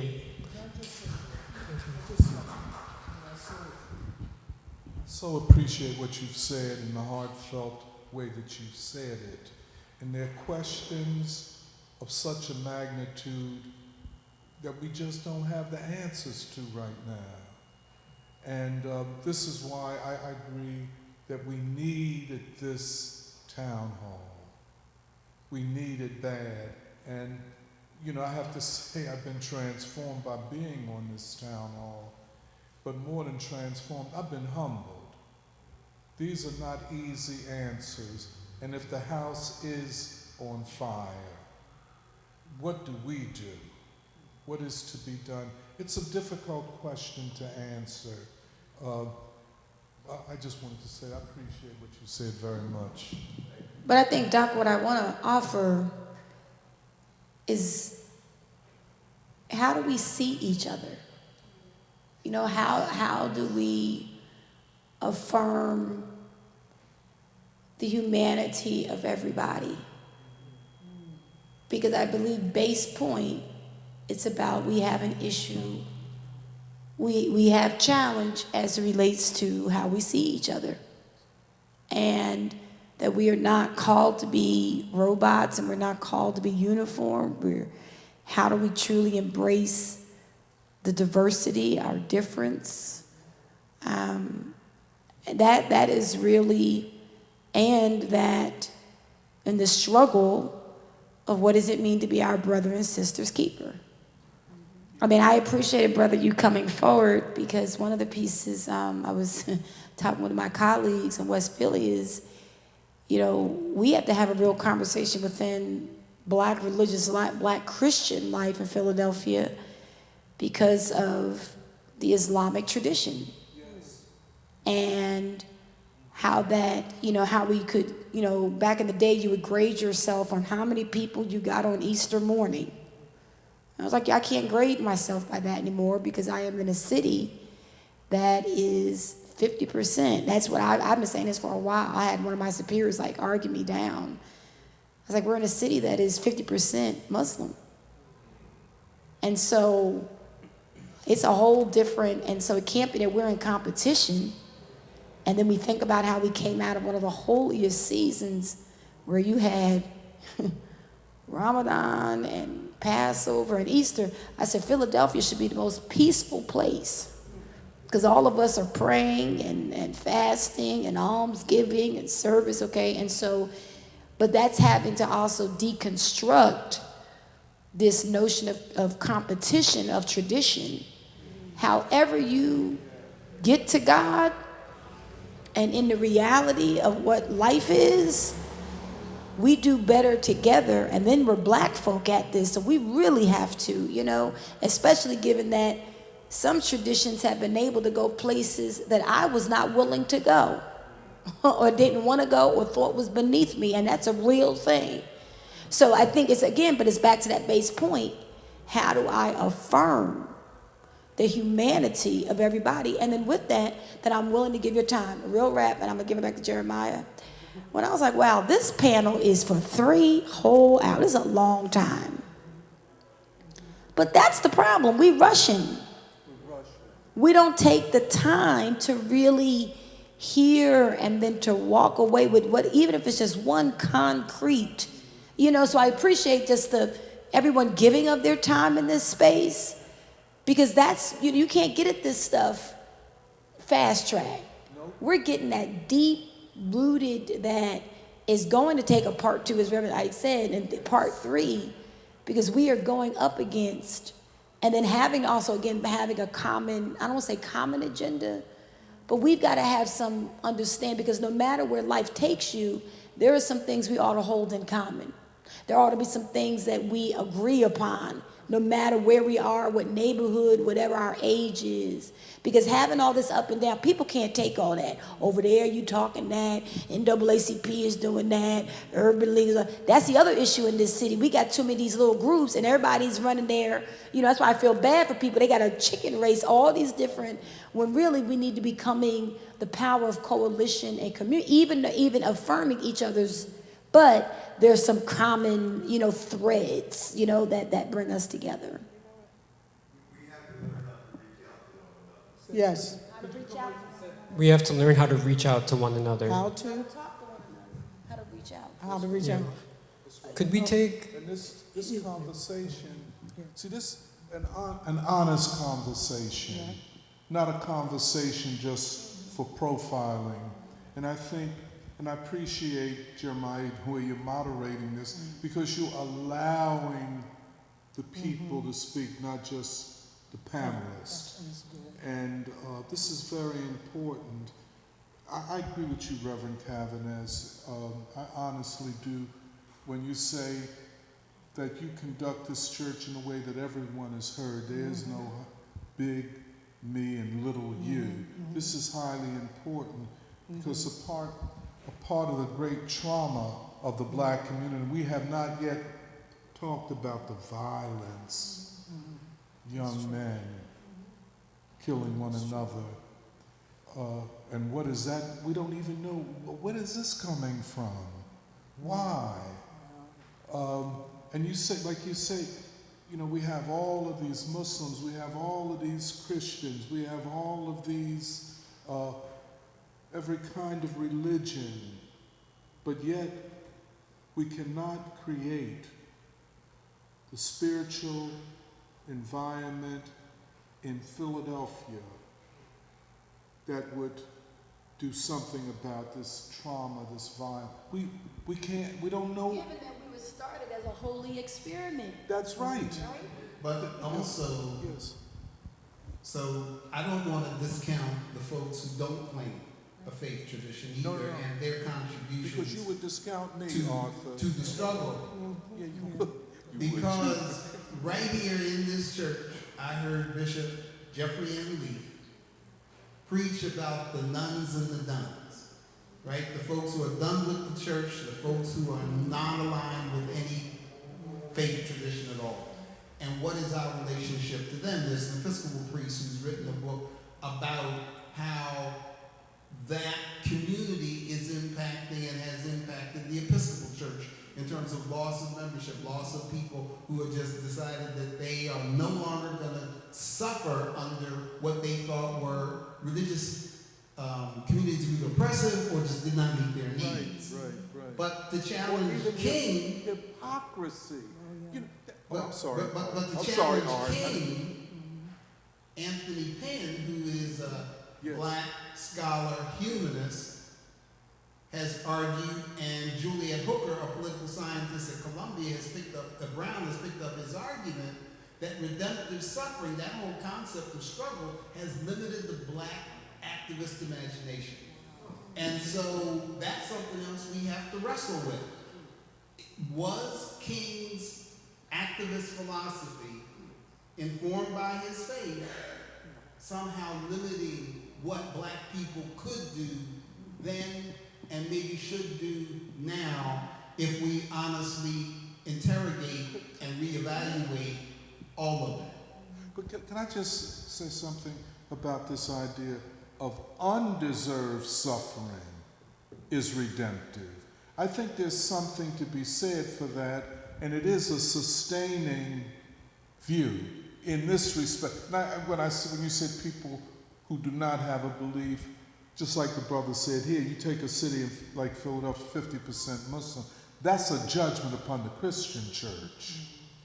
The fact that you got people like me, who I think I'm deeply religious, but I'm at odds with the church.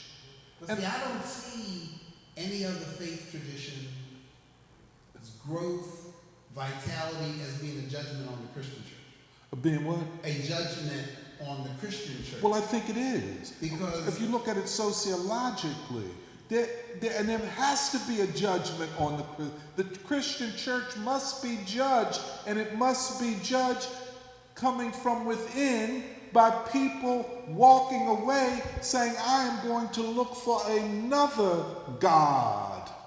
But see, the Christian church, and this may sound strange coming from a Christian, but I am an Episcopalian, so that's a footnote, cannot declare that they are the only faith tradition that's valid.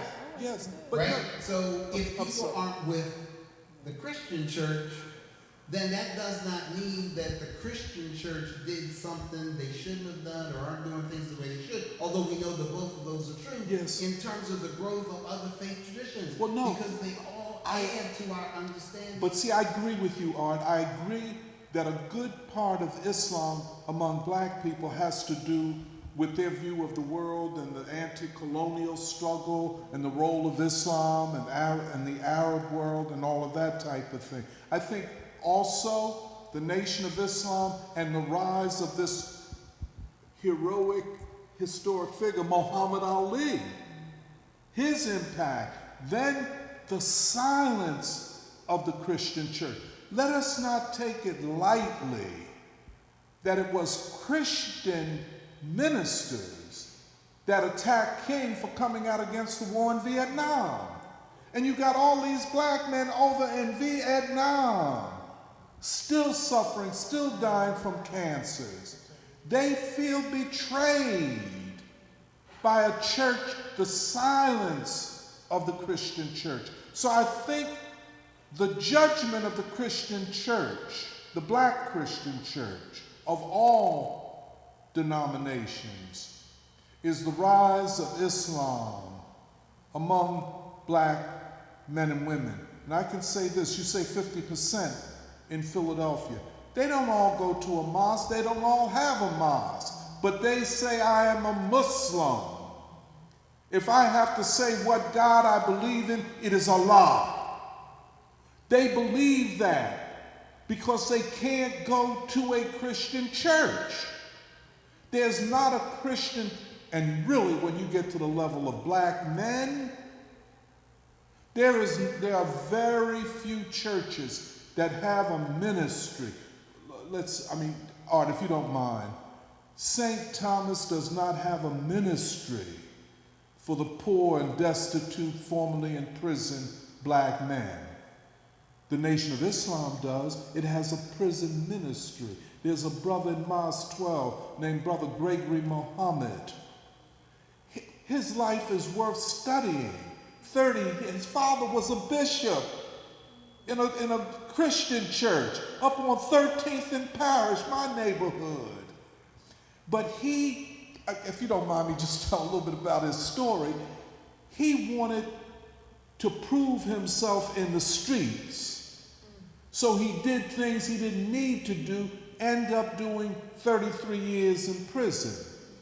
The only religious leader whom he wrote to who responded was Minister Louis Farrakhan. You understand what I'm saying? But okay, I'm sorry. You also have to appreciate that the Episcopal Church writ large has never seen itself as a church among the people. Well, okay. Right? So the people, the old saying was talking about the 250. The people who formed the nation on day one walked across the street and formed the Episcopal Church on day two. Yeah. Because that church at that time was, and still largely, is seen as the church of the upper echelon, the movers and the shakers, the power brokers in society. Absolutely. And so the idea of having a prison ministry for people who have been trained in the concept of what is the Episcopal Church, that is a wall to break down. I mean, we didn't even sing spiritual but of course, those sorrow songs were but of course you're making my point. You're making my point. So if you are following a institution or doctrine that does not see the least of these, then why should the least of these seek your approval? They will go where they can feel spiritually affirmed. I am saying, and I agree with Reverend Calvinist, that this time calls for new ecumenism. a new unity of religions. Like you say, you go out West Philly, you could be in Dubai. You know what I'm saying? Because they are more Islamic in certain ways than in Saudi Arabia, more strict. But all I'm saying is this: when we talk about the church, and I'm growing and learning on this panel, we have to redefine what the black church is and what its function is to the black community. I agree. And I agree with Reverend Calvin. How does the black church speak to a community with all this trauma, with all this mental illness, especially among youth and children? What do you say? Is there anything the church can say? I don't know. I would suggest that any church, any Christian church, that is trying to be true to the gospel, has a message. But within that, you have these cultural implications that you have to fight against, like the exclusivity. Whereas St. Thomas at one point had the brown paper bag. If you were darker than the bag, you didn't get in the church. Let's talk right? about that. So all of that trauma. Explain to people who don't know what that is, the brown paper bag. Colorism within the African American community. If you were of a certain complexion, you were not welcome at a particular time at St. Thomas. I had a friend who was very active in a white Presbyterian church in Florida. She was white. And when she first saw a picture of the Reverend Jesse F. Anderson Jr., she said, "Oh, I thought your priest was black." I said, "Well, he is, but he is very light." So we have had that whole tradition from Absalom Jones, our founding priest, who was almost as if he had come directly from the continent, and a Jesse F. Anderson Jr., who a picture of him could be mistaken as someone who was not black. But this whole question of the social construct of race, and how the gospel speaks to everybody, regardless of how this social construction defines you, is critical, because it frees the enslaver as much as the enslaved, the oppressor as much as the oppressed. There was a minister, Reverend Quinlan Gordon, who was the first director of the Absalom Jones Theological Institute in Atlanta, Georgia. And he said to some of his fellow black clergy members, "The time has come for us to stop being chaplains to the oppressor and to minister to the oppressed." Absolutely. And that should be a mantra within the episcopate for all clergy, no matter who they are and how they see themselves. Isn't it interesting? I'm just going to bring this last point up. And we had the Saturday Free School along with the Saturday School at Mother Bethel. We had an event where we're looking at what Arthur Fawcett called Black Gods of the Metropolis. That on the heels of the first Great Migration, you get a movement of religion and denomination, the likes of which we've never seen. The Nation of Islam, the Moorish Science Temple, the United House of Prayer for All People, the Peace Mission, Bishop Cherry, and it was so interesting, and still to me, as opposed to, let us say, St. Thomas's or even Mother Bethel. But they were completely transgressive. I mean, Prophet Cherry, I didn't know this. He was the first to proclaim the white man as the devil and hated by God. Now to me, that's a very liberating theology. It would be taken up, of course, by the Nation of Islam and Elijah Muhammad. The white man is the devil and not human, but man is divine. Those currents of theological thought from a sociological standpoint are still with us. And you know something I would say, and I'll end here, that in the religious, spiritual life of black people in Philadelphia, Black people got more options than the church believes they have. They got many options out here. They can go more science. They can go up to Prophet Cherry's church up on 22nd and Ridge, right off 22nd and Ridge. They still there. They can go to Mosque 12 or go up to Newark to Mosque 25. You know what I'm saying? They can go he just left, Apostle Crawford, the United House of Prayer for All People. And they are very alive.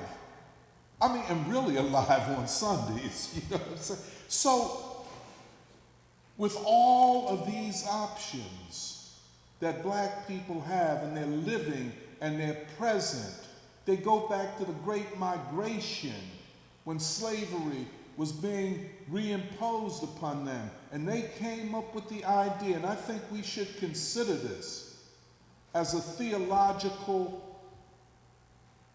or at least a sociological hypothesis, I'll put it that way. The white man is the devil, a moral mutation. There is no grounds to imitate them nor their institutions. Now, this is a great debate that we should have in the 250th anniversary of the country. There is something in the deep plumbing of black spiritual, intellectual life, especially among the poor and the most dispossessed and the imprisoned, that maybe the institutional Christian church cannot address. Could we take your question? Hello. I'm not religious in any way, but I decided to come here because I was like, yeah, this is gonna be. I just get my brain picked and hear all different perspectives. And one of the things that kind of irks me is and we guys were just talking about the transition from how much of a pillar black churches were in Philadelphia and movement into Islam, and you can see that by a lot. You can see that by a lot of the churches that are being converted into apartments and whatever, or they've closed because membership has declined. This is visible everywhere across the city and beyond.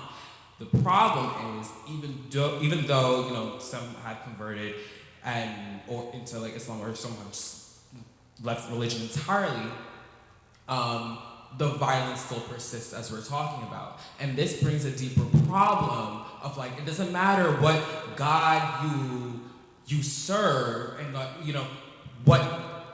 whatever your scripture may look like. It could be a Torah, for that matter. You have to reckon with the self. You have to reckon with, why are you still supposedly betraying your values? Is this, is your search for a spiritual outlet, is that a front for something else? Or is that truly, is that really you? Because I can't stand to see, someone who says that they are Muslim, but they are still okay with, X, Y, and Z getting, shot in the street. Or it's just, and the same thing in Christianity, it does not matter to me.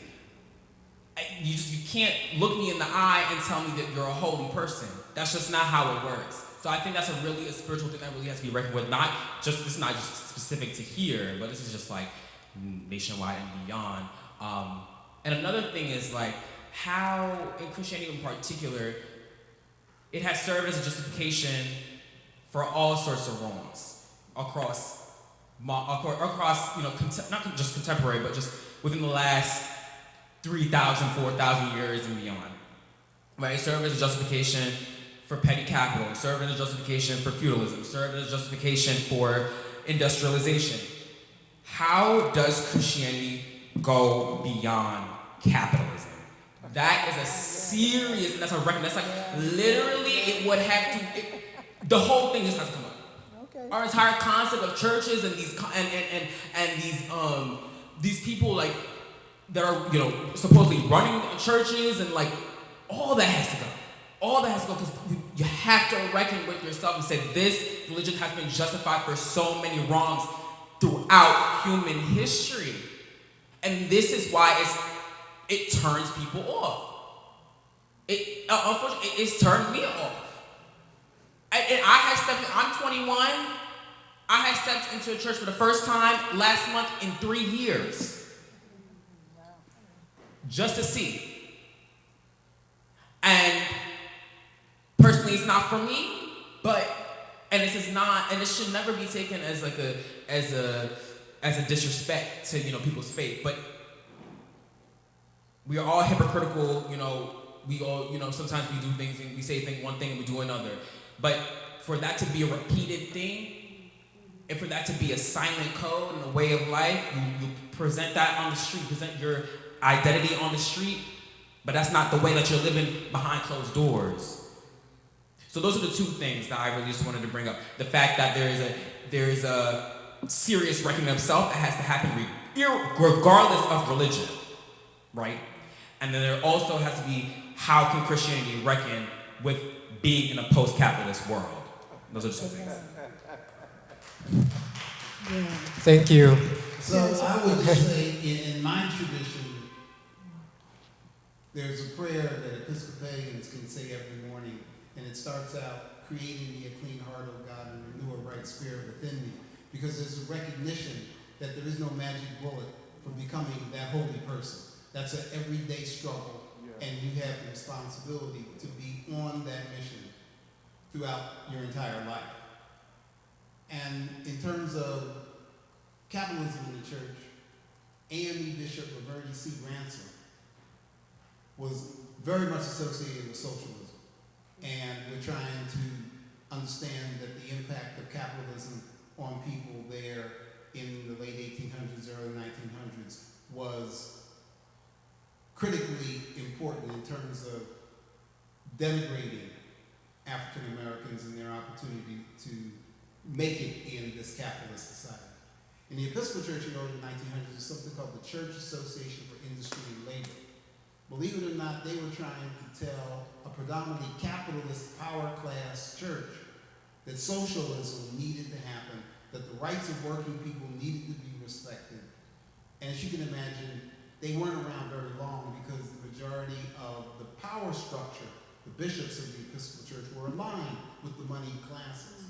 But when these things bubble up, you can believe that's God at work, trying to break through our own sense of sin and self aggrandizement, greed, what King talked about in terms of the focus on money and how it overlays moral opposition to war, moral opposition to things like racism. Yeah. So there was a question asked about how do we serve the least of us now? Yes. All right, and we do have to talk about that. Yes. So I noticed when I was downstairs, there are all kinds of literature and information around directing folk to, for instance, handle a tangled title. And tangled titles of homeowners are very important, and untangling them is very important. So there are many kinds of services the church can offer, not necessarily just to the congregation, because when I went to Church of the Advocate, I didn't go to church. I went there because there was some political, social function, all right? And the church can provide that as a way of, one, shepherding the masses, hearing the voices, and providing information that will help people solve problems. And that may be one way, of course, that the church can become instrumental again within the Black community. Now, the Hindus believe there are many paths to the summit, and I believe that too, all right? And so, to me, it doesn't matter, who you worship, who you call God, and how you worship God. What matters to me is that you have a God-like spirituality that, you know, that we see in Jesus, all right? That we see perhaps, and that we see, I'm trying to think, in Buddha. All right, we can go through all of the religious leaders. We will see the essence of love and humanity, all right? And that's what matters to me. So when I think about Jesus, I think about Jesus as I think about Martin Luther King. And I know Jesus through Martin Luther King. And what he did, because Martin Luther King was, I was a witness to him and his presence here, all right? So again, I want to recommend that. The second piece is that the church just can't be about religion. We would love it to be, but it just can't. It's got to be more than that. It has always been more than that, and it has to continue to be more than that. And I do think, as I hear about the complexity of the church, so my mother was a member of Bright Hope, and wow, for 50 years, and I remember there were these, well, the church is stratified, okay? And I remember how the ushers would fight with this one, and this one would fight with that one, and I remembered how the women just loved the minister, all right? So all of that was going on in the church, but at the same time, when Bill Gray Jr. got in that pulpit, he had stuff to tell people that they needed to do, and that was influenced by his association with King. And one of the other pieces that we need to remember is that these ministers, the Shepherds, King, etc., Leon Sullivan, they did service the people. And it may not have been revolutionary to the extent that King was, but at that time, it did make changes. As I was growing up, downtown was segregated.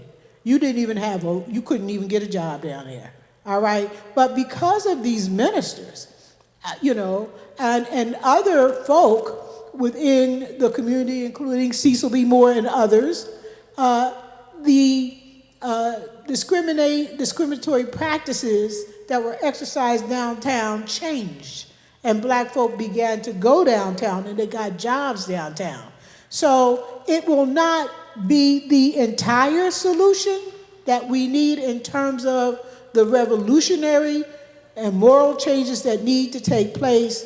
One of the ways we, I guess, get to people is by reaching out to them and working with them to create solutions just as a step, but it is not the final step. I'm also just offer as we close up, the metrics, like what do we use to measure quote unquote success, and how do we measure revolution? And another words that are going around is social impact, social change. A couple days ago, I had an opportunity to really take some time to read Richard Allen's will. And I'm happy to make anybody a copy of this. I think, sure, Mr. Art, I'm sure you've read it. And one of the pieces that I appreciated was that he was very forthright about Bethel Church was never a free and clear, having all the money that they needed to do the work of ministry of this church. Allen died with this church owing him money. There was a lien against the property, which he said, please don't pass any judgments on them, okay? And I'm sitting here, a few hundred years later, revolution, it's not about profit. It's not about a bottom line, right? It's about change, and that there are angels, and that's why this place exists, is because of angels. Because along the way, in being committed to the mission, and I'm not saying it's always been, okay, But a way has always been made. So when you talk about how do we as Christians and not get involved with because some of what we see happening in some of our churches is because they've got a bottom line, they got a mortgage to pay. Right? They've got people they've got to entertain. But that's not why we're here. That is not what the gospel message, that is not what revolution. So revolution, you may be poor, you may be broke, like King died poor. Right? Malcolm X, right? Died, R.C. Davis and his family got together to be sure that he could be given a proper burial. Jesus, he's in a borrowed man's tomb. All right? So what does it mean to be spent out where you are in the negative but looking at the impact? And so for Alan, for this church, he put up the money to buy it first, then he had to buy it back from, then he had to buy it back from. This church, it never was, so that helped me a whole lot. That it's not about, this is not $1 million enterprise. You know what I mean? This is not what this is. It's not a gift. This is about people. And if you do what you're supposed to do, God will supply. A way will be made, right? We're going to eat. Somewhere it's going to come from, right? Like one of the ladies downstairs, she said, I'm going to get some food around. I'm looking at Sister Nancy, you don't eat this kind. But she went on ahead and took a plate. Right? Because that's what community, so when we divorce ourselves from what is success, how do we measure the movement? How do we see revolution?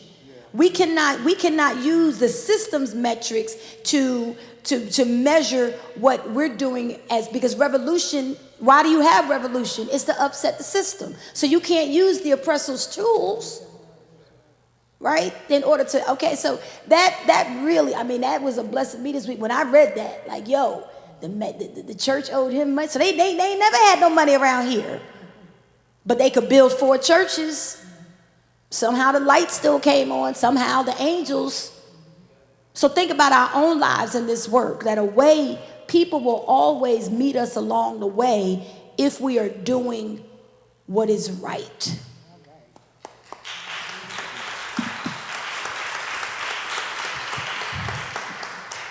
We've reached the time when I was wondering if this would happen, when the sun is starting to shine through the stained glass. That was part of the reason why I was so excited to do this part of the event here in the sanctuary. I just wanted to share some quick closing thoughts and then we can end the program, just based off of listening to you all and the audience, which is, I grew up Presbyterian. I had basically given up on religion altogether. And like Ms. Catherine said, it was King, interestingly enough, that brought me back, not to religion, but to whatever God is to me. And it was reading some of his sermons. In particular, he has this sermon called The Good Samaritan, which is, the story that we all know of the Good Samaritan. But King asks this question in the sermon where he's from the viewpoint of the Samaritan who has to decide, am I going to help this man who's been beaten on the road? King asks the question, not what will happen to me if I help this man, but what will happen if I don't help? What will happen to him if I do not help? And I've taken that as basically a commandment for myself, which is, let's talk about war, a war that our government has waged upon other people, and different kinds of wars that also have been waged upon the people in this country, in this society. My moral mandate, religion aside, is what will happen if I do nothing? What will happen if I say nothing? That's part of the reason why we wrote that declaration at the beginning. What will happen if we don't speak?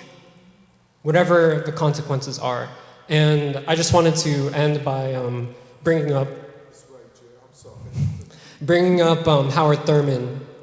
And Howard Thurman is someone who helps me to understand what King represents, because we know that King was rereading Jesus and the Disinherited at the beginning of the Montgomery bus boycott.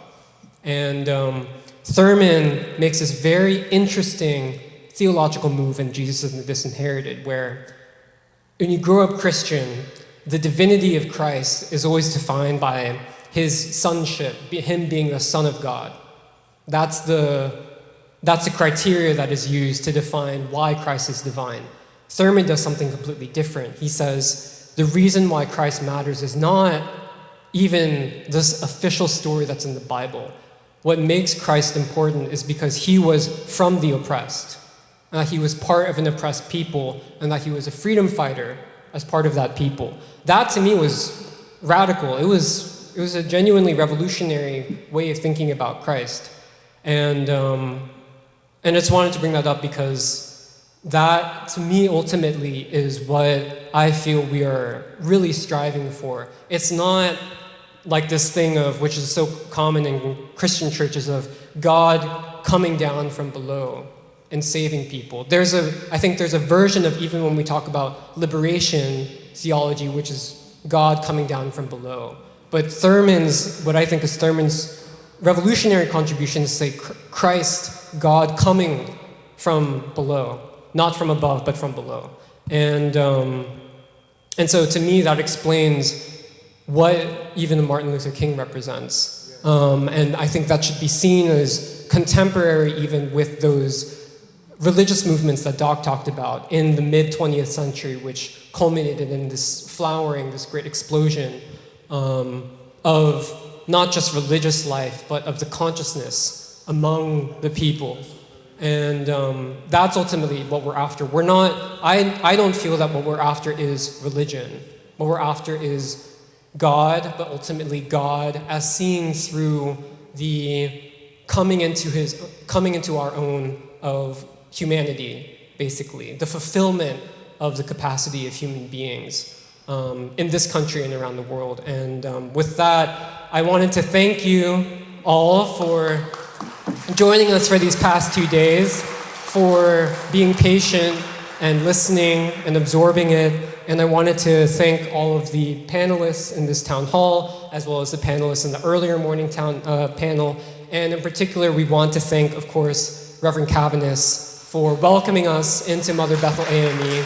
This has been a very transformative event. And we look forward to whatever part 2 of this conversation is, but we'll leave that to the future. And with that, we'll end.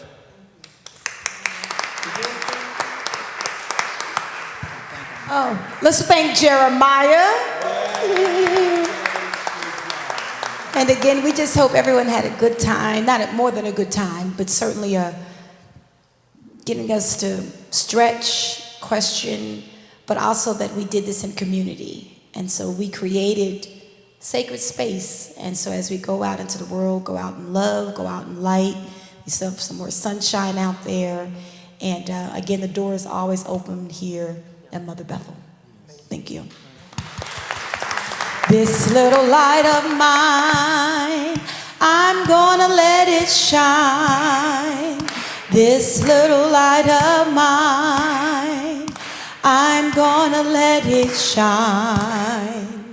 This little light of mine, I'm gonna let it shine. Let it shine, let it shine, let it shine.